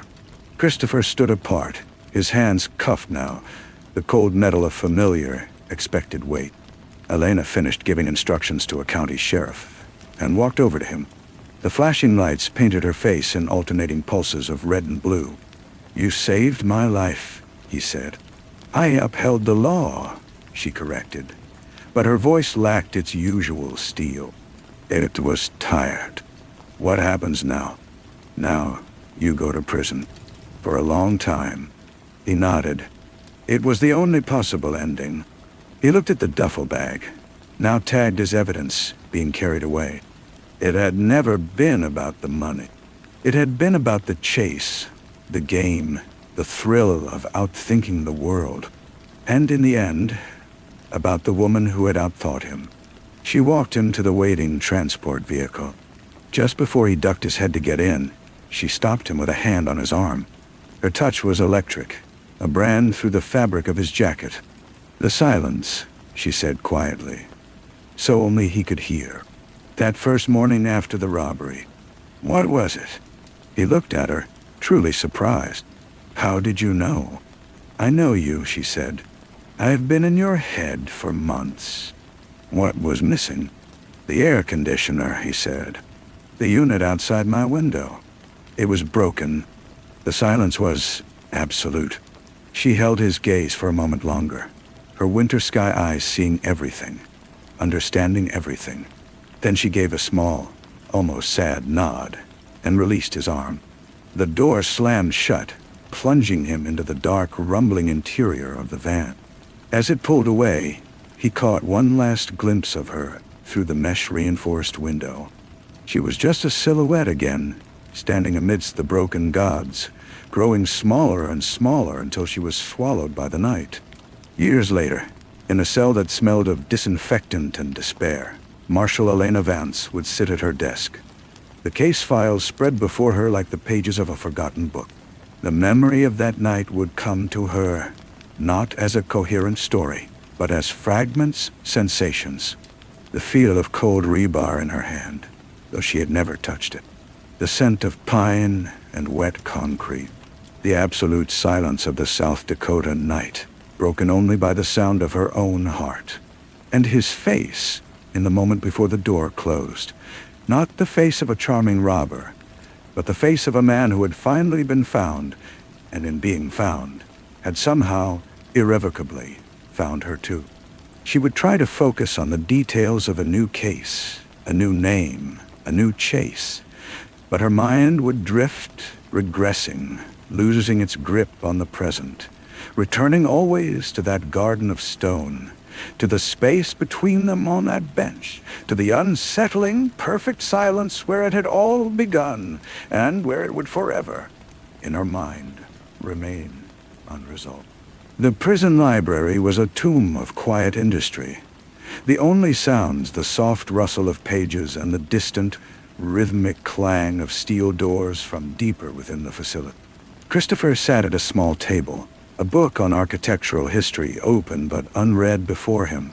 He had been inside for 7 years, and the initial, sharp-edged terror of confinement had dulled into a low, constant hum of endurance. He had become a model inmate, quiet, cooperative, invisible. He used his face not as a key anymore, but as a blank door. A co named Evans, a man with a tired face and a surprisingly gentle demeanor, approached his table. In his hand was not the usual interoffice mail envelope, but a plain, legal-sized one. It was thick. "Baines," Evans said, his voice low. "This came for you. Special delivery. Had to be cleared by the warden." Christopher took the envelope. His name was typed on the front. There was no return address. He thanked Evans, who lingered for a moment, curiosity in his eyes, before moving on. Inside the envelope was a stack of photocopied pages. They were not legal documents. They were case files. His case files. He saw his own name, his photograph, the details of the St. Louis job adar. And there, nestled within the dry procedural language, were her notes, her observations. He saw his own psychology laid bare in her precise, looping script. Subject is risk-averse, but addicted to the intellectual challenge. Motive is not purely financial. Suspects a deep-seated need to prove superiority to a system he perceives as mundane. He felt a strange violation, and a stranger thrill. She had seen him, truly seen him, even then. Beneath the files was a single, clean sheet of paper. On it, she had written just one sentence. "The silence here is different. It has a hum." He read it a dozen times. It was not an offer, not a promise, not a question. It was a statement, an observation shared between them, a secret handshake across the barbed wire and concrete. He folded the paper carefully and tucked it into the waistband of his prison-issued trousers. He did not write back. There was no mechanism for it, and no words that felt adequate. Instead, he began to read the files in earnest, not as a participant, but as a student. He studied her methods, her patterns of thought, the way she had pieced together his flight from such scant evidence. It was a masterclass in pursuit. In the margins of a page detailing his sighting at the Nebraska grain elevator, he found another of her notes, this one seemingly unrelated to him. Volker connection? Check shipping manifests for KCA. Possible arms trafficking. Months passed. The envelope remained his secret treasure, his Rosetta Stone. He learned when the prison's ancient heating system would kick on, filling his cell with a rattling hum that mimicked, for a few precious minutes, the sound of the air conditioner he had lost. He would close his eyes and imagine the bench in mercy, the scent of her soap, the weight of her gaze. One day, a new inmate was assigned to the cell next to his. The man was jittery, a small-time hustler with wide, frightened eyes. His name was Jerry. During their hour in the yard, Jerry sought Christopher out, drawn by his quiet calm. "They got my brother, man," Jerry whispered, kicking at the gravel with his shoe. "He was in with Volker's old crew.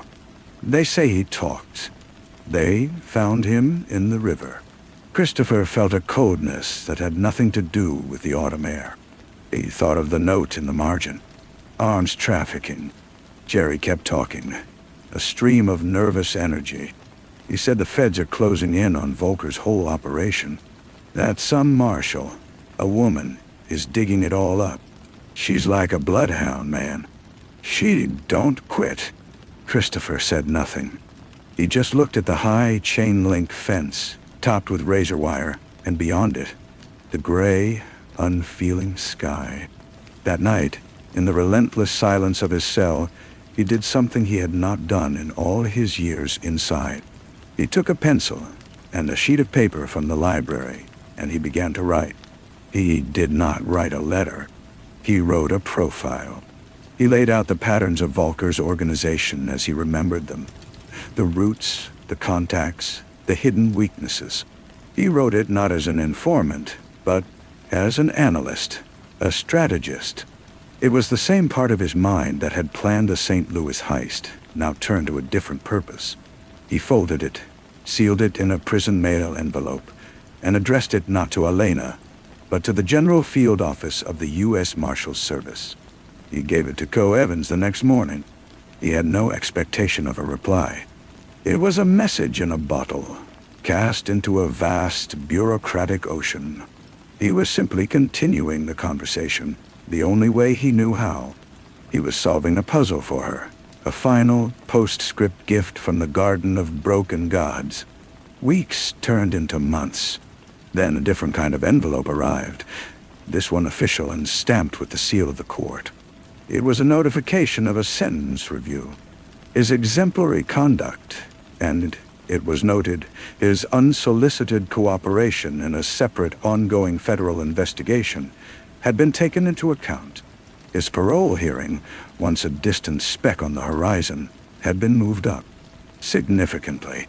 The day of the hearing was a blur of procedural language and stern faces. He answered their questions with the same quiet honesty he had cultivated for years. When they granted his parole, the gavel's crack was not a sound of freedom, but of transition. He was being moved from one kind of silence to another. He was released on a Tuesday.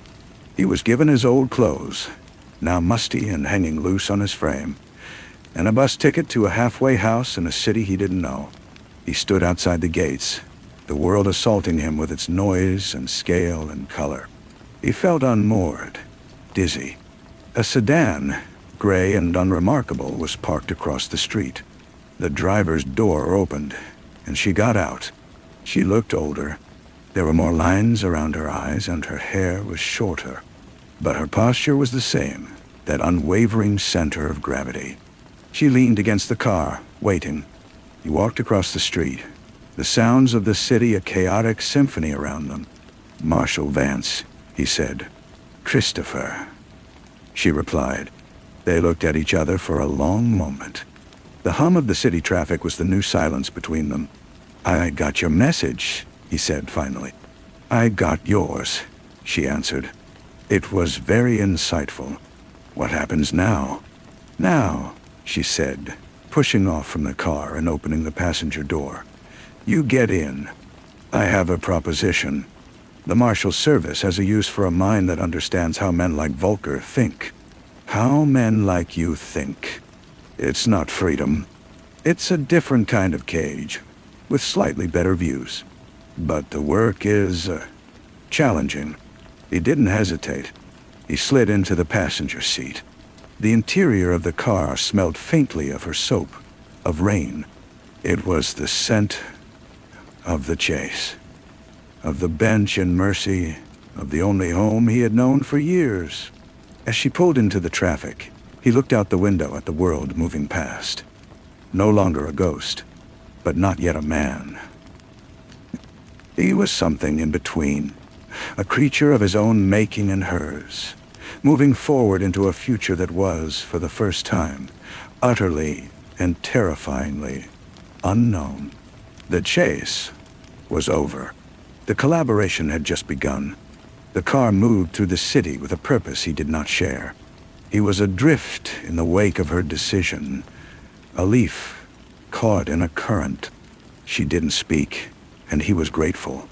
Words would have shattered the fragile understanding being built in the quiet.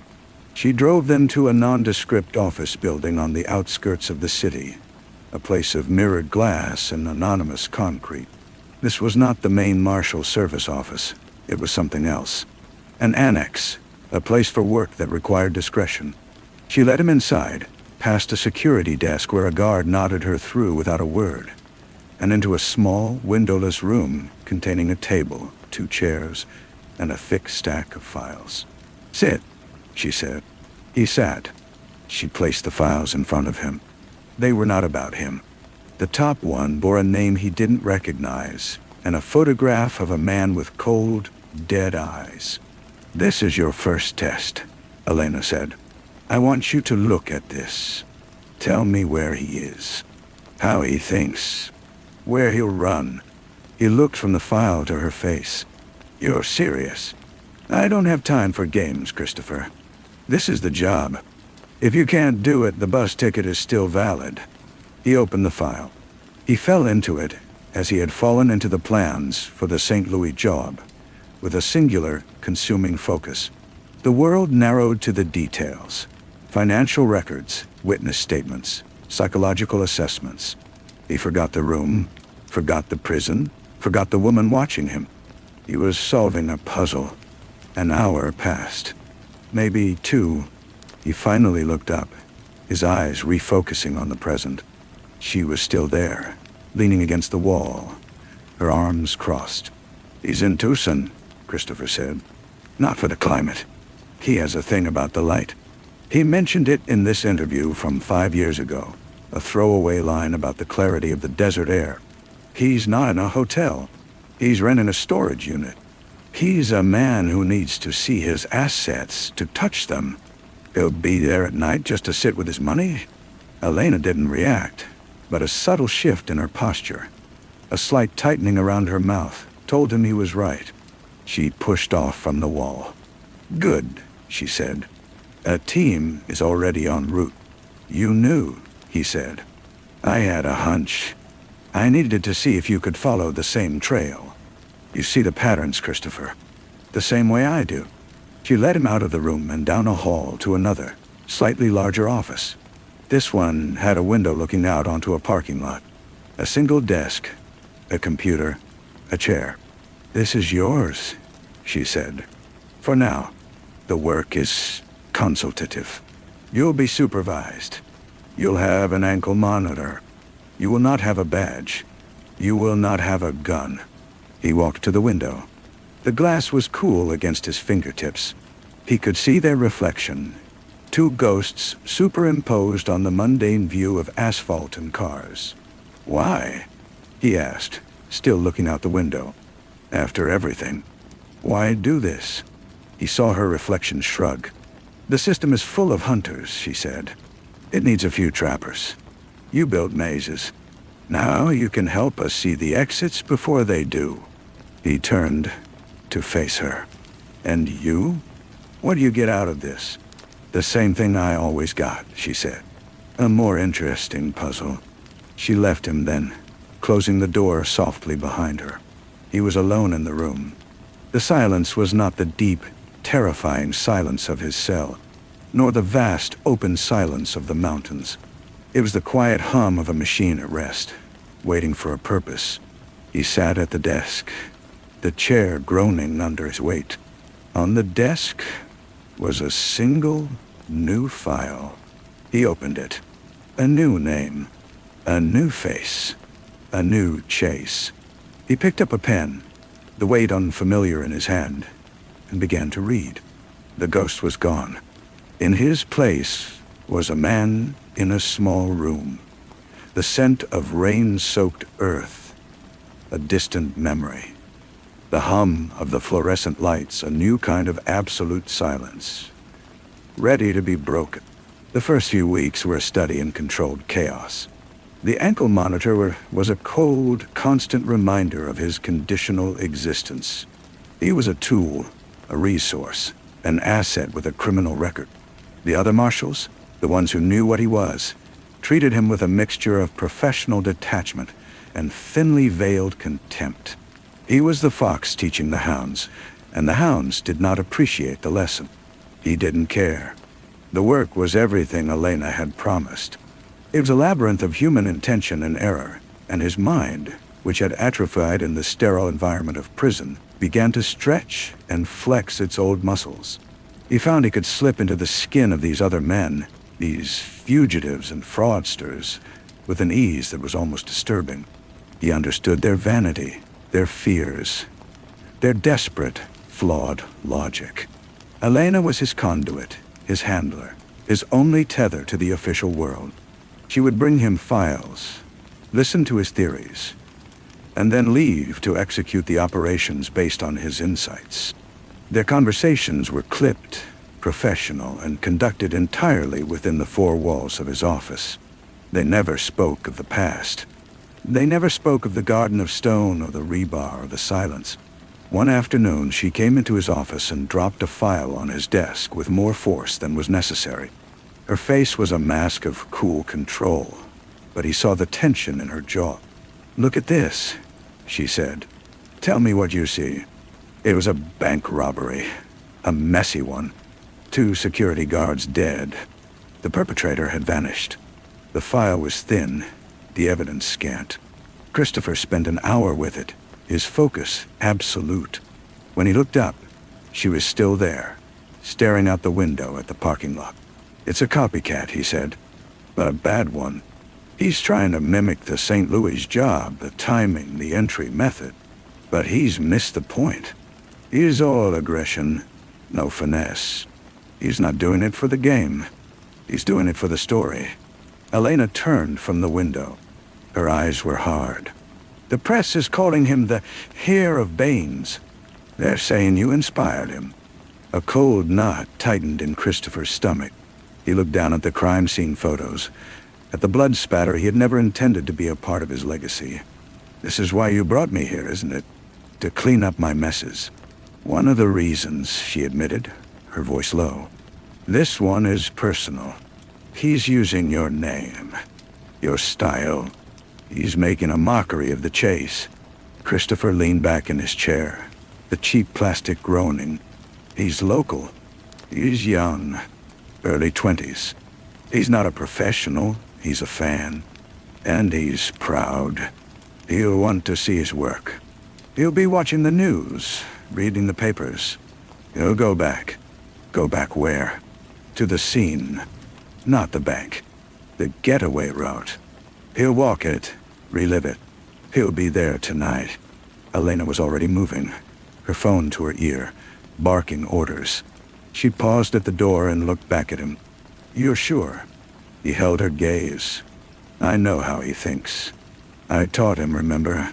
She left, and the silence she left behind was different. It was charged, anxious. For the first time since his release, Christopher felt the old itch, not to run, but to be there, to see the culmination of his own reasoning. He was still in the small room, but his mind was out in the city, walking the damp streets alongside a ghost of his own creation. It was after midnight when his office door opened again. Elena walked in. She looked tired, but the tense energy was gone from her frame. She didn't say anything, just gave a single curt nod. "They got him," Christopher said. "It wasn't a question. On the bridge, just like you said. He was taking pictures of the spot where he'd stashed his bike." They stood in the humming silence of the office. The case was closed. Another puzzle solved. But this one felt different. It felt like a door had closed, and a new, more complicated one had opened. "He's just a kid," Elena said softly, almost to herself. "He thought you were some kind of hero." Christopher looked at his reflection in the dark window. "I'm not a hero." "I know," she said, "but I'm starting to think you're not a villain either." It was the closest they had come to an acknowledgement of what lay between them. She turned to leave, her hand on the doorknob.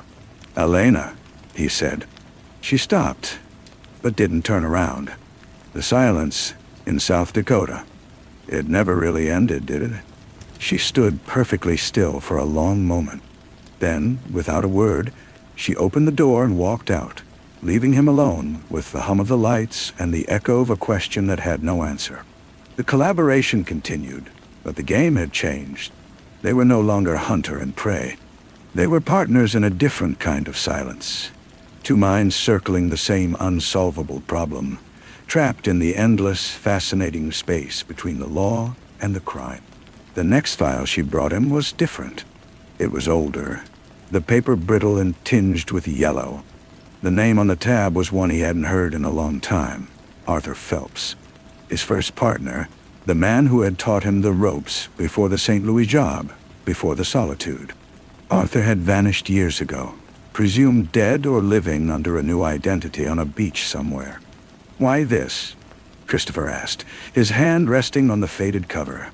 Elena sat in the chair opposite his desk, a rare occurrence. "He's resurfaced, or someone using his methods has. A series of high-end gallery thefts in Europe. The finesse is his. The brutality is new." Christopher opened the file. He saw photographs of art, of elegant alarm systems bypassed with surgical precision. And then he saw a later photo. A security guard in a Milan hospital, his face a mess of broken bone. Arthur had never been violent. He was a ghost, not a thug. "This isn't him," Christopher said, his voice firm. "Not the Arthur I knew. He wouldn't do this." "People change," Elena said, "or they get desperate." Christopher spent the day immersed in the ghost of his old friend. He traced the European jobs, seeing Arthur's elegant fingerprints in the planning. But a stranger, heavier hand in the execution. It felt like a duet played out of sync. That evening, as the office emptied, he saw it. A pattern within the pattern. A specific unnecessary flourish in the way a lock was picked in Paris. A signature Arthur had once joked was for Christopher's eyes only. Hello. He's not the one doing the jobs," Christopher said, finding Elena at her desk. "He's planning them, but someone else is pulling the trigger. Someone he can't control. He's in trouble." Elena looked up from her computer, her expression unreadable. "That's a leap. A sentimental one." "It's not sentiment. It's logic. The work is his, but the violence is a message. It's a cry for help, or a leash. He's telling anyone who knows how to look that he's not acting alone. And you think you're the one he's talking to. He knows I'm the only one who would see it." Elena leaned back, studying him. "The agency's position is to liaise with European authorities and issue a standard advisory. This isn't a priority. But it's your case," Christopher said.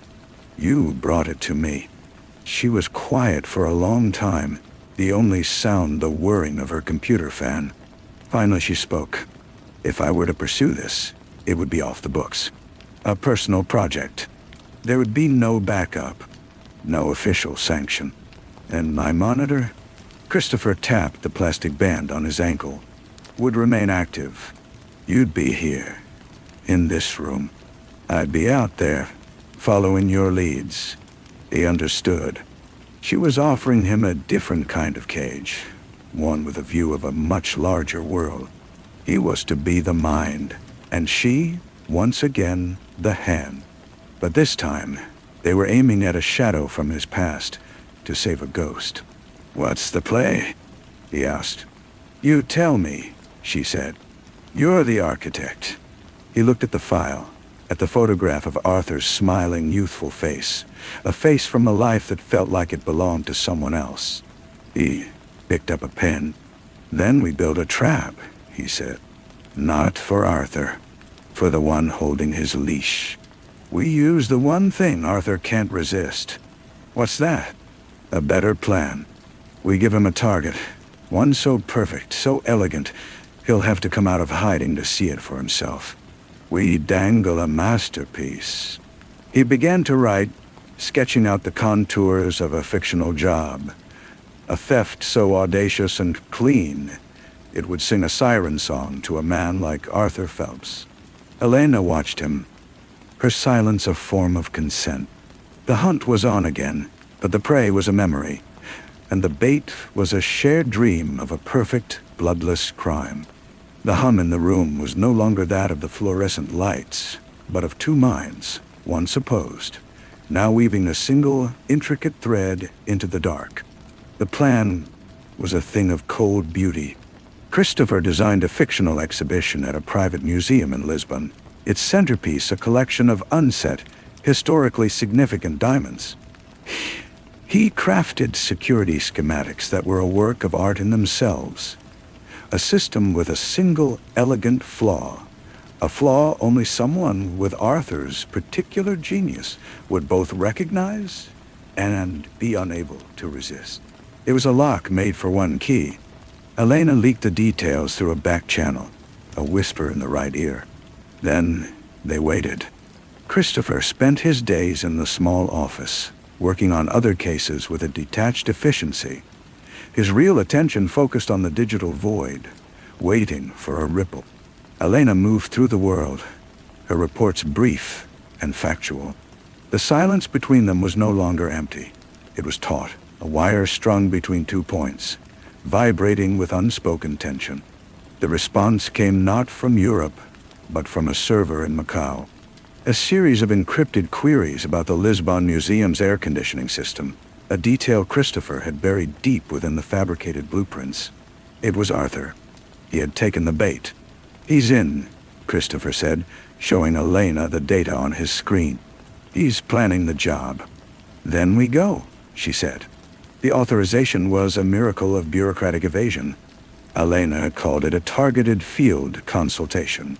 Christopher's monitor was temporarily reconfigured for international travel, a concession that spoke volumes about the trust she had somehow secured, or the sheer audacity of her request. They flew to Lisbon in a haze of time zones and cheap airline coffee. He sat by the window watching the clouds, feeling the vast, unregulated space below. He was outside the cage, tethered only by the woman sleeping in the seat beside him. For 3 days, they maintained their watch from a rented apartment overlooking the museum. Christopher was the mind in the room, analyzing traffic patterns, security patrols, the minute signals of the city. Elena was his eyes and legs on the street. Their communication was a series of terse, coded messages. He felt the old thrill, the clarity of the hunt, but it was tempered now by a gnawing fear. He was not just catching a criminal. He was trying to save a man from the monster he had hired. On the 4th night, his screen lit up. A shadow. No more than a shift in the pattern of the streetlight's reflection on a storm drain, moved where it should not have. "He's here," Christopher typed. "The east access point. Alone." Elena's response was immediate. "On my way." Christopher watched from the window, his heart a hammer in his chest. He saw Elena's figure, a swift, dark shape converging on the location. He saw a scuffle, brief and silent from this distance. Then nothing. His phone buzzed.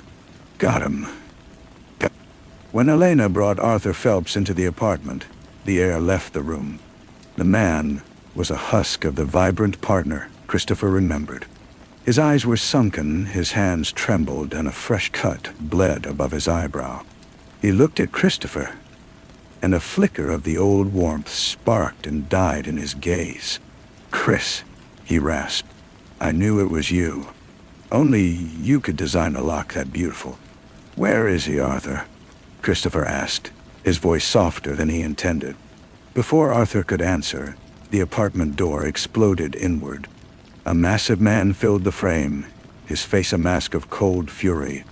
This was the violence from the files, the heavy hand. He held a pistol, its barrel sweeping the room. You led them to us, you old fool, the man snarled at Arthur.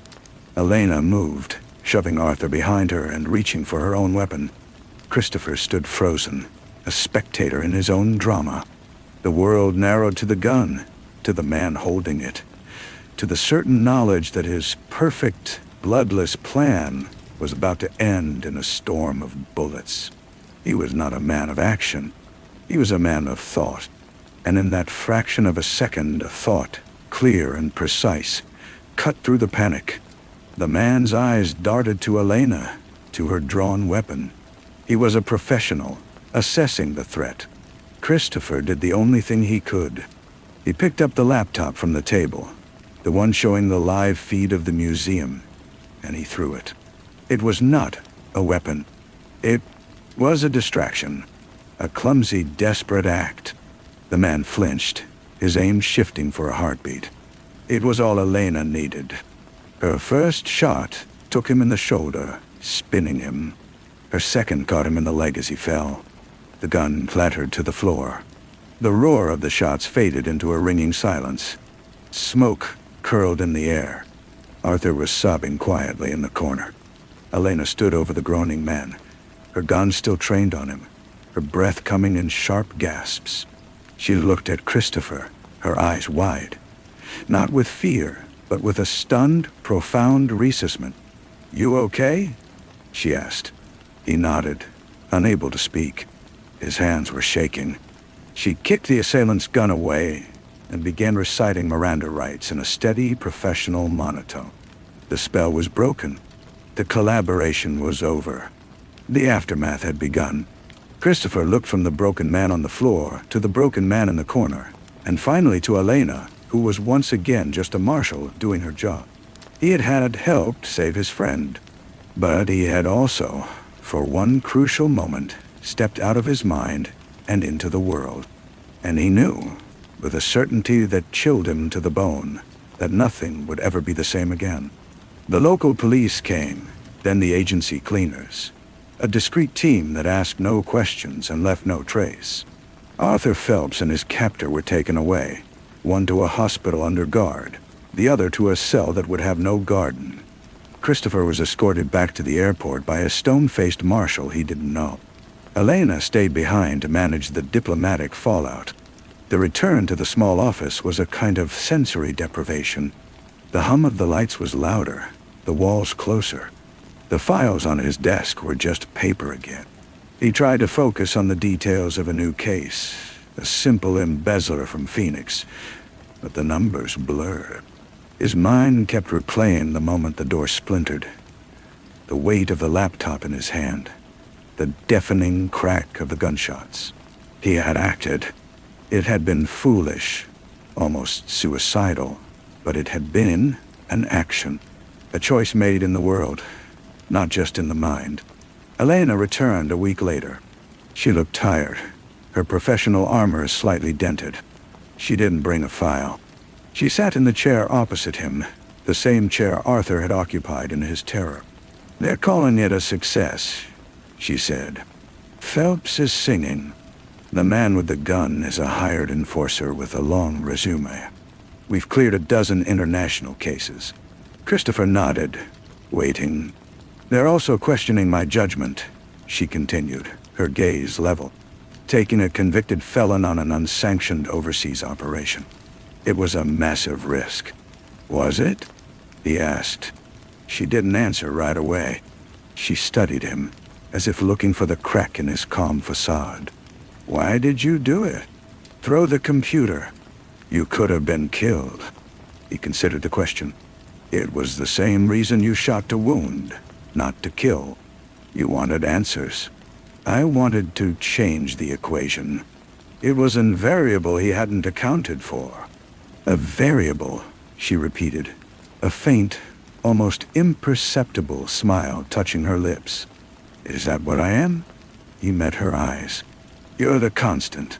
The air in the room shifted. The professional distance they had maintained, the careful boundary between hunter and saved, was gone. What stood between them now was the shared memory of violence and the unspoken truth of the silence in South Dakota. "Arthur asked about you," she said, changing the subject. "But not really. He said to tell you thank you. He said the lock was the most beautiful thing he'd ever seen." Christopher looked down at his hands, the hands that had designed puzzles and thrown a laptop. "He is a good man who made a bad choice a long time ago. I hope he gets a chance to remember that." "He will. We made sure of it." She stood to leave, her hand resting on the back of the chair. "The agency is giving you a commendation. A formal one, in your file. It doesn't mean anything, but it's there." He almost laughed. Commendation. It's a piece of the puzzle, Christopher. It's part of your news story." She paused at the door. "Get some rest. There's a new file on the embezzler. He's boring, but he's smart." After she left, Christopher didn't open the file. He sat for a long time, listening to the hum of the lights, feeling the weight of the monitor on his ankle. He was not a hero. He was not a villain. He was a man in a small room. But the room was no longer a cage. It was a base of operations. The hunt would continue. The puzzles would come. And she would be there, the constant in his new conditional life. The silence was finally, completely gone. The embezzler from Phoenix was indeed boring. For 2 days, Christopher traced the digital footprints of a man who thought moving money to the Caymans was the pinnacle of criminal ingenuity. It was busy work, a way to fill the hours and prove his utility. But his mind was elsewhere, replaying the look on Elena's face after the shots were fired. Not the professional mask, but the raw, surprised recognition beneath it. On the 3rd day, she came in and dropped a small, flat box on his desk. It was plain, unmarked. "What's this?" he asked. "A tool," she said. "Open it." Inside, nestled in foam, was a new smartphone. It was sleek, modern, and utterly devoid of the restrictive software and monitoring apps that had been on the cheap, clunky device the agency had issued him. "My monitor," he said, tapping his ankle. "It's still there." "The monitor tracks your location," she said, her voice low and even. "This is for communication. Direct. Encrypted. My number is the only one programmed in." He picked up the phone. It was light, powerful. A direct line. "This is a violation of at least a dozen protocols." "You said I was the constant," she replied, not blinking. "Constants require reliable communication.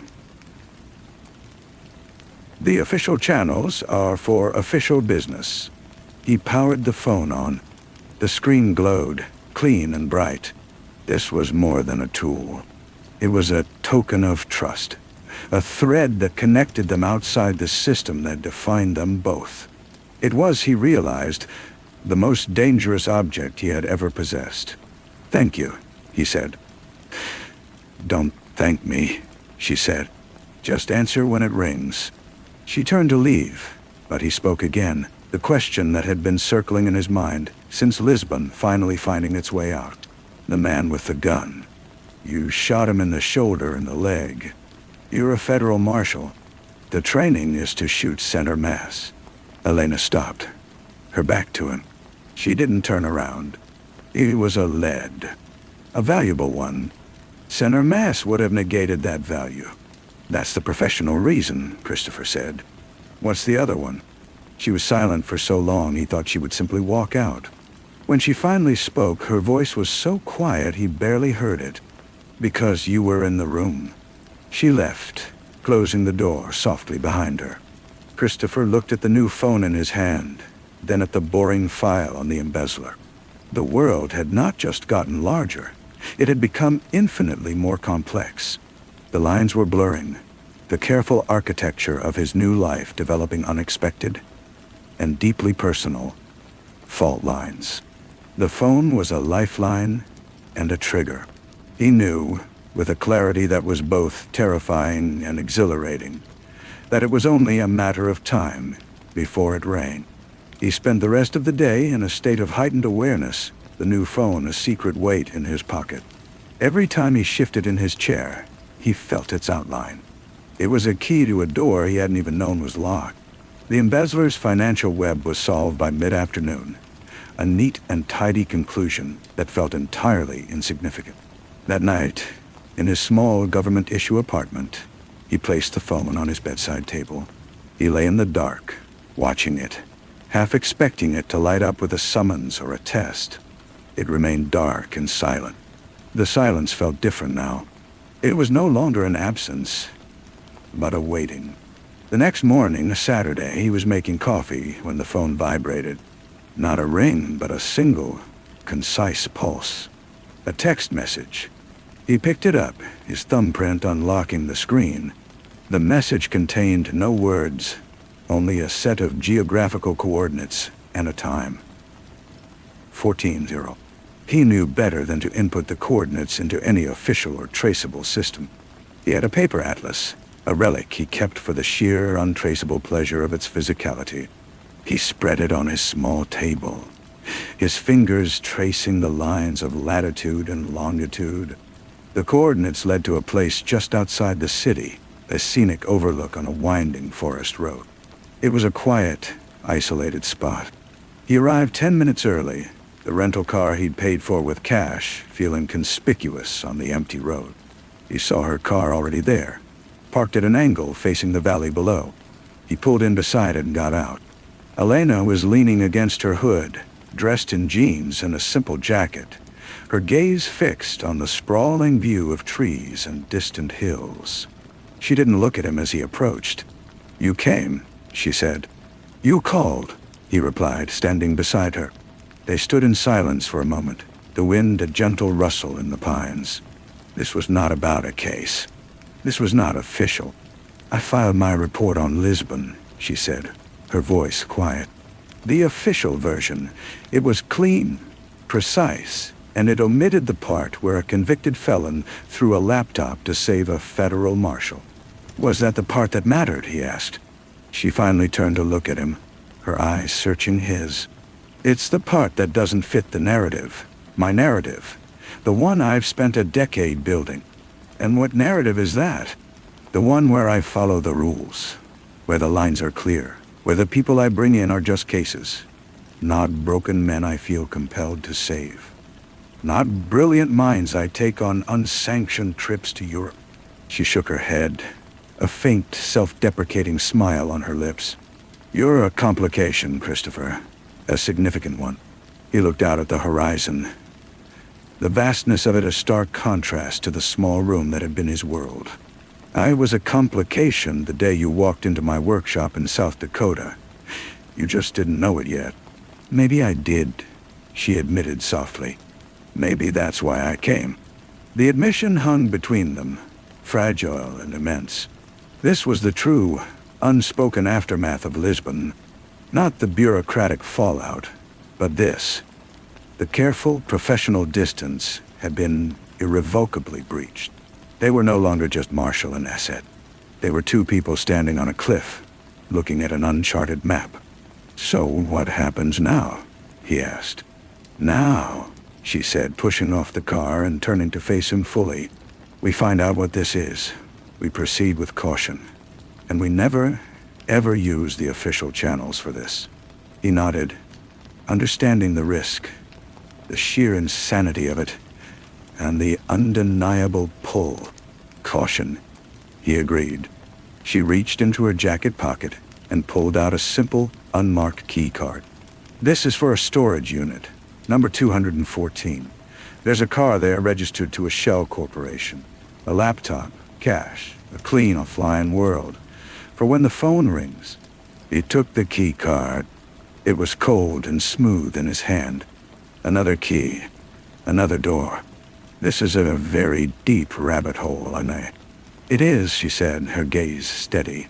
"But you're the only one who can see the patterns in the dark. And I'm the only one who can watch your back." She got into her car. "The embezzler file is closed. A new one comes Monday. It looks like another art thief. But we'll see." She drove away, leaving him alone on the overlook. He clutched the key card in his hand, the wind whipping around him. The cage was gone. He was in the open air now, tethered to a single, dangerous, and constant point. The game had changed, and the rules were being written as they went. Story 7. The light from the desk lamp flickered, a slow, arrhythmic pulse that made the shadows in the study breathe. It was an old house, this Barcelona apartment, and the wiring was a nervous system of its own, sensitive to the moods of the sea-charged air. Each time the glow faltered, the darkness in the corner of the room seemed to thicken, to congeal to a shape that was almost, but not quite, a man. I would look up from the blank page, my heart a trapped moth against my ribs, and see nothing but the spines of unread books and the faint gleam of a... But the feeling remained, the cold certainty that the room was holding its breath, waiting for me to put down the first word. The silence was broken by the sound of the bell, 3 floors down. It was not the cheerful ring of a visitor, but a long, insistent drone. A summons. I had been expecting it, and yet the sound unmoored me. I descended the winding staircase, my hand skimming the cool, worn banister, the scent of damp stone and old wood rising to meet me.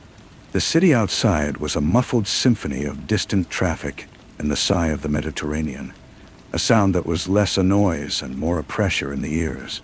He stood on the other side of the heavy oak door, a man carved from smoke and expensive cloth. Mr. Fletcher. He was neither old nor young, his face a collection of sharp, intelligent planes that seemed to absorb the weak light of the vestibule rather than reflect it. His eyes were the color of a winter sky just before snow, and they held no warmth. "Derek," he said, and my name in his mouth was not a greeting but a statement of fact, an inventory of my being. "I trust the space is conducive to your work." He swept past me into the study, his gaze taking in the desk, the empty page, the flickering lamp. He did not comment on the light. He placed a slim, black leather briefcase on the desk. "The offer stands." It is more than an offer. It is an opportunity for which men have damned themselves for centuries. You will write a book.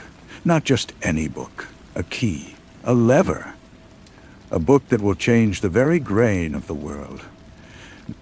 His voice was low, hypnotic. It did not ask for agreement. It assumed compliance. I was a young writer, my ambition a festering wound, my past a collection of failures I kept locked in a small, dark room in my mind. I had come to Barcelona to outrun them, but they had followed me, whispering from the labyrinthine alleys of the Gothic quarter. "Why me?" I asked, the question sounding feeble, expected. Fletcher's lips curved into something that was not a smile.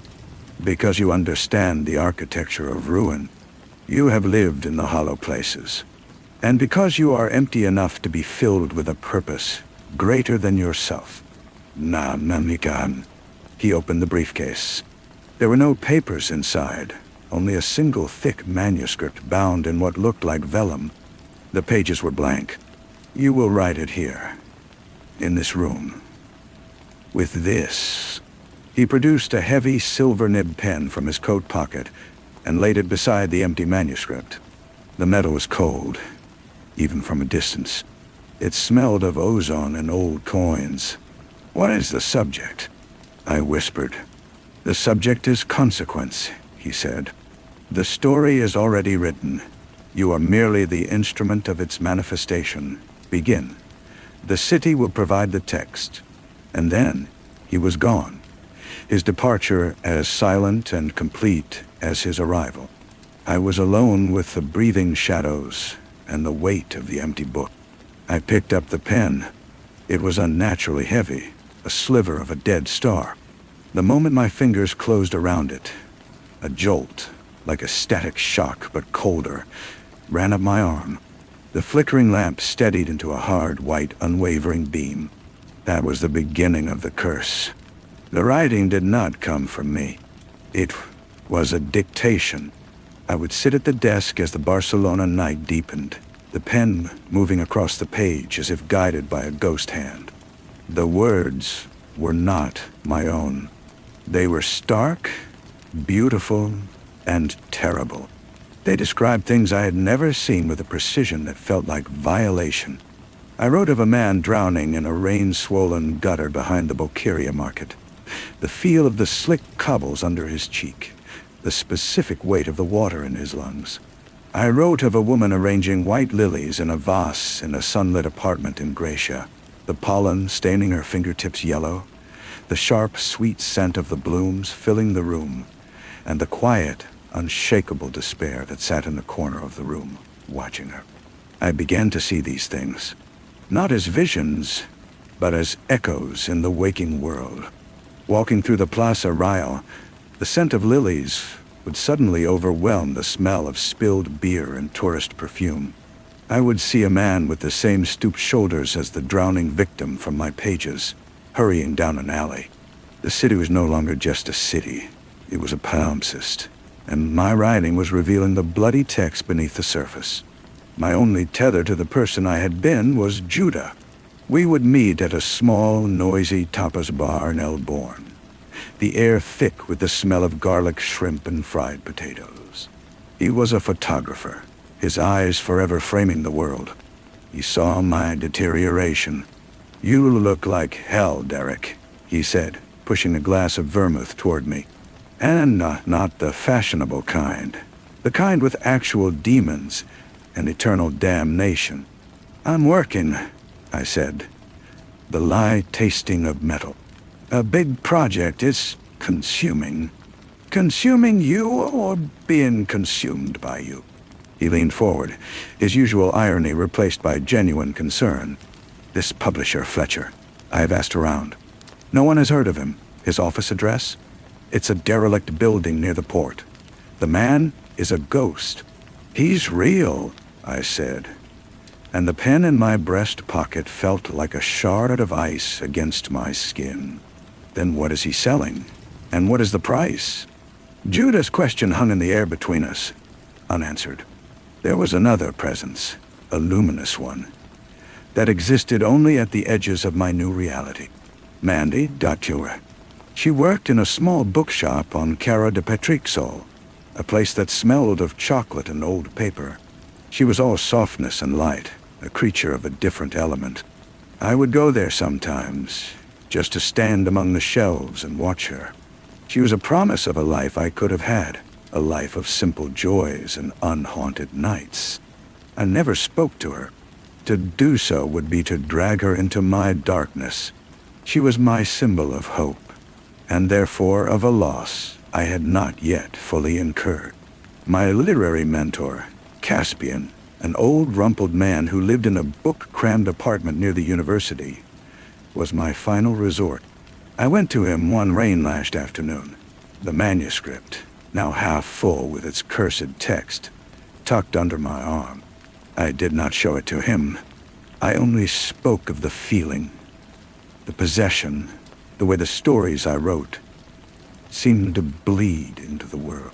Caspian listened, his eyes, magnified by thick glasses, fixed on the rivulets of water tracing paths down his window. "There are stories, Derek," he said, his voice a dry rustle. "Old stories, of books that are not written but transcribed, of narratives that exist in the world as potential, as fate, waiting for a scribe to give them form. The act of writing them does not create them. It merely actualizes them. It makes them real. It is a dangerous magic. The writer becomes a conduit, and conduits are often burned out by the current they carry." "Who is Fletcher?" I asked, my voice trembling. "A publisher, a tempter, a demon. The labels are unimportant. He is a force that understands the power of a story. He finds those who are hungry, who are hollow, and he offers them the one thing they cannot refuse: significance. But the price is the self. You are not writing a book, Derek. The book is writing you. I left his apartment more lost than before. The rain had stopped, leaving the city glistening under the streetlights, a web of black and gold. I walked without direction, the weight of the manuscript a lodestone around my soul. I found myself on a narrow street overlooking the port. The derelict building Judah had mentioned stood there, a black tooth against the bruised sky, and in a top-floor window, a light flickered, the same arrhythmic pulse as my desk lamp. I climbed the crumbling stairs, the smell of rot and salt water thick in the air. The door to the room was ajar. Inside, there was no furniture. Only Fletcher, standing before the grimy window looking out at the dark water. "You are nearing the end," he said without turning. "The narrative is coiling for its final turn.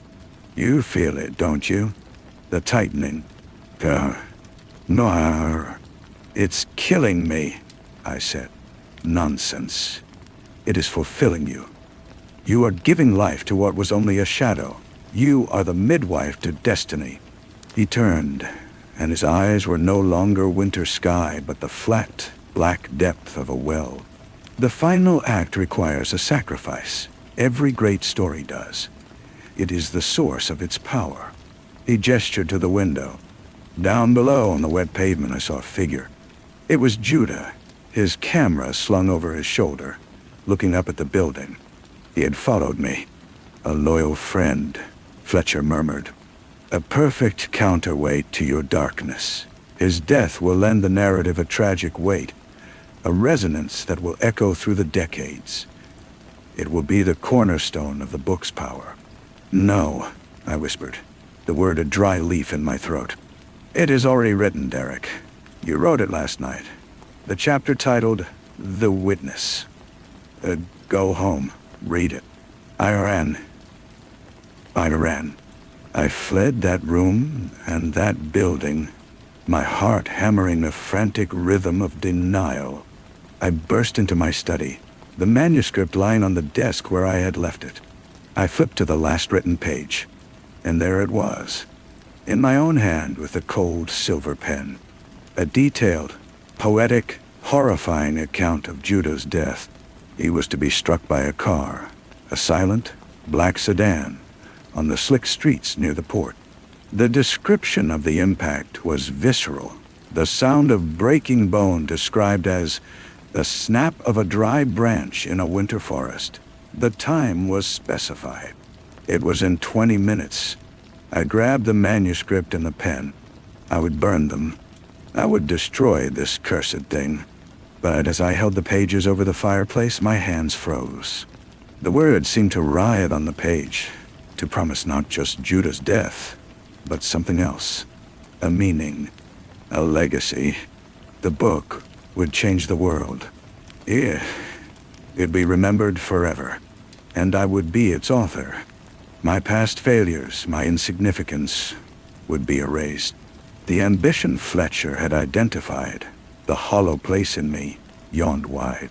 It was a darker abyss than any the city could offer. I did not burn the pages. I arrived at the port street, just as the black sedan appeared, its engine a low purr, its headlights off. Judah was there, raising his camera, perhaps to capture the eerie scene. I screamed his name. He turned, his face a mask of confusion.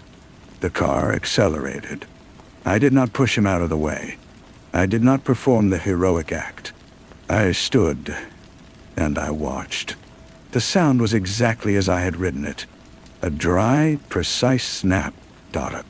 Judah's body folded in a way that was not natural, his camera skittering across the wet cobblestones, the lens shattering. The sedan vanished into the night. I walked home, the city sounds now completely muted, as if I were moving through a vacuum. This was not the writing. The curse was the choice. I had chosen the book over my friend. I had chosen my ambition over his life. I was not a conduit. I was a collaborator. Back in the study, the lamp was steady. The shadows were gone. The room held no more secrets because I was now the secret it kept. I sat at the desk. I picked up the pen. It felt warm now, a part of my own hand. The final page of the manuscript was blank. I knew what I had to write. The ending. The culmination. I wrote of a young writer, haunted by his past, who finds redemption not in love or friendship, but in the perfect, terrible beauty of the story he has unleashed upon the world.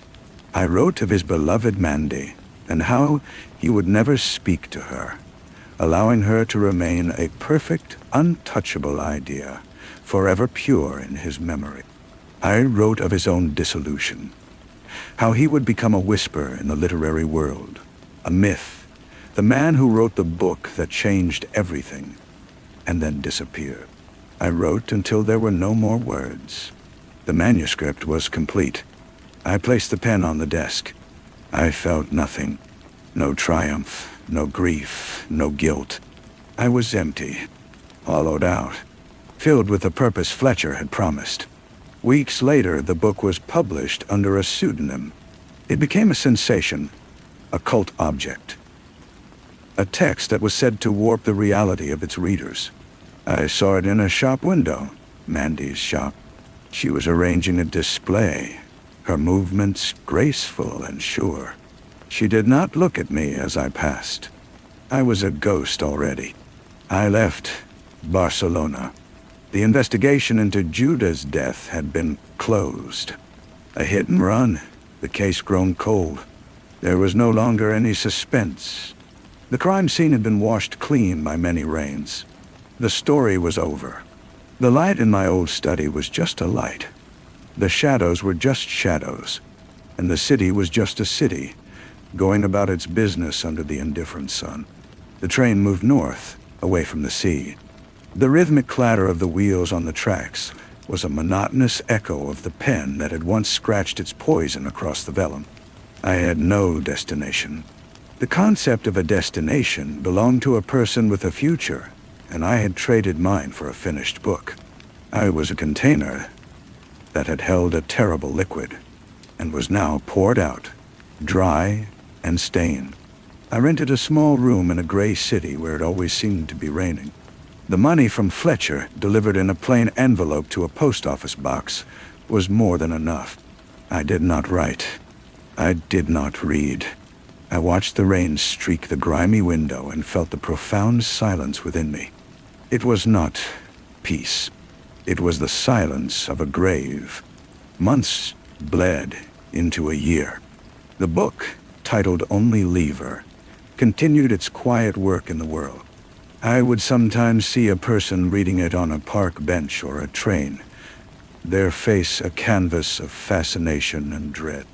They were consuming the reality I had transcribed, and it was, in turn, consuming them. I felt a distant, proprietary flicker, the ghost of the ambition that had damned me. It was the only feeling that ever pierced the numbness. Then, one evening in a quiet library, I saw her. Mandy Dutt. She was standing in the philosophy aisle, her fingers tracing the spine of a thick volume. She was real, not a memory or a symbol, but a woman in a blue coat, her hair a little longer, her expression touched by a new and subtle sorrow. The sight of her was a physical blow, a crack in the ice that encased me. She looked up. Our eyes met across the quiet space. There was no recognition in her gaze, only a polite, fleeting curiosity for the gaunt, hollow-eyed man staring at her. Then she looked away, returning to her book. I had been erased. To her, I was nothing. The perfect, untouchable idea I had written for her had been made manifest. I had succeeded. I fled the library, my heart pounding in a frantic, painful rhythm I had forgotten it could make. The numbness was gone, ripped away, and what lay beneath was a raw, screaming agony. I had not chosen the book over just Judah. I had chosen it over everything. Over love, over life, over my own soul. The emptiness Fletcher had filled was not a vessel for purpose. It was a void that had swallowed me whole. I found myself at a payphone, my fingers trembling as I dialed a number I had not called in over a year. Caspian, my old mentor. The line rang and rang. Just as I was about to give up, a frail voice answered. "Hello. Caspian, it's Derek." There was a long silence, filled only with the static of the line and the sound of my own ragged breath. "Derek," he said finally. His voice was weaker, thinner. "I read the book. I knew it was you. I saw her," I whispered, the words choking me. "Mandy, she didn't know me." "Of course she didn't," Caspian said, not unkindly. "You wrote her out of your story. You made her a ghost in your narrative, and so you became a ghost in hers. The pen does not just write what is. It makes what is. You are living in the world you authored." "I didn't know it would be like this," I said. The confession a pathetic, worthless thing. "You did," he countered, his voice gaining a sliver of its old strength. "On some level you did. That was the temptation. To control the narrative utterly. To be not just the author, but the god of a small, terrible world. But gods are lonely, Derek, and their creations are mirrors that reflect only their own will." "What do I do?" The question was a plea. The story is written. The ink is dry. There is no doing. There is only being. Being the consequence. He coughed, a wet, rattling sound. "He came to see me, you know, Fletcher, after your book was published. He thanked me for my indirect contribution. He said the work was a great success." A cold dread seeped into my bones. What did he mean? He knew you would come to me at the beginning. He knew the doubt I would plant, and he knew that doubt would make your final choice more meaningful. My role was written too. We were all characters, even him. The line went dead. I stood in the phone booth, the receiver buzzing in my hand. I had thought I was the architect of my own damnation, but I was just a piece on a board, moved by a hand I could not comprehend. The manuscript was complete, but the story was not over. It was still being read. It was still unfolding, and I was trapped inside it, a prisoner of the very words I had set down, waiting for a final page that would never come. The buzzing of the receiver became the only sound in the world. It was the hum of the void I had become. Caspian was gone, perhaps dead, certainly beyond my reach. His final words had severed the last fragile tether I had to any understanding of my own life. I was not a failed hero or a successful villain. I was a sentence in a paragraph I hadn't composed, a footnote in a text that was still being written by an unseen author. I left the phone booth and walked. The gray city seemed different now. The rain wasn't just rain. It was the weather of my book. The people hurrying under black umbrellas weren't strangers. They were extras on my set, their lives a backdrop to my solitary damnation. I had felt like a ghost before, but now I felt like a fictional character who had become aware of the page he was printed on. Every corner held a potential echo of my text, every face a possible harbinger of a fate I had already described. Days later, a parcel was waiting for me at my lodging house. There was no return address. The box was long and flat. I knew what was inside before I opened it. The vellum cover felt familiar, like the skin of a forgotten twin. It was my manuscript, Lever, but it was not a printed copy. It was the original, the one I had written in that room in Barcelona. I could feel the indentations of the silver nib on every page. I opened it to a random passage, the one about the woman with the lilies. As I read my own words, the scent of lilies bloomed in the small, damp room, so thick and cloying it made me gag. He was not done with me. "Fletcher, the story was not over," I took the manuscript and went to the city's central incinerator, a great brick tower that consumed the town's refuse. I would burn it myself, watch the cursed pages turn to ash and rise into the indifferent sky. I stood before the roaring mouth of the furnace, the heat blistering my face. I held the book out, my hands shaking not with fear, but with a terrible, perverse reluctance. This was the only thing I had ever made that mattered. A hand, pale and cool, settled on my wrist. I didn't need to turn to know who it was. The ozone and old coin smell was stronger than the smoke. "The work is done, Derek," Fletcher said, his voice calm beside the roar of the fire. "But a book is a living thing. It needs its author, to clarify certain themes for the readers, to provide context." "I have no more context," I said, my voice raw. "I have nothing left." "Precisely," he replied, his grip firm. "That is the final clarity. You are the living appendix to your own work. You are the proof of its thesis. Common. There is a new edition being prepared. It requires an introduction." And then he led me away from the fire. I did not resist. The manuscript felt heavier than ever, its weight the only thing that felt real. I was not being given a choice. I was being given a direction. The narrative demanded it. I had written the story of a man who sacrificed his humanity for his art, and now I had to live it out, to perform the final, perpetual act of being its consequence. I was no longer the author, or even the character. I was the annotation. I was the living, breathing footnote to my own damnation, and my only remaining purpose was to explain, until the end of my days, the meaning of the emptiness I had become. We drove to a publishing house in a part of the city I did not know. It was not a modern glass building, but an old stone structure that seemed to absorb the gray light. Inside, the air was still and dusty. A young woman with eyes that were too knowing for her age sat at a desk, typing on a machine that clicked with a sound like settling bones. She did not look up as we passed. Fletcher led me to a small, windowless room.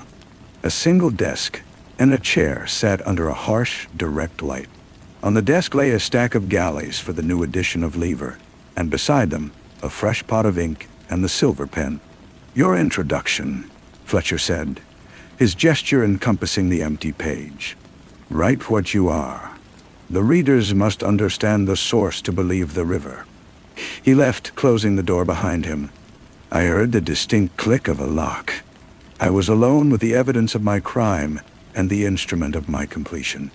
I sat. I picked up the pen. It was no longer warm. It was cold, a surgical tool. I did not write about the plot or the themes. I wrote about the silence after the choice. I wrote about the taste of food that has no flavor, the feel of rain that does not cleanse, the sight of a face that holds no connection. I wrote about the mathematical precision of guilt, how it is not a storm of emotion, but a constant weightless pressure, like the deep ocean, that collapses you from within without a sound. I wrote myself as a cautionary tale, but one that was already too late for anyone to heed. When I finished, the door unlocked. Fletcher entered, read the pages without a change in expression, and gathered them. "Adequate," he said. "It will be appended." "Am I free to go?" I asked, though the question was meaningless. "You have always been free, Derek. That was the horror of it, wasn't it? You are free to go anywhere you like. But you will find that everywhere is the same room." I left the building and walked through the endless rain. I found myself at the train station. I bought a ticket to another city, another gray place in a long succession of gray places. As the train pulled out, I saw a man on the platform reading a book. It was Lever. He was utterly absorbed, his world narrowed to the page. He was living for a little while, inside my head. And I was out here, in the world he was ignoring, a ghost in the machine of my own design, destined to haunt the margins of the story I had told, a permanent resident of the emptiness between the lines. The train carried me for hours, or perhaps it was days. Time had become a substance with the consistency of the gray porridge I sometimes ate. I got off at a station whose name I did not register. The town was smaller. The air smelled of coal and damp earth. I found a room above a butcher's shop. The scent of raw meat would seep through the floorboards in the morning, a metallic life smell that was the only thing strong enough to pierce my apathy. I took to walk in the perimeter of the town, where the cobblestones gave way to muddy paths, and then to fields. One afternoon, I saw a fox. It was standing at the edge of a copse of trees, its coat a vibrant red against the dull greens and browns. It watched me with a sharp, intelligent fear, and then it vanished into the shadows. The sight of it, so vivid and wild and real, struck me with a pain so acute it was almost beautiful. It was a thing outside any story. It had not been written. That night, in my room, I did not dream of Barcelona or Judah or Mandy. I dreamed of the fox. I dreamed of its heart beating, a rapid, desperate rhythm of pure existence. When I woke, the memory of the dream was a small, hard pebble in the vast desert of my stillness. A week later, a letter arrived.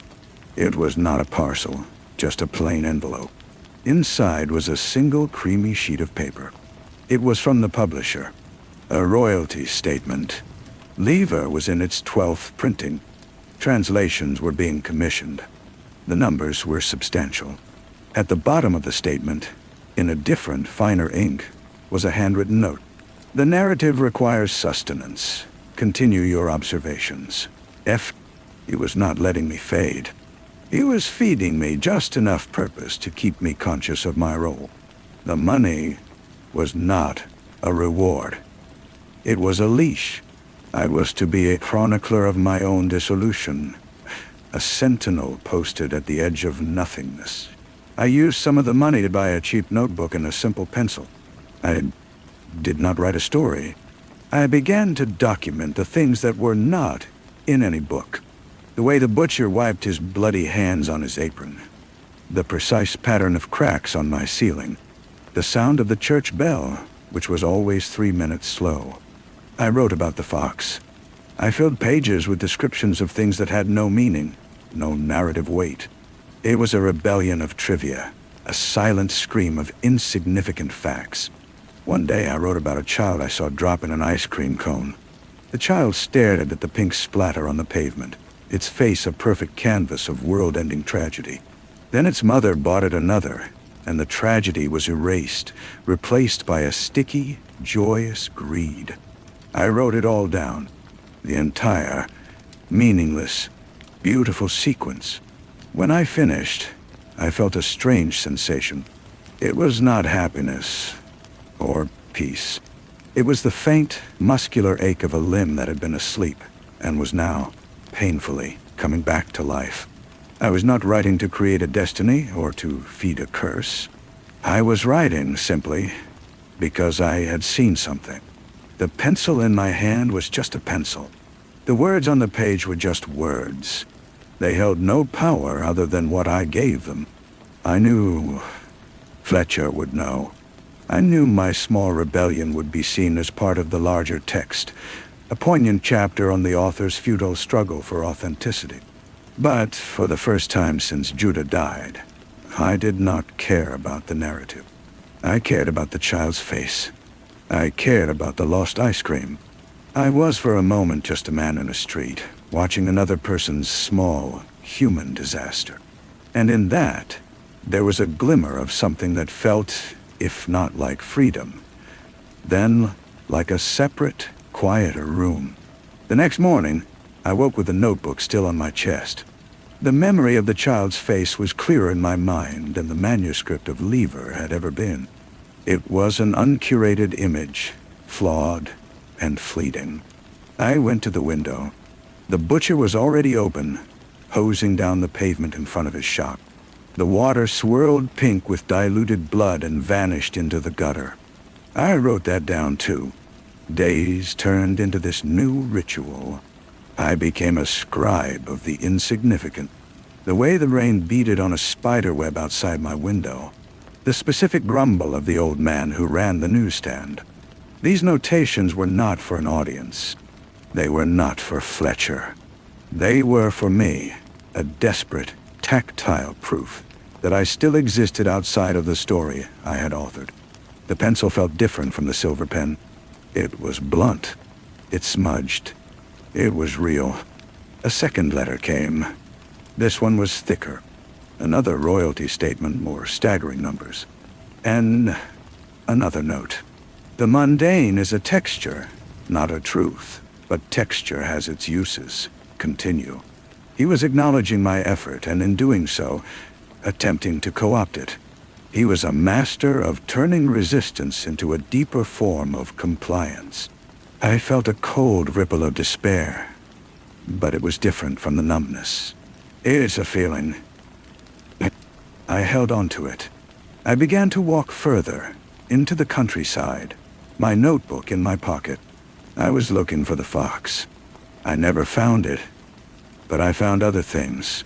A badger's set, the earth freshly turned, a hawk circling on a thermal, a speck of pure intent against the vast gray sky.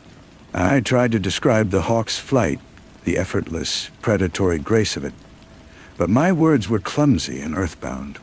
The failure was exhilarating. It was a thing that defied my description. It existed beyond my capacity to capture it. One evening, returning to my room, I found a package. It was a small, flat box. I knew with a leaden certainty what it was. Inside, nestled on black velvet, was a new pen. It was not silver. It was a deep, smoky obsidian, and it felt like it drank the light from the room. There was no note. None was needed. It was an invitation, or perhaps a command, to return to the real work, to write with power again, to shape, and not just to see. I left the box on the table. I did not touch the pen. I picked up my cheap pencil and my notebook, and I wrote about the fear I felt looking at that dark instrument. I wrote about the seductive pull of it, the part of me that missed the terrible certainty it offered.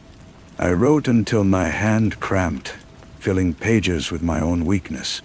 The next day, I took the box with the obsidian pen and I walked to the river that bordered the town. The current was strong, swollen with recent rain.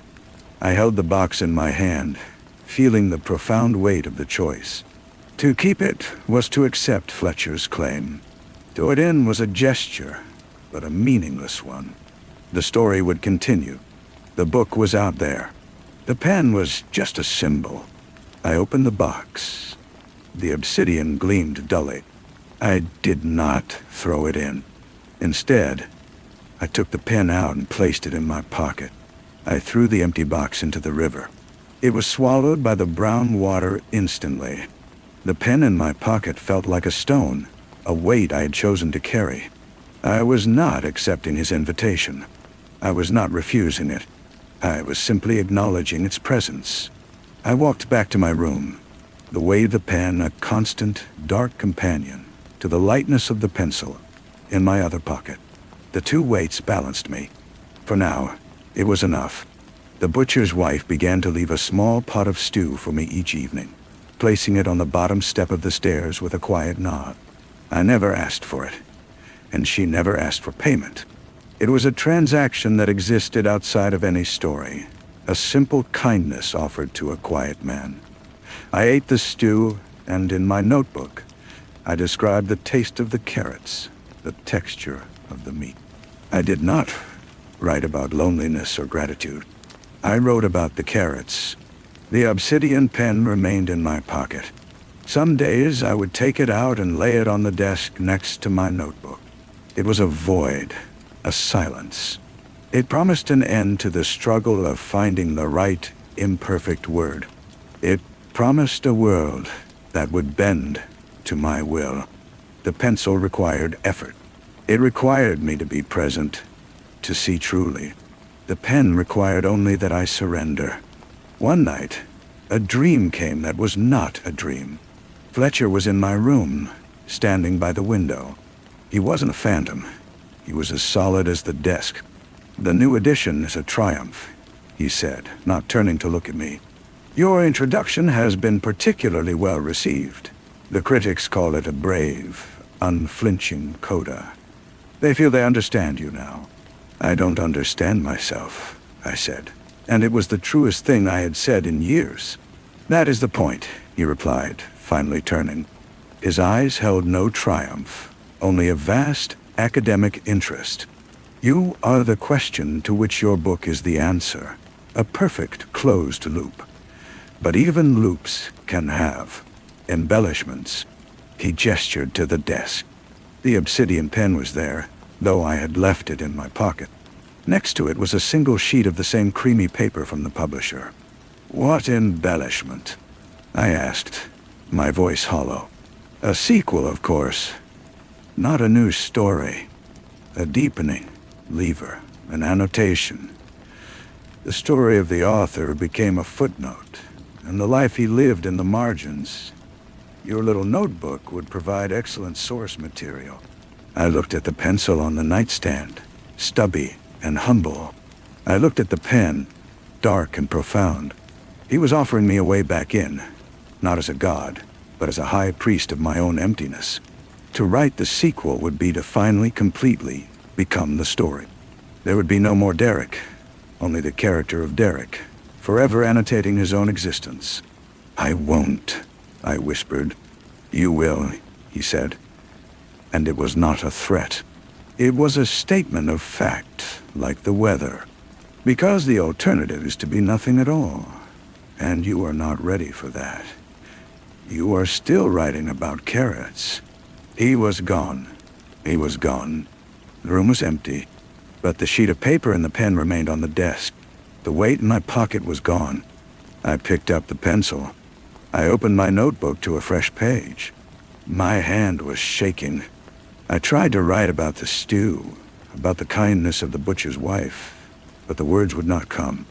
All I could see was the blank, creamy sheet waiting beside me.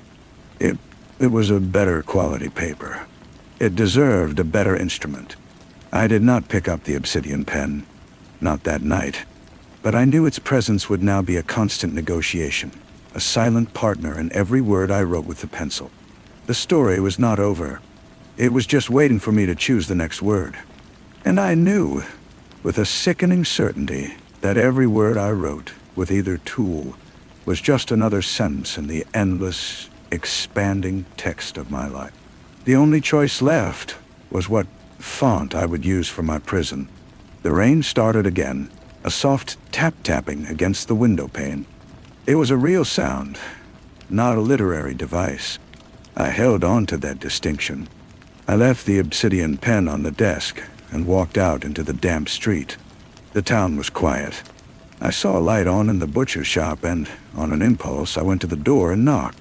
The butcher himself answered, his large frame filling the doorway. He looked at me, not with surprise, but with a quiet assessment. "Yes," he said, his voice a low rumble. "Thank you," I said. "For the stew, it was very good." He nodded once, a short, sharp movement. "My wife, she says you look thin." He started to close the door, then paused. "You are the writer." It wasn't a question. I flinched. "How did you know?" He gave a small, dry smile. "Small town. And you have the look." My brother was a poet. He always had the same look, like he was listening to a voice the rest of us couldn't hear. He looked past me, into the drizzly night. It is a hard thing to have words in your head. They are heavy company. Then he closed the door, leaving me alone on the street. His words settled over me, a different kind of weight. He had not read my book. He did not know Fletcher. He had simply seen a man haunted by his own mind and recognized the shape of it. It was an act of recognition, not interpretation. I walked back to my room, the encounter replaying in my mind. The butcher's brother, the poet. What voice had he been listening to? Had it been a demon like Fletcher or something else? I would never know. That was the point. His story was his own, a closed book. My encounter with him was a brief, insignificant intersection. It would not make it into any sequel. Back in my room, the obsidian pen still lay on the desk. But the butcher's words had created a space around it. It was just an object. A tool. Its power was not inherent. It was a power I had given it. A power Fletcher had cultivated. I picked up my notebook and my pencil. I did not write about the butcher. I did not write about the pen. I wrote about the sound of the rain.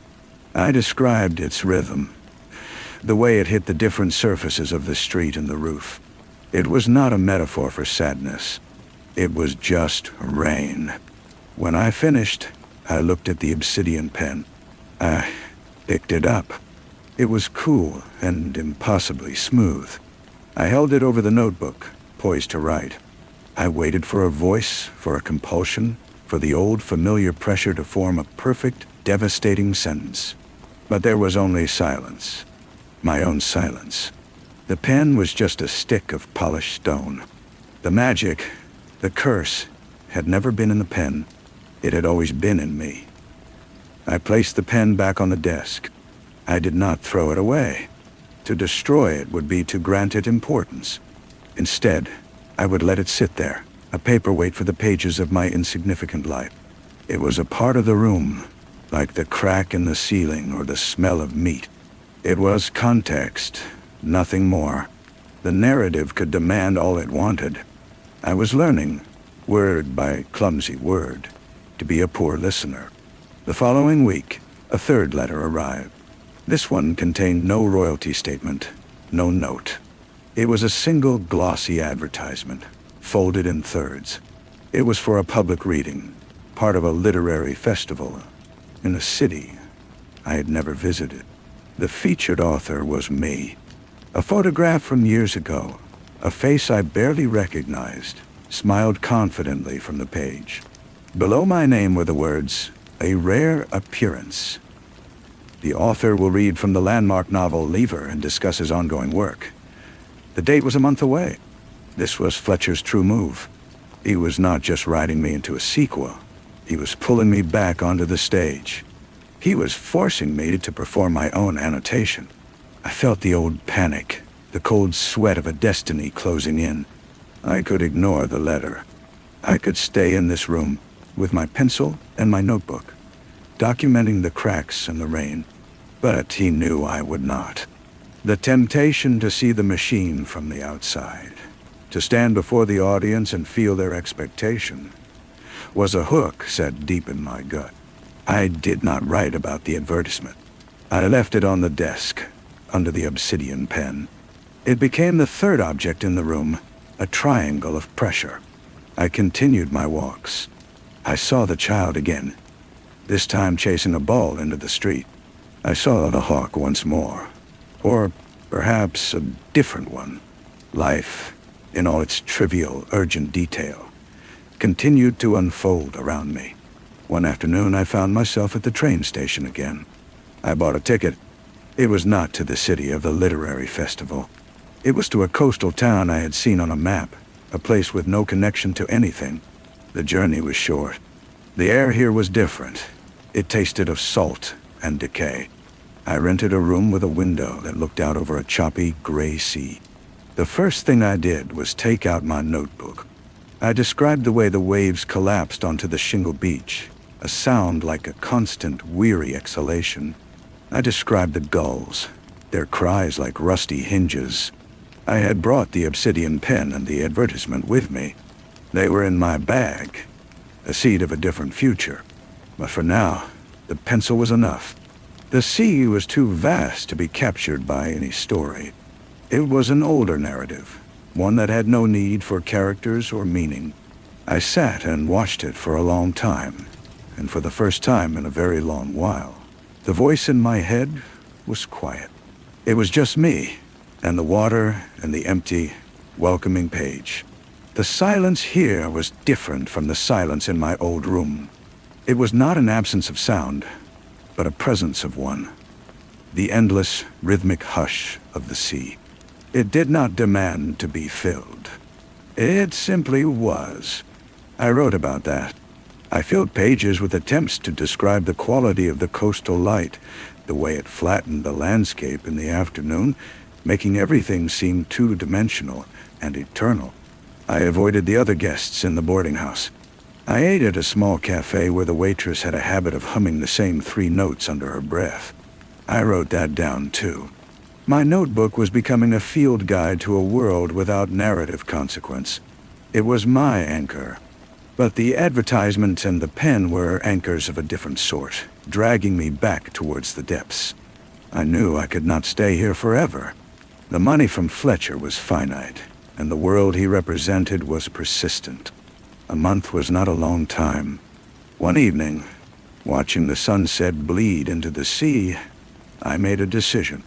I would go to the reading, not as Derek the author, the character from the book, but as a witness. I would be my own ethnographer, studying the phenomenon of my own creation. I would use the pencil to document the experience of being consumed by the pen. The day I left the coast, the sky was a hard, clear blue. The sea was calm. It felt like a betrayal to turn my back on that piece. The train ride back was a journey in reverse, not just in distance, but in being.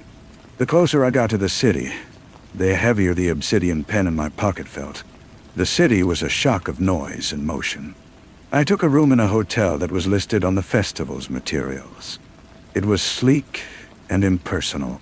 The silence here was the old kind, brittle and expectant. I laid out my clothes for the next day. A simple, dark suit I had not worn in years. It hung on me, a ghost of a different man. The night before the reading, I did not sleep. I sat by the window, looking down at the river of Talais below. I held the obsidian pen in one hand and my pencil in the other.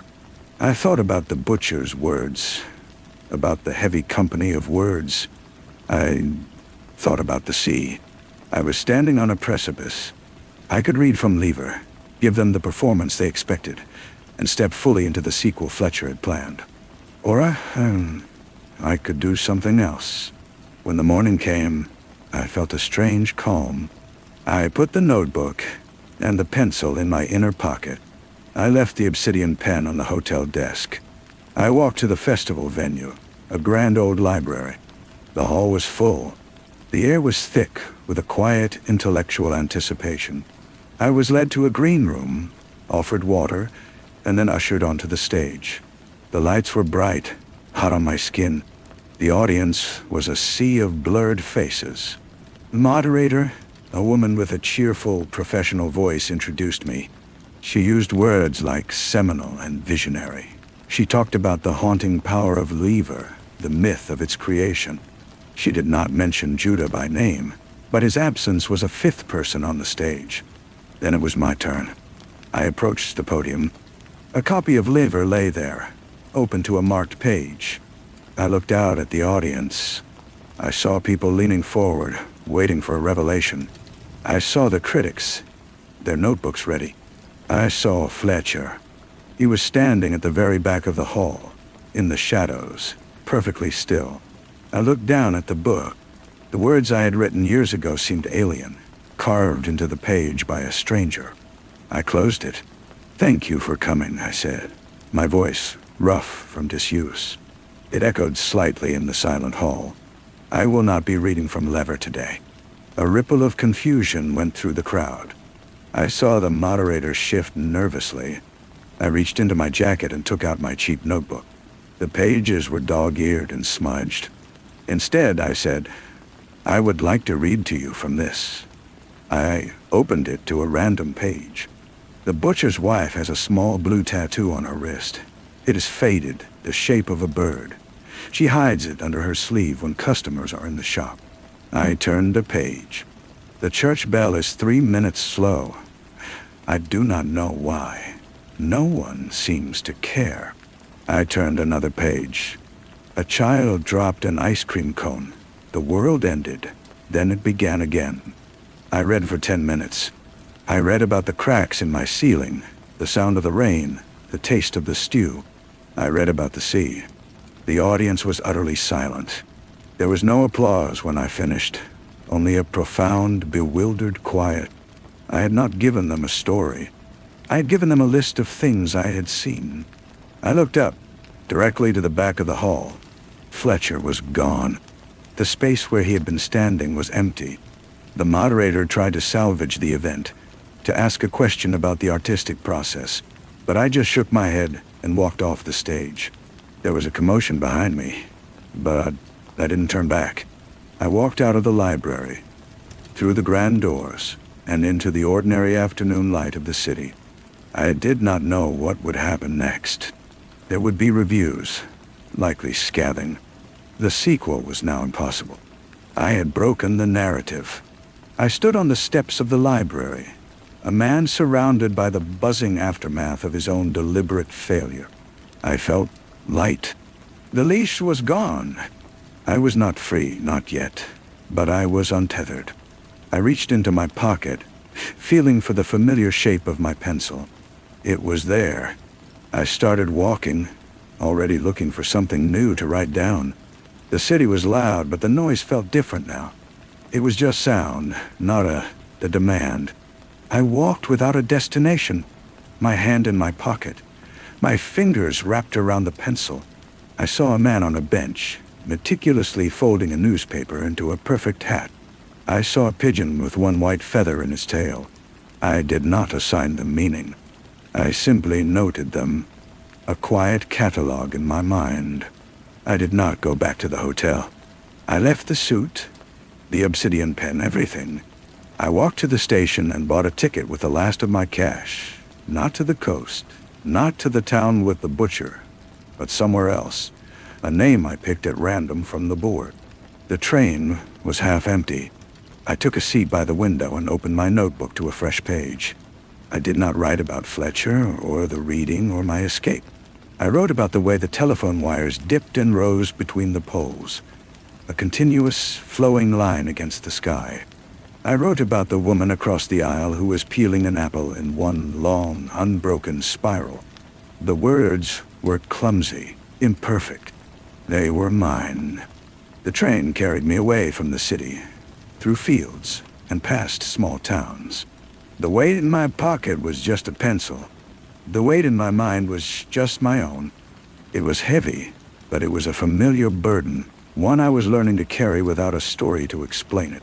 The world outside the window was just the world, and for now, that was everything. The peel-and-apple woman got off at a stop with no town in sight, just a single platform surrounded by pine trees. I watched her walk away until she was a speck, then a memory. The train moved on. My hand kept moving, filling the page with the mundane physics of the journey. The lurch of the carriage, the way the light flickered through a passing grove of trees. When the conductor came, I bought another ticket, going further. The destination didn't matter. The motion was the point. The pencil was a seismograph, recording the tremors of a world I was no longer trying to control. I was not an author. I was a scribe. The distinction felt vital. Hours later, the train slowed for a junction. Through the window, I saw a small station house, its paint blistered by the sun. Leaning against the wall was a man. He wasn't looking at the train. He was looking at a small, dark bird hopping on the platform edge. He was utterly still, absorbed. I recognized the posture. It was the same as mine when I watched the sea. The same as the butcher's brother must have had when he listened to his private voice. I was not unique. I was just one more man grappling with the sheer, overwhelming fact of being. The train began to pull away. The man and the bird vanished from view. I looked down at my notebook. The last entry was about the apple peel. I turned the page. The blankness was no longer a threat. It was an invitation. I put the tip of the pencil to the paper. I did not write about the man. I wrote about the feeling of the graphite. A faint, gritty resistance as it began to form the first word of the rest of my life. It was not a good word, nor a profound one, but it was a start.